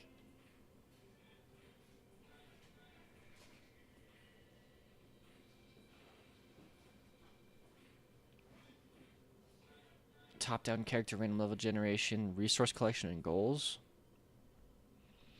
It's a little slightly confusing, but I mean, from what I understand, that's what it's going to be like. I'm going to draw cards. I'm going to move on an isometric grid. I'm going to fight enemies, avoid hazards, and look for my time machine piece. Okay. Let's play. WASD to move, E to pick up resources, mouse to stun wildlife. Collect the required resources from destinations, repair the 3 broken components, and travel back to your time. Maybe it's not a card game. Did I get that? These are just inspirations?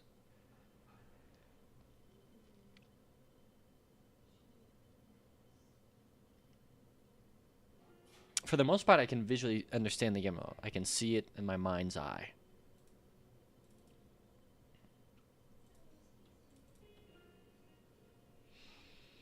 Let's play it.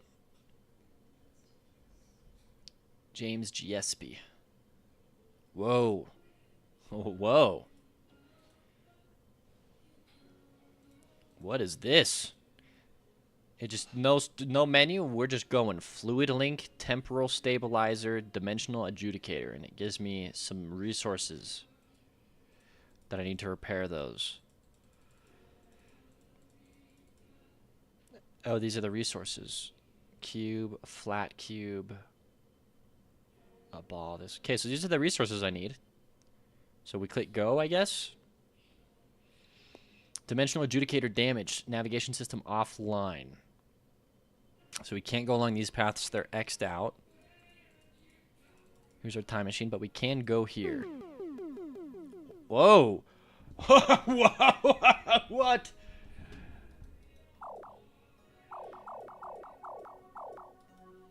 WASD to move. Yo, what the heck?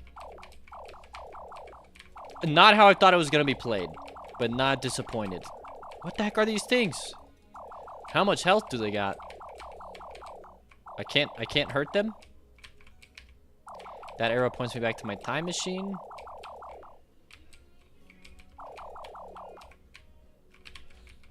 Oh, I pressed E. I just intuitively did. E.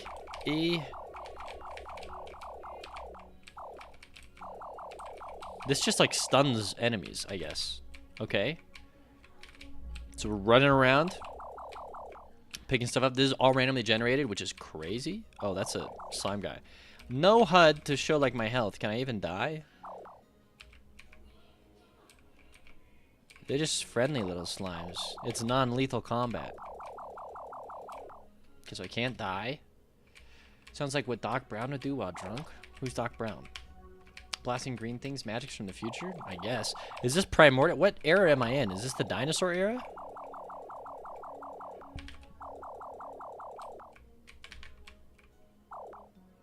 Also, I guess I can go back anytime I want, but I probably need the resources to repair stuff to access different areas.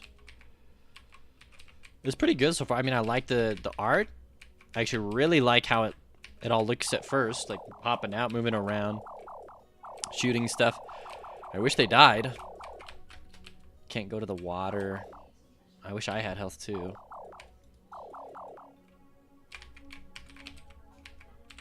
Games don't necessarily need to be like... They just need to have a win condition and a lose condition, right? So right now I'm not really seeing a lose condition. They don't necessarily need to be like violence-based or combat-based. Just be careful they don't corner you. Oh, and then yeah, you could get stuck, right? I love the aesthetic and color palette in this one. Yeah, this is actually sick. I love the little guy, like, a lot. I loved it when I first got in. Did you hear my freaking... Oh, my laugh? I was like, let's actually freaking go. Big map generation, too. That's really cool. Don't corner me. Don't corner me. Okay, I think we got quite a few. 20 and 10, I think that's all I needed. Send me to a new area, I guess. Music's there. Sounds are there. For shooting, not really running or the enemies getting stunned. I don't know what era I'm supposed to be in. That's another thing. Look at this. The depth, the Z-index here is really cool. Like, the isometric part of this is crazy polished and cool looking. Probably can't go across here, no. Doc Brown Back to the Future? Ooh, I've never seen Back to the Future. And if I have, it was when I was very, very young, so.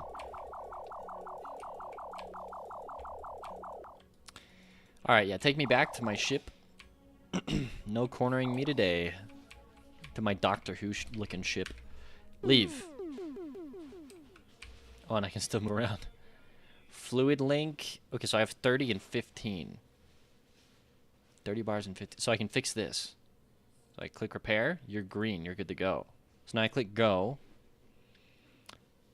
So this was like an unknown area that I went to. And now I can access all three of these. So we can go to Proterozoic, Phanerozoic, or Archean.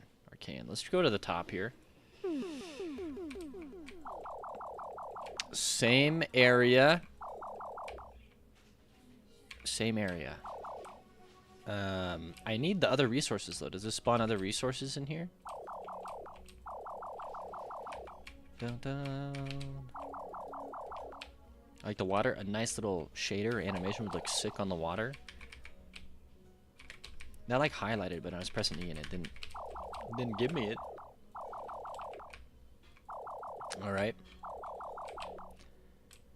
No cornering of me today. I'm gonna go back. Maybe I clicked on something. I don't know, maybe I screwed something up. Or maybe there's only this one area. I love it. That's why. That's the reference. No, yeah, I didn't get the reference because I haven't seen. Okay. Take me back, I guess. I mean, I already have all this stuff I don't need. I need to repair more of this stuff, so.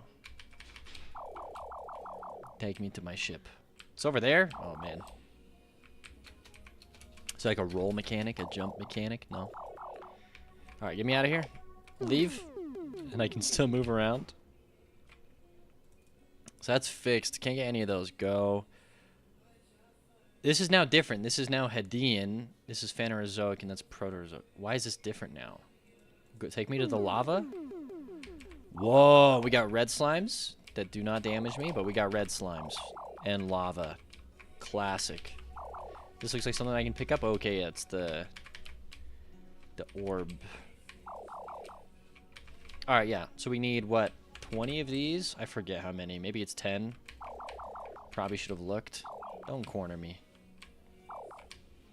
I'm loving the art though.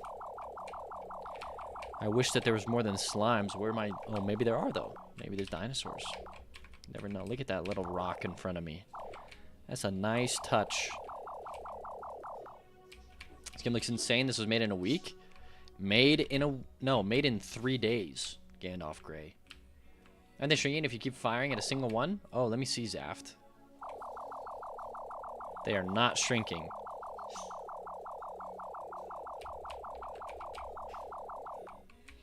The different because butterfly effect? Oh. Apparently it was made in 3 days. Yep. This game was made in 3 days. I bet a lot of that time went to the art, let me tell you. The art here is looking really cool.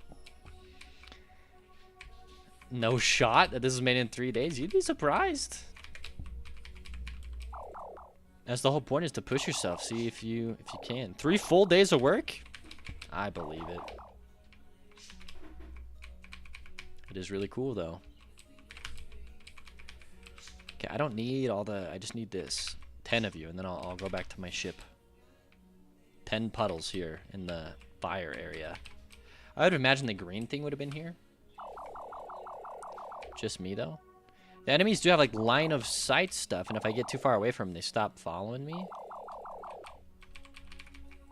Okay, we got 10. The random generation is also pretty crazy. The different heights generating randomly, and there's a lot of cool stuff here. The stun gun.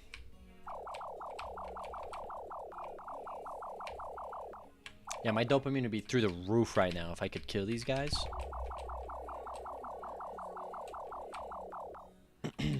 Alright. Get me out of here. I believe it was just 10. Could be totally wrong. I mean, this area is just a palette swap from the other, which is very smart use of time. Oh, yeah, totally. What did I need? 4. Oh, cool. Fix the fluid link. Okay, go. Oh, it's different every time. So take me to Proterozoic to get the crystal. Really should have looked and seen how many crystals I need. Okay, different slime monster. This one looks like the same palette as before. Proterozoic. Said that we have the oh, wait. No, wait. If it just means the other crystal, we've already... I don't need to go here. It's always on your side, Arsene. I feel betrayed. No shot that you've been going to the gym? Oh my goodness. I'm always on your side. Oh my goodness. I see. It looks like after you go to an area, it becomes lava. No, I think it's just random. Okay, but let's go. We get Mercury here. There's no way to go back. And Phanerozoic looks different. Organic and Mercury. Okay, let's go with this one. Let's get some organic material.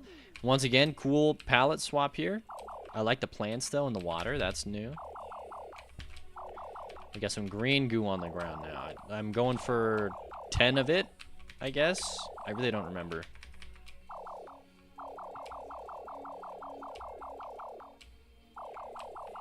Yeah, even, I know that it's very bare bones, right? It makes sense, right? 3 days. I'm telling you. If you had the time to make them get hit and stun and flash like that, it's like 2 seconds of code. It's maybe 5 minutes to create another part, to create a particle effect of like slime exploding. And then to call that after getting shot 3 times. It's very... I've added in quite a few in the Godot. It's the fastest... Oh, don't corner me. No, they almost got me. It's the fastest, like... Just... And it would have just made this game just...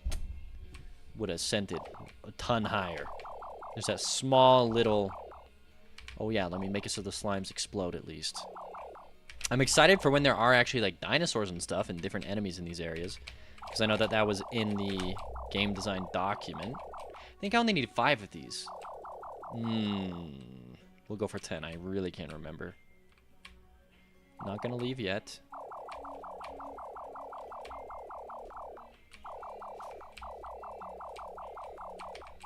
Thank you for the green. Anything over here? This is cool. I actually really do dig the random generation here. I'm at 7, huh?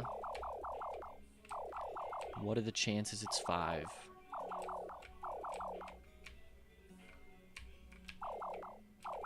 Is there even gonna be enough here for me to get?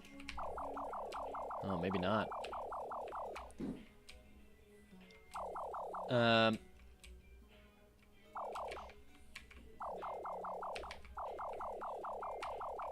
Up maybe? No, I think we've been up here. Okay, we're gonna reset here, go to a different area, and I'm gonna actually look at the amounts, so I'm not just wasting time. Oh yeah, 20 by 5. So what happens? I do that. Go. With your time machine repaired, you have managed to return to your time. Your parking skills could still use some work, though. Thank you for playing. That's funny. Then there's the end screen. There's no way to restart. Okay. R, maybe? Can I alt enter this game, too? No. F4? No. Escape? No. Okay, we're gonna... There's one area I feel like I did not go to. Maybe I'm tripping. But it was... I have to go here. Okay. We're resetting it. Don't corner me. What is it? It's 10 and 10, I think? 20 and 10? I have no idea. Shoot.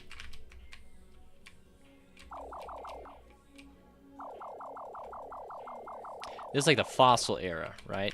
That's kind of what I'm getting from this vibe. Like life is just starting to move from being completely underwater to just barely on land. Okay. Give me. So I can get soft lock, by the way. I'm going to test that out in a second, but after I visit the new area.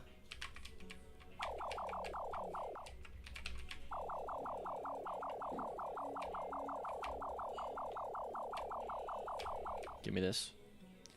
I believe it's just 10. 10 and 10.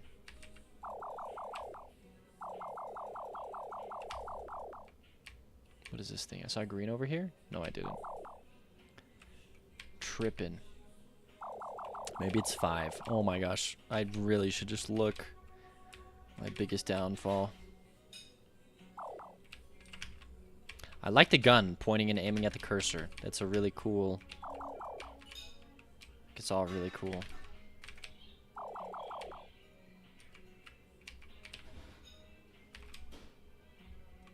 Okay, I think we can get 10 here.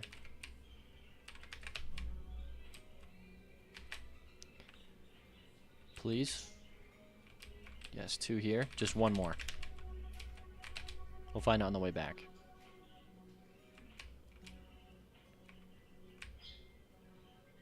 Maybe. Hopefully. Yes. Alright, that should be enough if I'm remembering correctly. You haven't even seen the musical version of Back to the Future, have you? No. Why would if I've not seen the main movie, you can bet I probably have not seen the musical. Alright, we fix this. Yeah, it was only 12 and 3. Dang. Okay, go. This one, Mercury. I don't think I ever went to Arcane. Yeah, like, what the heck? This area looks crazy. And what does this one give me? Mercury? Yeah, like, which one is that? Oh, it's this. So the same one we were finding in the lava area, except, ooh, this is like green bubbles and stuff. Okay, that's cool. 2 different areas to get that. Okay. We're gonna test out something here.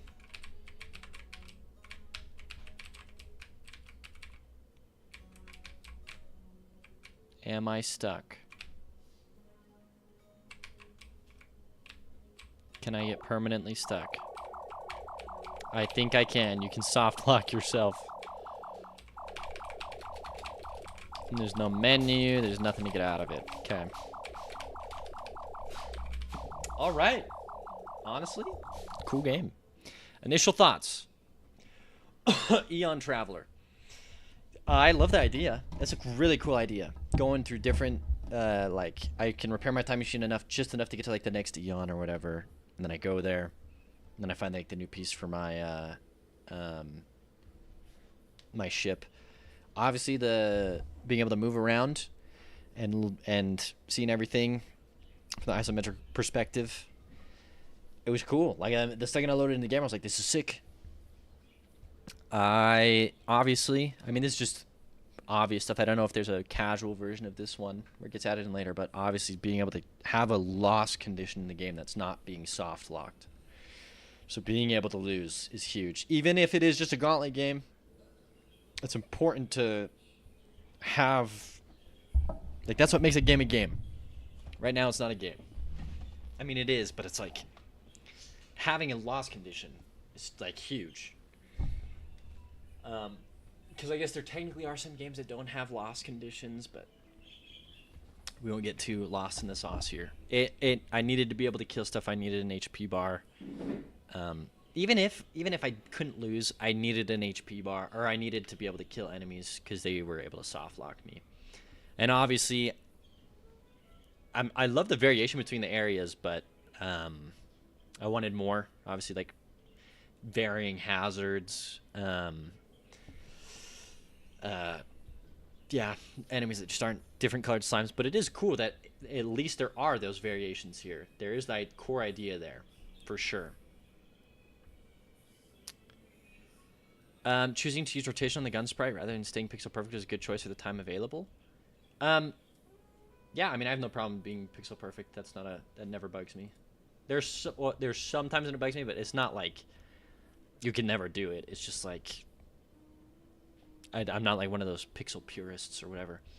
Thomas Stuckey, welcome to the YouTube stream. Have you done my game Pong yet? Yes, I have. Hold on, let me. You have to go earlier in the stream.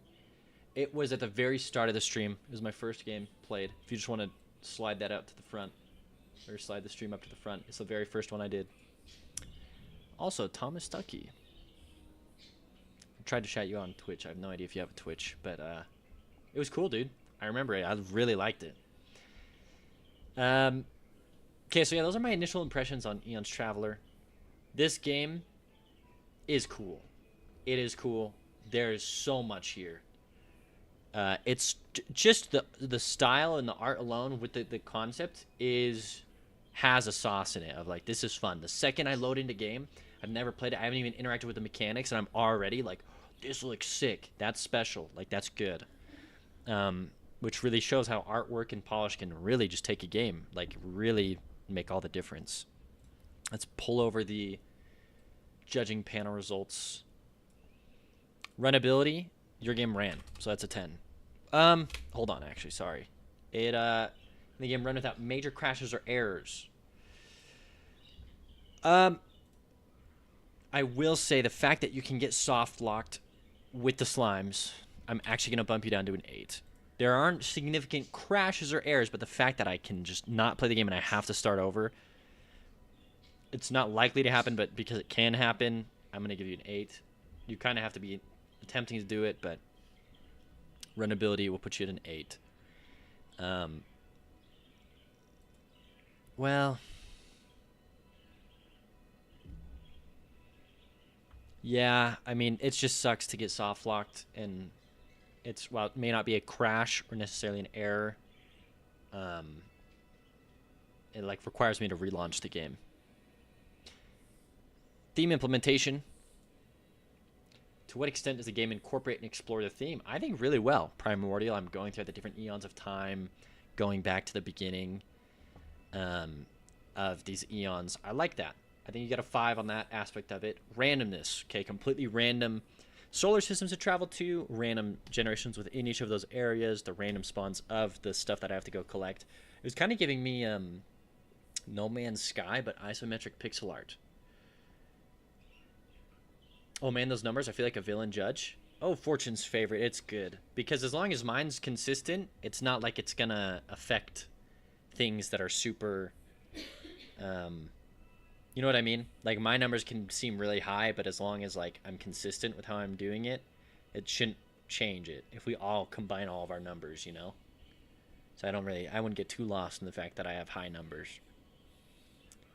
I also am just literally going off of, I have this pulled up. I look at this every time. So, like, for me, runnability, it really is just a matter of, like, does your game start and doesn't crash? And, like... there's some instances where, like, do I have to restart the game? So almost everyone's going to get a 10 because your game runs. Like, it's like, that's really all the category is, you know? And I split theme implementation up into 5 points are dedicated towards the theme of Primordial, and 5 points are dedicated towards how well you did the theme of randomness. So in this one, you hit Primordial. It's almost everyone, I think literally everyone has gotten a 5 from me on Primordial. So well done. So the 5 there, but then randomness. Okay, so we have, there's no random enemies. The enemies do change, but there's random enemy spawns. There's random generation in the layouts, random eons to go to. So for theme implementation, all of that randomness does affect where I'm going to go. Does affect the next thing I'm going to do. Does affect, where I'm going to go. It makes me choose things. And I can only imagine that if expanded upon, definitely. So the bases are all here, which I really like. But at its core, it's just sprites on top of walls. It's not like we're randomly generating in hazards. The enemies can't even hurt me. So while there is input randomness, the randomness in a way is superficial. So for example, in another one we had in Europa, there is randomness, but because the randomness doesn't particularly affect the player significantly, I've rated it very low. This one I'd probably put it like a 2. There's randomness. It's going to affect where I'm going to go, but ultimately it's not significantly impacting gameplay. So we'll give you a if it's not ultimately impacting gameplay, I think I'm going to give you a 6 here. Ingenuity. Does the game feature innovative mechanics or storytelling elements? I think the storytelling is very interesting. It is very innovative to me. The mechanics, there's nothing crazy in the mechanics. It would be interesting to see if the gun is just meant to stun, and that would be an innovative mechanic, because it's like, I don't actually kill anything. Maybe the time traveler doesn't want to mess up time, so all he's going to do is stun enemies, which is a cool idea. Traveling through these different eons. So there's some there, but actual gameplay, there's nothing crazy. We're going to go with a 5 here. The story is carrying a lot of that. Polish. Okay, there's a lot done in the art polish. There's a lot done with, like, there's little flashes when you hit the enemies. There was sounds. There's a little bit of music. So much art in tile sets. The menus were cool. Here's what's going to take down the polish for me. There's no starting menu. There's no pause menu. There's no way to restart the game once I've beaten it.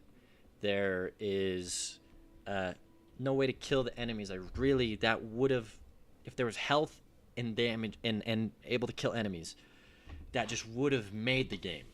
Like, it would have been a game. Instead of just me kind of walking around just doing whatever. It's beautiful and it's fun to move around and collect stuff, but like, that's what really, those little things of polish are what really take it. So I'm gonna, hey, oh my gosh, how am I supposed to pronounce it? Zalimatador de Pombo. Hey, do you also test games that are not part of this game jam? Depending. Right now, I got to get through the game jam because I am a judge, but potentially in the future, yeah, I don't mind taking a look at people's games. You like playing them? Okay, good luck. Oh yeah, Fortune's favorite. Good luck. How many gauntlets do I have left to play? 2 left after this, so we're super close to being done. Polish here, by the way, because it is missing those elements, we're gonna bring it down. It has music, it has sounds, has great art. The art is something that most people do not focus on, and this had fantastic art. But it just, those just tiny things would have really sent this. But because it is lacking those things, and because, I mean, you can get soft locked and stuff, the soft locking would have been fixed if I could kill enemies, you know? I'm going to put it at a 5. Game design document. I was struggling to understand how your game is supposed to be played, but I understood it was going to be isometric, that I look around and trying to find these pieces to repair my time machine. I'm going to give you a 9. I think for the most part, I understood. I didn't understand when you were talking about inspirations. I was like, is this how the game's gonna run? I didn't know that it was a shooter, which I guess it wasn't because I'm not really killing anything. But like, I didn't necessarily understand those mechanics. Okay, good submission. So much potential here. Is there another? I don't think there's a casual track. So I just want to say to this developer, if you are watching this, do not let this project die here. You put so much front work and effort into creating a really cool layout, solar system menu thing, and all this art into the tile sets. Like, this is very, very close to being just a small little fun indie game that you can polish up and sell for $1. Absolutely, this is so close. Like I said, just creating 1 or 2 enemies in area, 1 or 2 hazards in area, and then that's it. And you can have the same game with a menu and pause menu, just a couple of those things. Probably take you a month. Polish it up, finish it, and ship it out. And I would love it. It would be a fun little game. And you could even expand on that more. Totally. So, yeah, I mean, well done. I don't want to see all this work that you put into these tile sets just go away. So, absolutely, please turn it into something dope, because it has that feeling. If you go back to the start of when I was playing this, when I hopped out of that ship and I saw and I moved around and I was shooting, this game was about to be like S tier for me. Like, holy crap, this is gonna be dope. It's just those things that really brought it down. If I can't kill anything, like, but there's that's special, and you can cultivate that, and people will look at this and want to play it. So, anyways, that's my little spiel. Okay, everyone. Next up on the chopping block.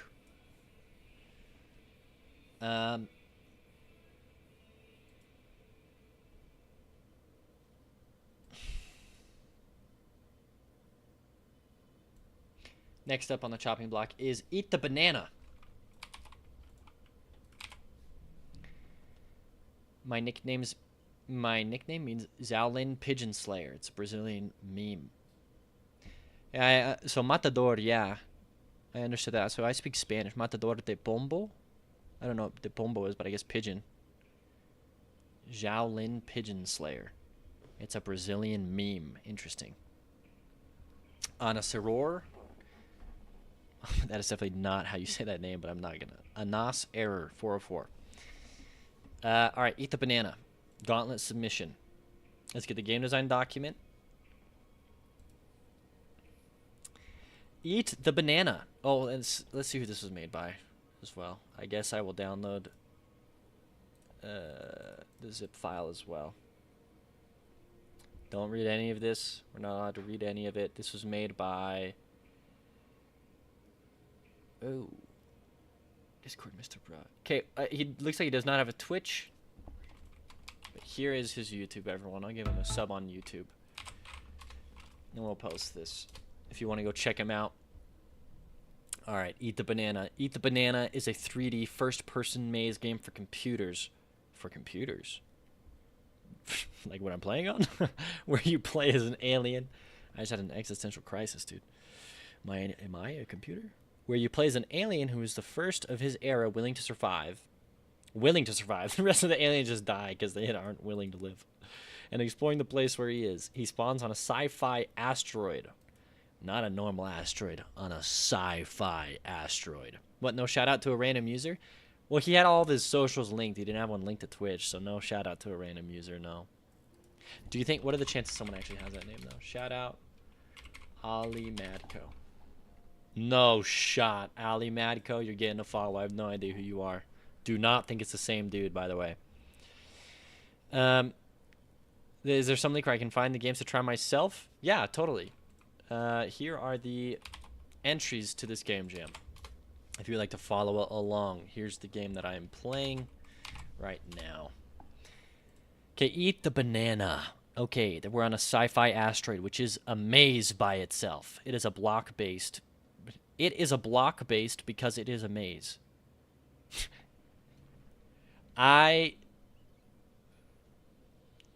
This is not his concept. This is his high concept because he was high when he wrote it. What? I'm joking, but like some of these are just so funny, the wording here. Probably because, I mean, in all honesty, it's probably because this person either just did it really quick, which is fine. You don't need to waste a ton of time on your game development document. If you understand what's going on with it, like, let's go. But also maybe they just don't. English isn't their first language, so we'll be sensitive of that. Gameplay, the player can only move, jump, and look. Simple controls. The objective is to find a banana to survive. The maze that the player stands on is a 3D depth-based maze, which means that it is not just an extruded 2D maze, but it is a real 3D maze. Art style, 3D sci-fi art style. An alien who's the first of his era. Monetization, no plans for monetizing the game yet. Competitive analysis, the game will be similar in basic gameplay to first-person games. It contains the world's first 3D procedural block-based maze generator. The world's first 3D procedural block-based maze generator? So it's primordial in the sense that you are using the world's first 3D procedural block-based maze generator. The maze generation algorithm is a copyright of Alimad Corporations by now. There's not yet a plan to get disclosed to the general public. What the heck? Oh, what are all of this? Is crazy. I don't know what format this was following. Yeah, I don't. So when I hear this, it contains the world's first 3D procedural. Oh, he's saying that his game is the first 3D procedural block-based maze generator. Yeah, I don't think that's true. But maybe we'll have to see. I mean, I have no idea. It could be. I don't know what he means by that. That's part of the problem.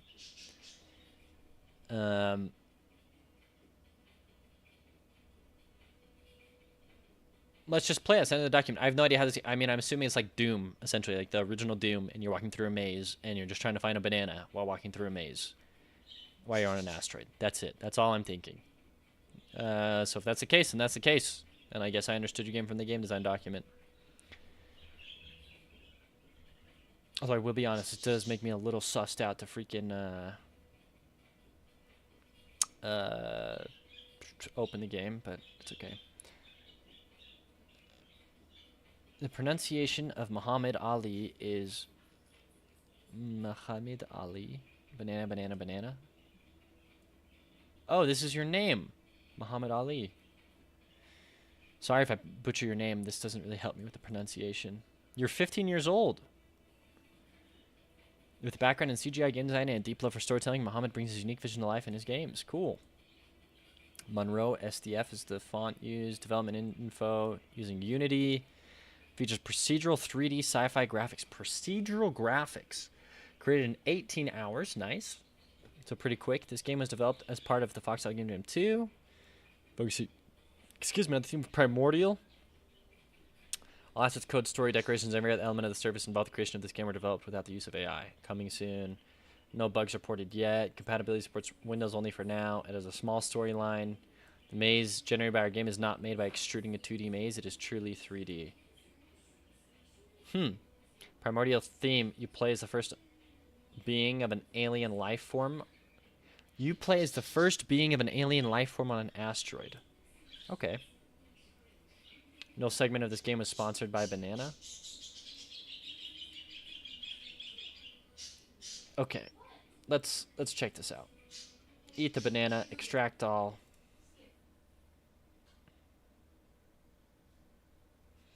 And I'll have you know, it's not necessarily, when we're judging these games, just to reiterate for everyone who may be new here or listening, the game could actually suck, but rate really high on the different categories that we're judging it on because of what the game's going for, how it accomplished it.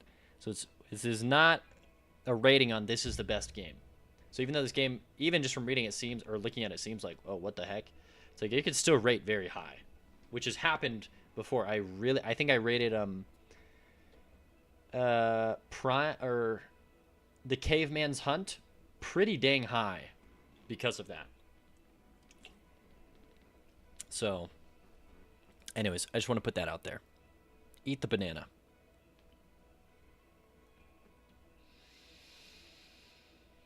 I'm gonna be real salty if this kills my computer. Run anyway. Made with Unity. The Caveman's Hunt had a banger soundtrack. That's true. That is true. That's what sent it. Whoa! Alimad Entertainment. For centuries, Oh, dang. science has sought to unravel the mysteries of the universe's origins. This is sick. Despite their efforts, certainty remains just out of reach. One truth, however, stands unchallenged. Dang. A A lot of trait lateral shared by thinking. all living beings since the dawn of time. It is the need to feed. The need to feed. Oh. Oh, okay. Well, I found the banana. Eat the banana. I found the banana again. There's no HUD. It's just kind of me jumping around. So they claim that this is the world's first truly 3D maze generator or whatever. I mean, this looks like Minecraft. So I don't think it is the world's first to procedurally generate bricks. I like looking out at the stars. I like the nebula. Just looking at this, okay, I have a concern that maybe, like, is this a texture he imported? Did he make this texture? Because the rest of the game doesn't seem very textured like that. But, I mean, I don't know. I'm going to take it all on good faith and say, wow, this is a really cool, you did a really great job on the universe around me. But everything else, like the asteroid I'm on, doesn't look like an asteroid. And I jump like crazy high. So this is the maze. I go through in here and there will be a random banana somewhere that I have to eat. Okay. Minecraft in the stars. Starcraft. Whoa, wait a minute. See, I found the banana. A banana. Okay. Now I fall again and it's randomly generated. I have motion sickness. Can't watch this one. No worries, dude. I get it. Maybe you can just listen. Yeah, I definitely could see that being a problem. Like, I'm so low to the ground with the camera. Also, what happens? We gotta test what happens if I jump out. If I jump off. I jumped off the meteor. It just resets me. Okay. Oh, man. I think I'm giving myself motion sickness, actually. No, we're chilling. Is there a run button? Oh, I think there is. So see how slow I'm walking? Yeah, hold on. There's a run. There's a run option.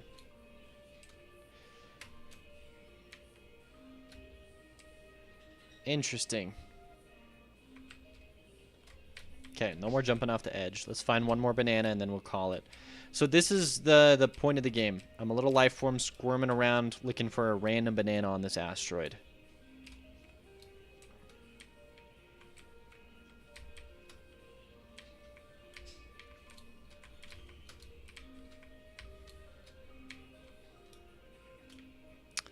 Holy.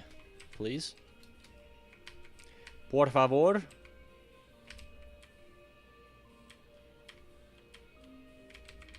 Okay, no, maybe. Hey. It's weird I can, like, get caught on, like, not necessarily an actual ledge, but, like, on a... like, just brushing up against the side of something. I feel like this is not... Okay, yep, I guess we'll reset.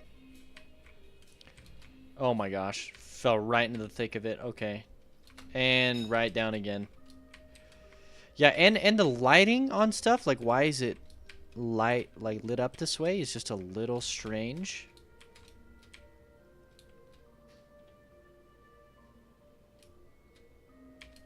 Okay.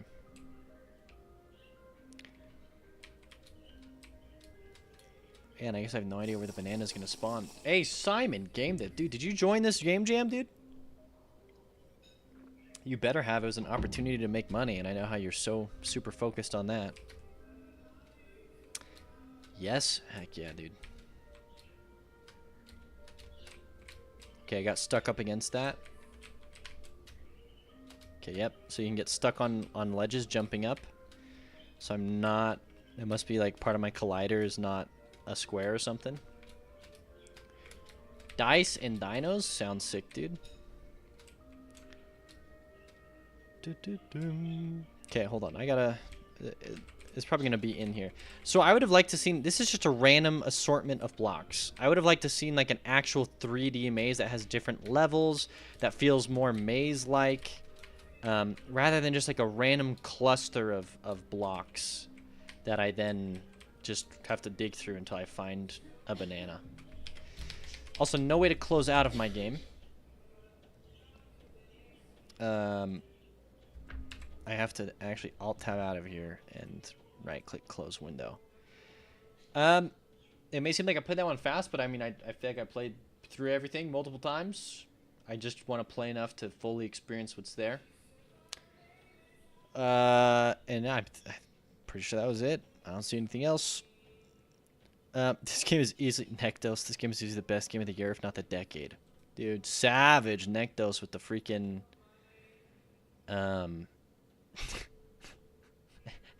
this one's easy. Oh my gosh. Quit trolling him. Okay.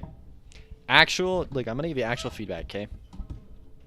Alright, we don't pull punches here. Does this game have any potential? Okay? Because this game was not fun. And I've said that about other games on this jam. But that doesn't mean it's bad, and it doesn't mean that there's not things going for it. Does this have anything going for it? I do think the core concept idea of generating randomly procedural, like generated mazes, and being a little life form trying to find food on an asteroid does. Being able to have procedurally generated 3D mazes would be cool, that are like multi-layered.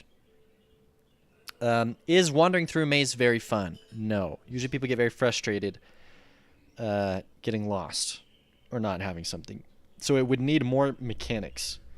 But what I'm saying is, like, you could continue to add those in and work off of this core idea that you have where all life forms need to eat. And you are on an asteroid. So, but that's just a lot of speculation on my part. There wasn't any sort of feeling of like, I wish this happened. I wish this happened. Really, I just was like, okay. I felt like I was playing like a tech demo of someone who spent like a couple hours in Unreal Engine trying to just do a 3D thing. So there wasn't too much of a game here for me. Premise, good implementation, not bad for a weekend. It has beginning, middle, and you can kind of win. That's true. It does have a somewhat win condition. Let's bring over this, and then we can maybe delve a little bit deeper into actually what's going on here. Runnability. Remember, this criteria is just, can the game run without major crashes and errors? Yes. It can. And I don't get soft lock, and I tried to break it. So it's a 10. Theme implementation. Okay, primordial. This idea that I'm a life form, and I need to eat, and I'm on an asteroid is cool. Did that actually come through in the game? Not at all. I didn't even know I was on an asteroid. It was just like a neon maze of blocks. So to what extent does the game incorporate or explore theme? There's also randomness. There was procedurally generated randomness, and where the banana goes is random. Games can be simple. They don't need to have all these extra mechanics necessarily. You can do a very simple mechanic good and have it just be that. But at its core, I mean, it was random. The position of the banana is random. That forced me to kind of move around and find the banana. So you did incorporate a little bit of that theme there. Overall, though, I feel like the implementation of those ideas, because you had strong ideas, the implementation was not good. Because it's not just, I can write whatever I want in my ideas. Let me tell you, I can create a Kickstarter for the next hot MMO, and it's going to be super crazy and good, but we're talking about the implementation of those ideas. Also, let me catch up on this. This is one of my first sweep. I'll check it out. Try my game. Simon, I'll be trying it tomorrow. I'm just doing all the Gauntlet games today. But he'll defeat his own premise the moment he makes an update. Will no longer be the world's first. True. Can I voice a complaint about runnability and criteria? Yeah, go for it, Zaft. My GameJam submission was deleted since I was having a problem with itch.io. So I sent it to FoxHollow and got it submitted through Discord. Okay.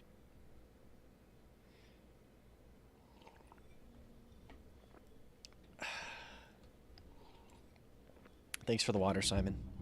Yeah, voice a complaint, Zaft. Like I said, I understand that the runnability and the game design document are strange. But like, for example, game design document, this is a 10. I did technically understand your game from the game design document. That's what the premise is. Can a complete stranger understand how your game should operate from the document alone? Yes. So that's a 10. Weirdly enough, okay? Runability. There wasn't major crashes or errors. The game ran. I couldn't get soft locked.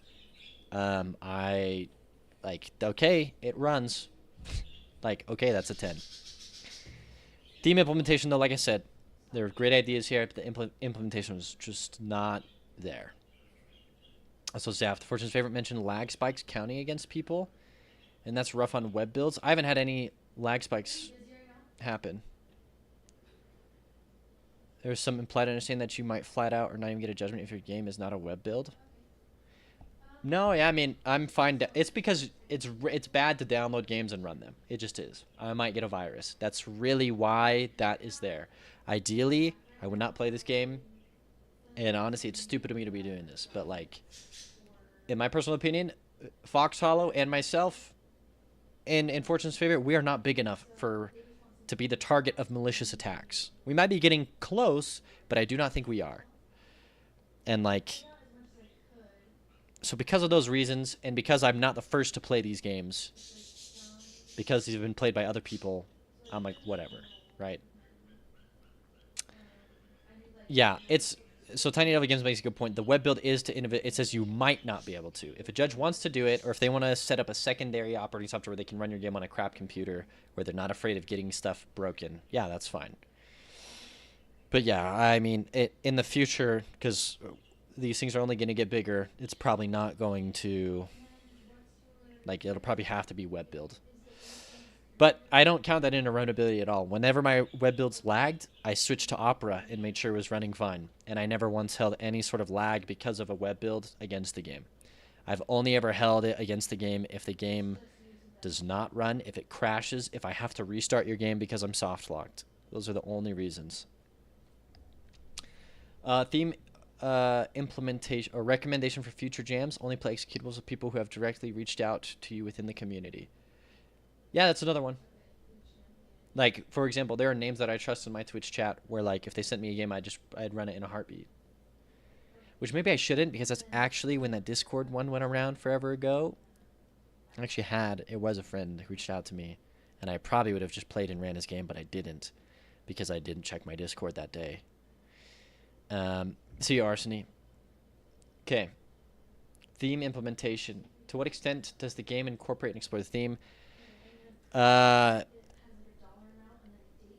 he's claiming to be the first procedurally generated thing. That's not true, but it is what he was going for, and he claims that you're trying to be the first life form. And that is in the game. That is in the opening cinematic where it's voiced, so I'll give you a 2 here. You did implement those themes, just the input randomness wasn't random. Like, it wasn't good input randomness, because there's just randomness, which is not good. We want actual randomness. We want to harness randomness to our favor to make a fun game.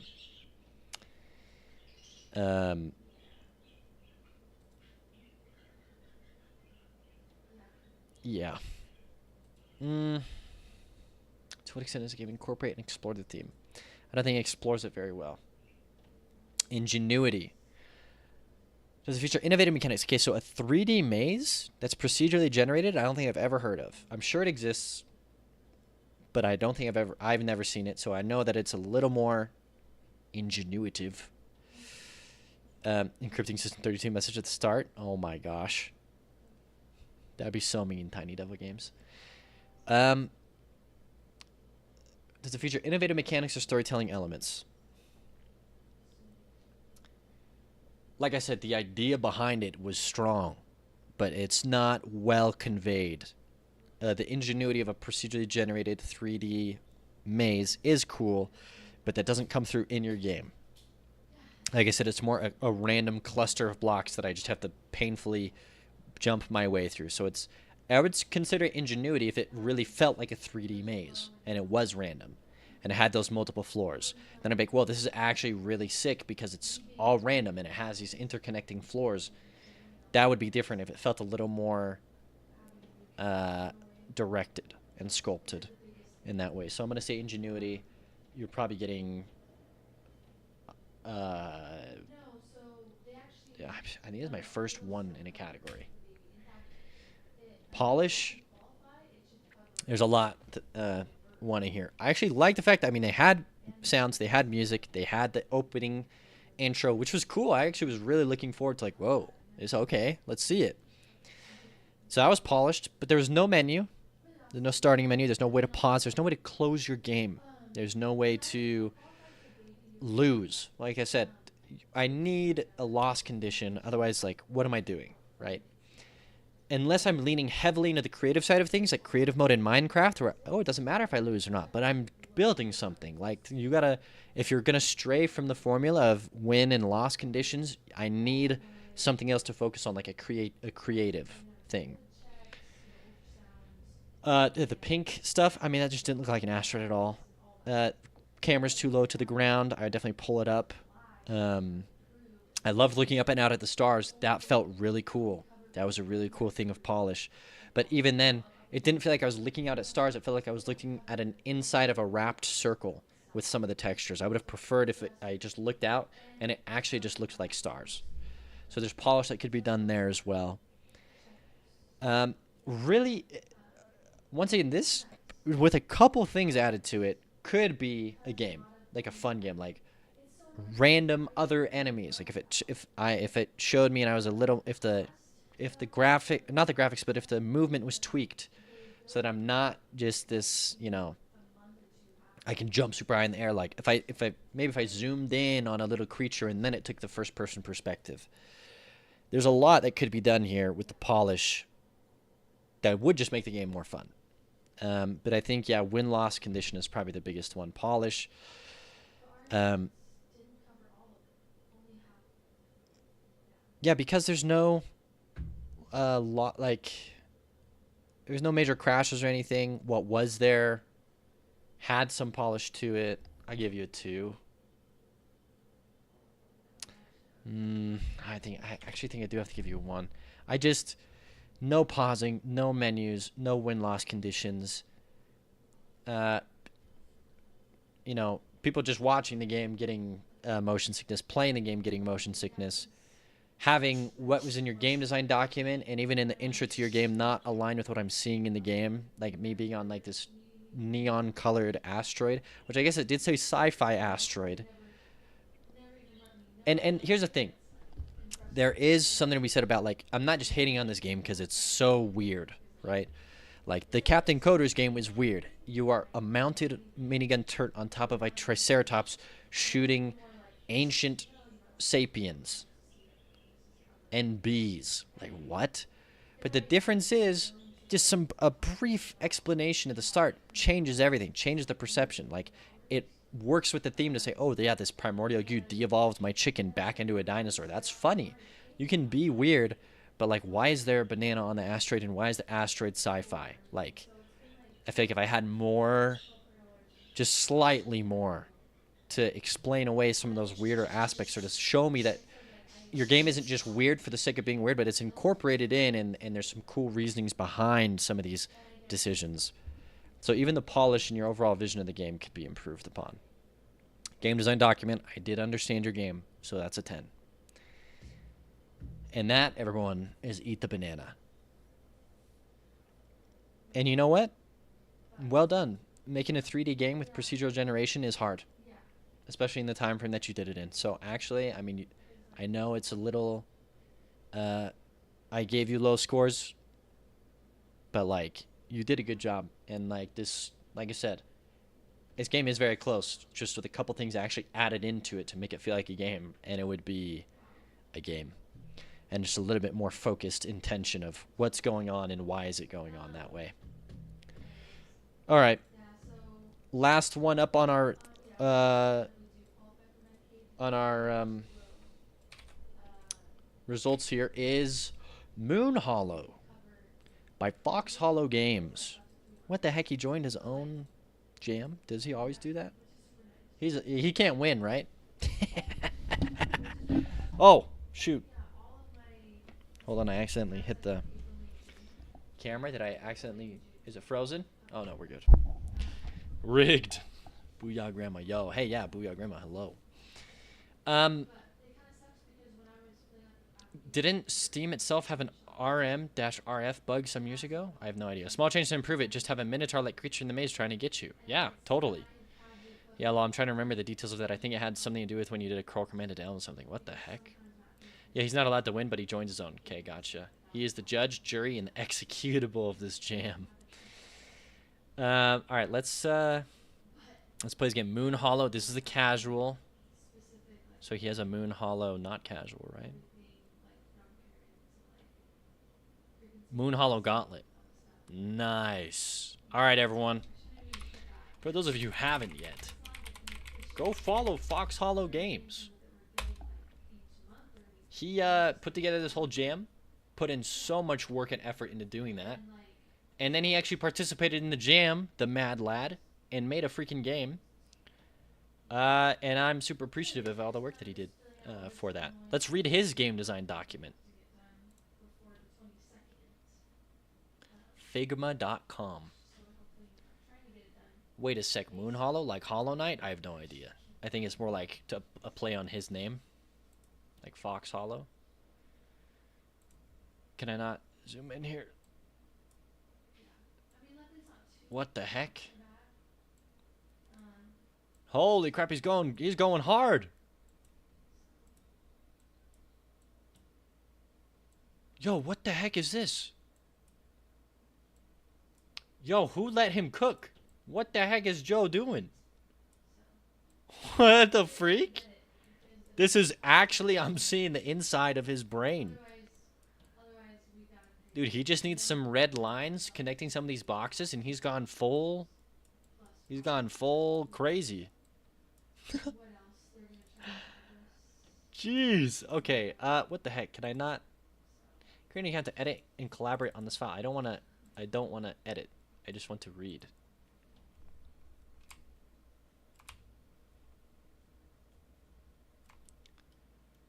Holy crap. This is cool, I guess.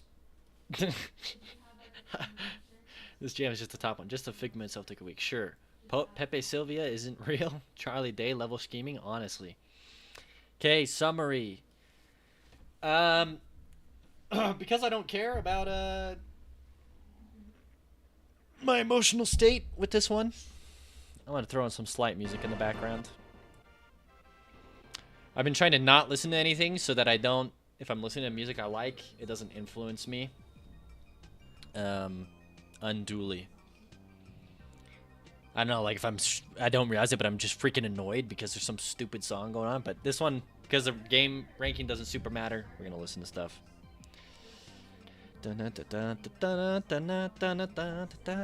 Okay, Moon Hollow is a tableau building dice. A table AU? Tableau? What the heck does tableau mean, dude? Building dice management game. Fit equipment and abilities on your character's limited inventory. Build up elemental synergies. Are you still just on Gauntlet submissions? Will the final gem submissions be another stream? They will be, Thomas Stuckey. They will be another stream. Just today, we're finishing out the Gauntlet. It took me 5.5 hours. And then the next 2 streams, so it'll probably take me 2 more streams to finish out the rest of the submissions. But I'm taking my time. I'm trying to do it right because, I mean, we got hundreds of dollars going out to some of these people. So I want to... I'm just going to play your game for 5 minutes. Like, a piece of shiz. I don't want it. Like, I'm trying to also offer, like, my best criticisms, the best ways that I liked your game. And a lot of you are who just joined in. I don't consider myself a great judge or teacher of games. I know everything. But... like, the point is I've shipped a game, right? I know the process of making a game. I've participated in 3 game jams myself.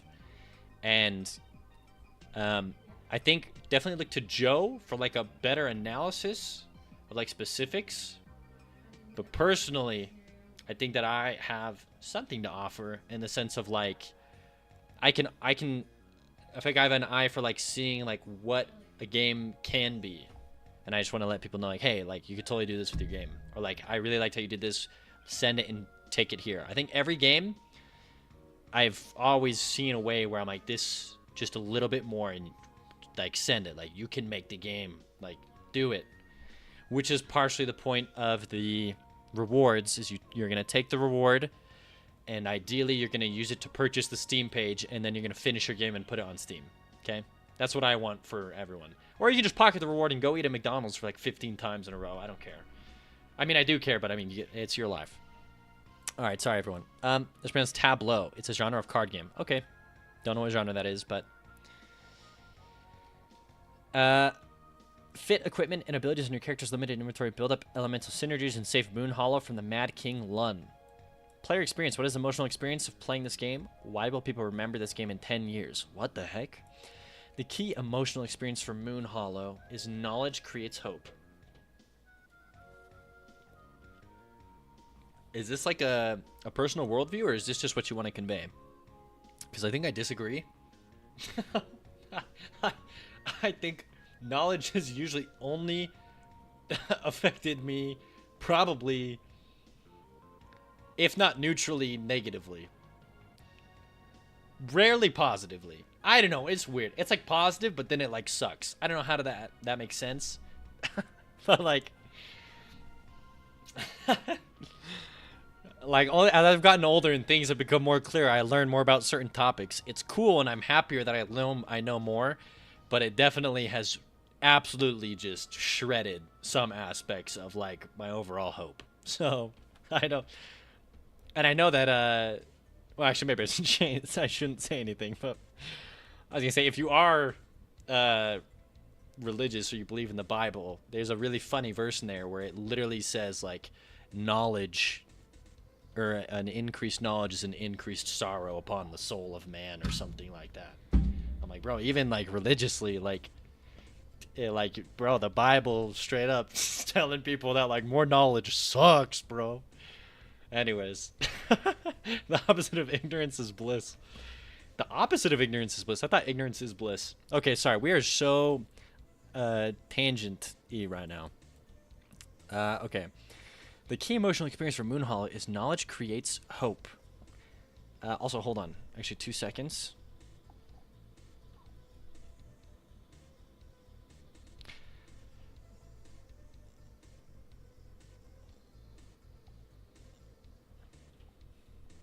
I'm just sending you out a text real quick.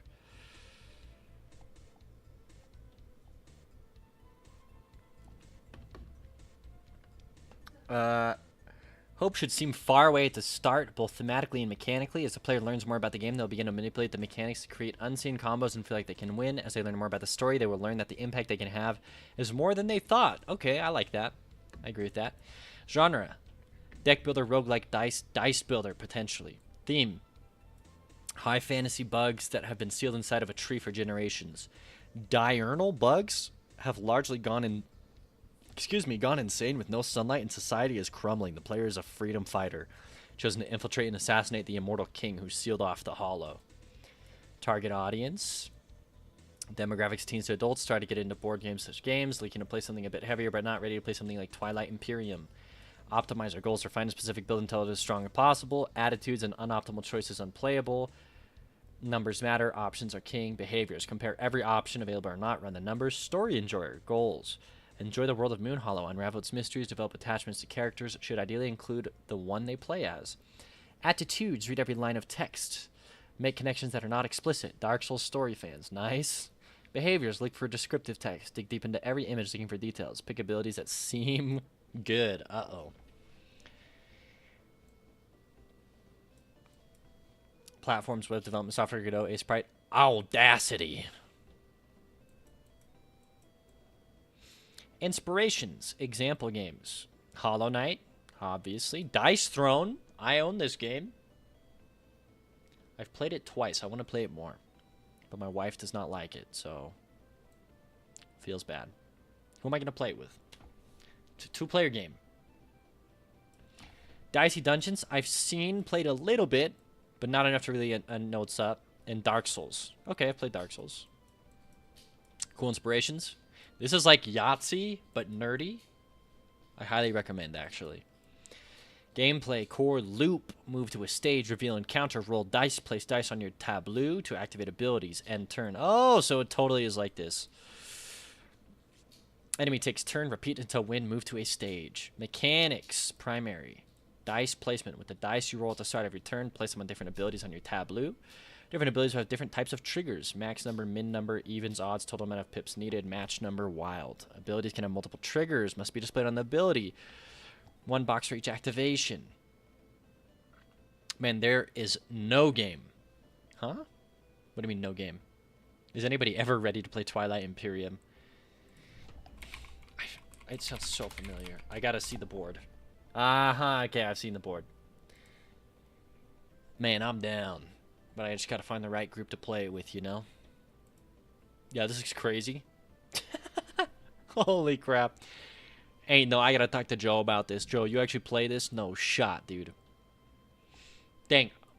Actually, though.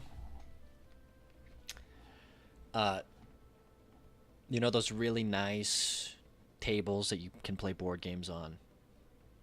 That have like lights, holders, you snap them in. You know that who you're dealing with is a board game nerd. Absolutely, they're a board game connoisseur if they have one of those tables. Well, FoxHollow Games may or may not have one of those dope tables, so I'm gonna err on the side of caution. He definitely has played Twilight Imperium. It takes a full day after battle stories. It looks like a Space Catan. Ooh, Space Catan. You're about to have a baby. You can't afford the 10 hours to play. That's true. It's true. The 10 hours. All right. Abilities can have multiple triggers. Must be displayed on the ability. One box for each activation. Secondary tableau building. Character art. Name. Ultimate ability. Grid of spaces will contain by default 2 blank spaces, 6 activatable ability spaces, 4 element generating spaces, 4 wall spaces that prevent card placement. Cards can be placed on non-wall grid spaces as they are acquired. When placed, the card will replace the squares they are on top of, creating a new version of that character. Any unused cards will be removed from the game when the player proceeds to the next encounter. Cards will have specific orientation, portrait, or landscape, and may only be placed in that orientation. Tertiary. Elements. Present every turn as counters. Counters for fire, earth, air, water. Abilities can increase or decrease elements. Abilities can alter effects based on elements. Deal fire damage. If earth is greater than 5, gain 10 armor. Elements reset to 0 at the start of turn. Special callouts. Character selection. As a stretch goal, include alternate characters that have different tableaus and ultimate abilities. Trading abilities. As a stretch goal, allow players to exchange 2 items for a random new one. Oh my goodness. Oh my goodness. 2D illustrated style. Dark, gruesome. PG? But those two things don't go together. Think spooky rather than graphic. Exaggerated fangs, drool, dangerous poses, and sticky substances.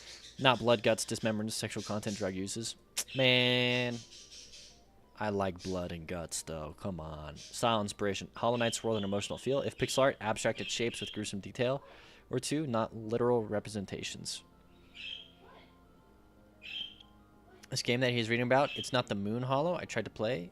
It's not the Moon Hollow I tried to play and it doesn't work. This game doesn't work for you, Xiaolin? Will VFX be needed? What types of VFX? Dice rolls, frozen dice locked and prevented from use, dice pickup, dice placement, valid placement, invalid placement, card draw, card... Dude, he went hard on this. What did he get done in 3 days? Ability activation, damage, mandibles, claws, weapon, fire blast, rock smacks, water thuds, air cuts. Is the gauntlet submission not working? I have no idea. We're about to find out. Block, heal, change dice value, generate elements, flame burst, earth, pebble, shower, dust cloud, water specials, air blows, enemy turn, damage as described above, heal, generate elements, roll dice, freeze player dice, player death, scene transition, enemy death, scene transition, card flip from back to front. Audio style, music, none? Incredibly basic for gauntlet. No music, uh-oh. Sound effects, dice place, attack barks. Big tableau space for enemy information, dice results that can be dragged with mouse, cards that will be dragged on top of tableau between combat encounters. Oh my gosh, there's more, dude. FoxHollow, what the heck, dude? Oh! Oh! This is just for his personal brain, right? This is his personal schedule here of what he wanted to get done. Let's go here. Turn starts. 3 dice are rolled.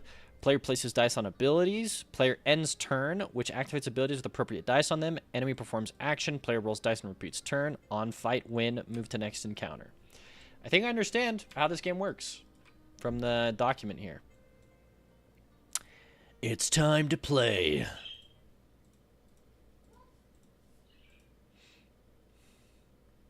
He cooked on that, let me tell you. That was a cook. No official win-loss states due to time constraints. Uh-oh. You're getting tanked, my brother. Dice are rolled at the start of your turn, then placed into slots on your cards. To click a dice and click a slot to use a card. Turn automatically ends when you run out of dice. Then the enemy will take their turn. Okay, run game.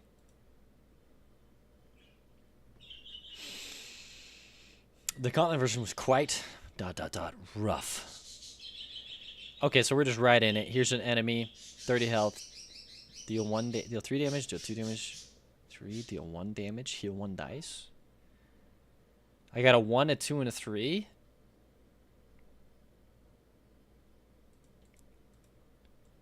Are these my dice? Huh?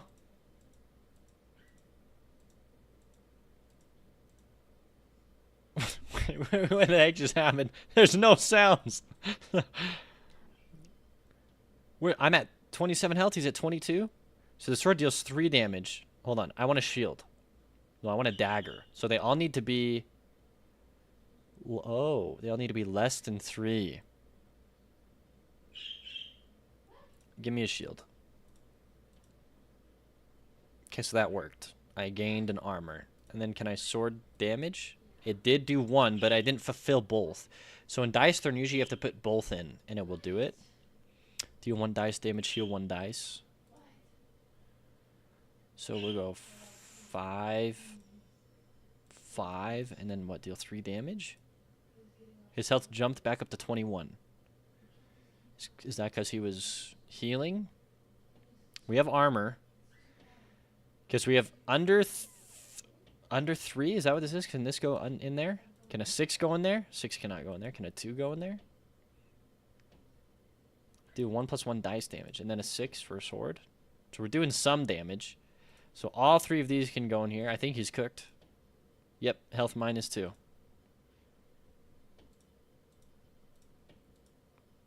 So it just auto ends my turn.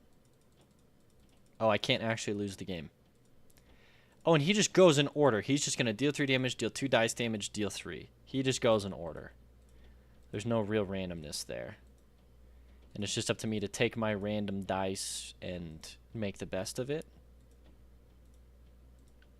Yeah, he cooked. When I was reading that document, I'm like, this seems like a crazy scope for a gauntlet game. But at least he still submitted something. Maybe it's just I can only do so many of these is what I'm doing. So I can't do a ton of those. So yeah, this kind of reminds me, I mean, obviously his inspiration of Dicey Dungeon, I think this really does fit with that as well. I'm at native 177. He's at 9 health. Not for long, -1 health. And then he heals 2 each time. I would play more, but that's it. I think I've gone through everything. No win-loss condition, no menu, no start, no different encounters, no random enemy, whatevers. Forgive me. Forgive me, Joe, for what I'm about to do to you.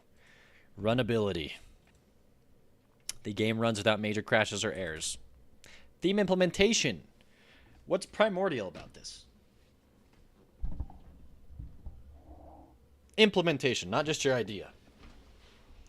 You're supposed to be a bug, right? I guess the idea was we're bugs, we're ancient bugs, right? From the game design document, but that didn't get implemented in. There is randomness with the dice at the bottom, and I can put it into the different things. And there's the enemy doesn't... I mean, the enemy has dice damage, which is a dice roll, so it is slightly randomized how much damage they're going to do and how much they're going to heal. Robotech 83, rating with a party of 34. Welcome on in, everyone. For those of you who know FoxHollow games, we're testing out all of the games in his GameJam. I'm judging them. And this is his game himself. If any of you have heard of that name. I assume a lot of you have. He created a game, if any of you are familiar with Dice Throne. So I roll or Dicey Dungeons. Enemy on the right here is going to have his moves. I'm over here and I'm going to have my moves. I roll the dice and I stick them in here. Robo Raid. Dawdle. Solar Labyrinth. Hello, everyone. Hello, hello. So yeah, I'm currently judging. I've been judging a bunch of games today because I am a judge. But for those of you who don't know me, I'm Matt. I also make games. I'm trying to help people with their games and give like the best advice that I can. This is my game that came out. It's called The Feathered Serpent. The fastest way to pitch it to you is it is a 2D Binding of Isaac. Okay? It's obviously not one for one, but that's probably the best way to let you know what it is. If you go and get the game now, you're supporting me. I'm having a kid probably the next day or two here. Literally. The wife is third trimester. Her due date's tomorrow. So, anyways, that's my game. Funds from the game go directly towards purchasing diapers. Okay, everyone. Enough of me. Back to judging FoxHollow's game. So there is the implementation here of the randomness here, which I do like. I actually really like this randomness here. Having the random moves and having to work with my, I believe it's called tableau, my tableaus to fight off whatever the enemy is. Good luck with the birth, by the way. Thank you, Queen Anne. And Justin helps. Hello.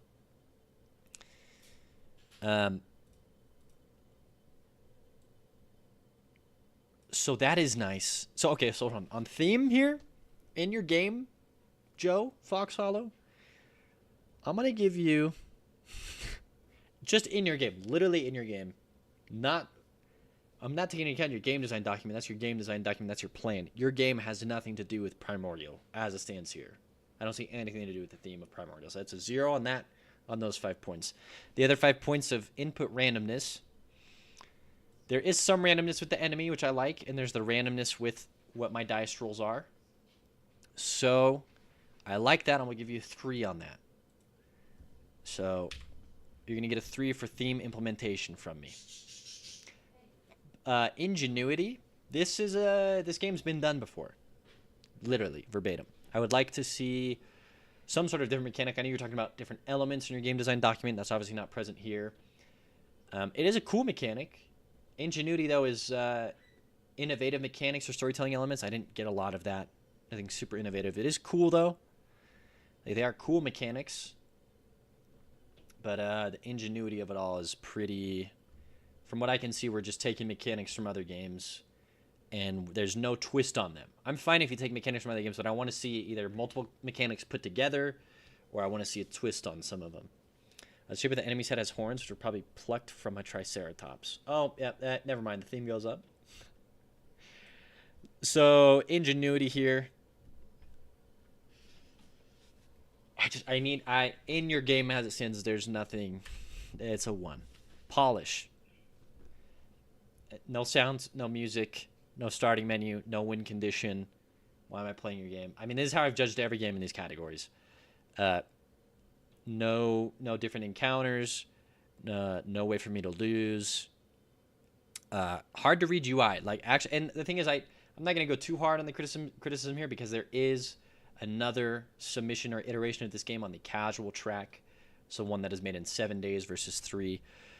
But I guess what I would like to see, obviously, is what was in the game design document. Different enemy encounters. Obviously, artwork that is fleshed out.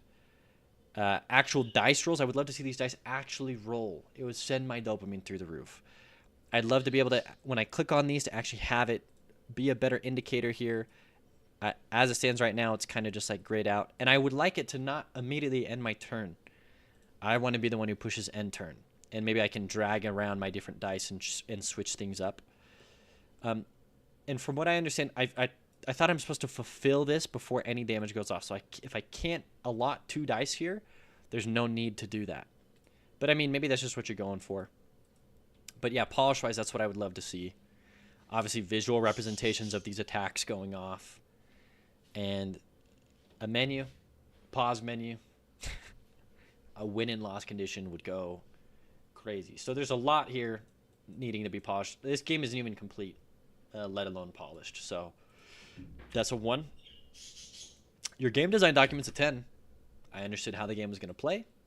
I understood exactly what you were going for. Yeah.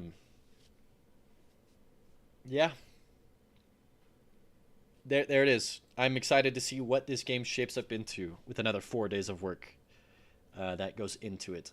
Almost lost to the banana game. So, whew. There's a bug with using card without dice. What do you mean using a card without dice? I can't use any cards. Or maybe that, or this. Oh, is that the bug I was just talking about? Yeah. So, okay. So there's that. Well, dang. We just successfully went through 1, 2, 3, 4, 5, 6, 7, 8, 9 games today. For those of you who would like to check out these games from this Game Jam, which there's going to be more in the future, and they have cash prizes. This is the Game Jam. Go check out FoxHollow Games. His mission is to help people break into the game dev industry, and I'm just here to have fun and support the community as well. So yeah, we got 32 entries. We'd love to see a lot more. You can go check out any of these games. If I had to give you a recommendation, 3 games here that I would recommend you check out, and these are only from games that have been made within 3 days. Queen Anne. I think my OBS just died. If stream died, I'm sorry. Queen Anne is okay. Queen Anne, I'll be streaming more games tomorrow unless the baby comes, and then I won't be. Anyways, I was just saying I would recommend playing How to Survive Extinction 101 and Captain Coder's Game Primordial Jungle. And How to Survive was made by Mean Sofa. Those 2 games, very fun, tons of potential, and I love them. So, I would recommend. Reggie's going to recommend us some games, yeah. Am I back, though? I should be back. We will never know. I'm actually frozen. Still frozen?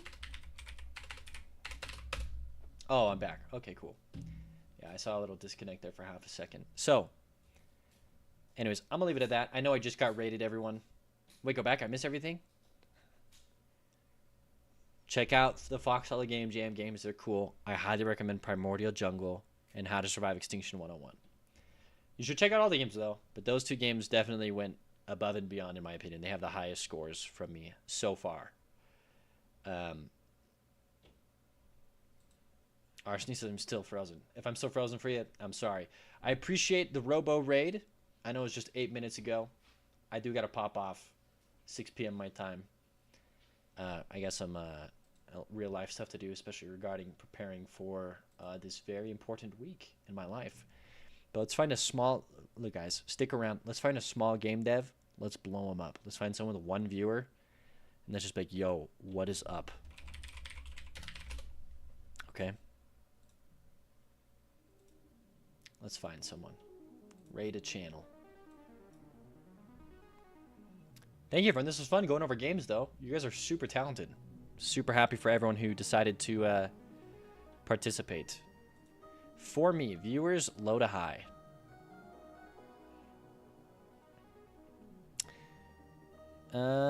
Programming fundamentals. Gonna work on some Python. Working on art, then game.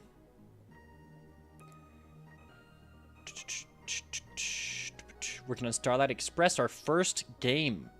2 viewers. Uptime for 4. Is that 4 minutes or 4 hours?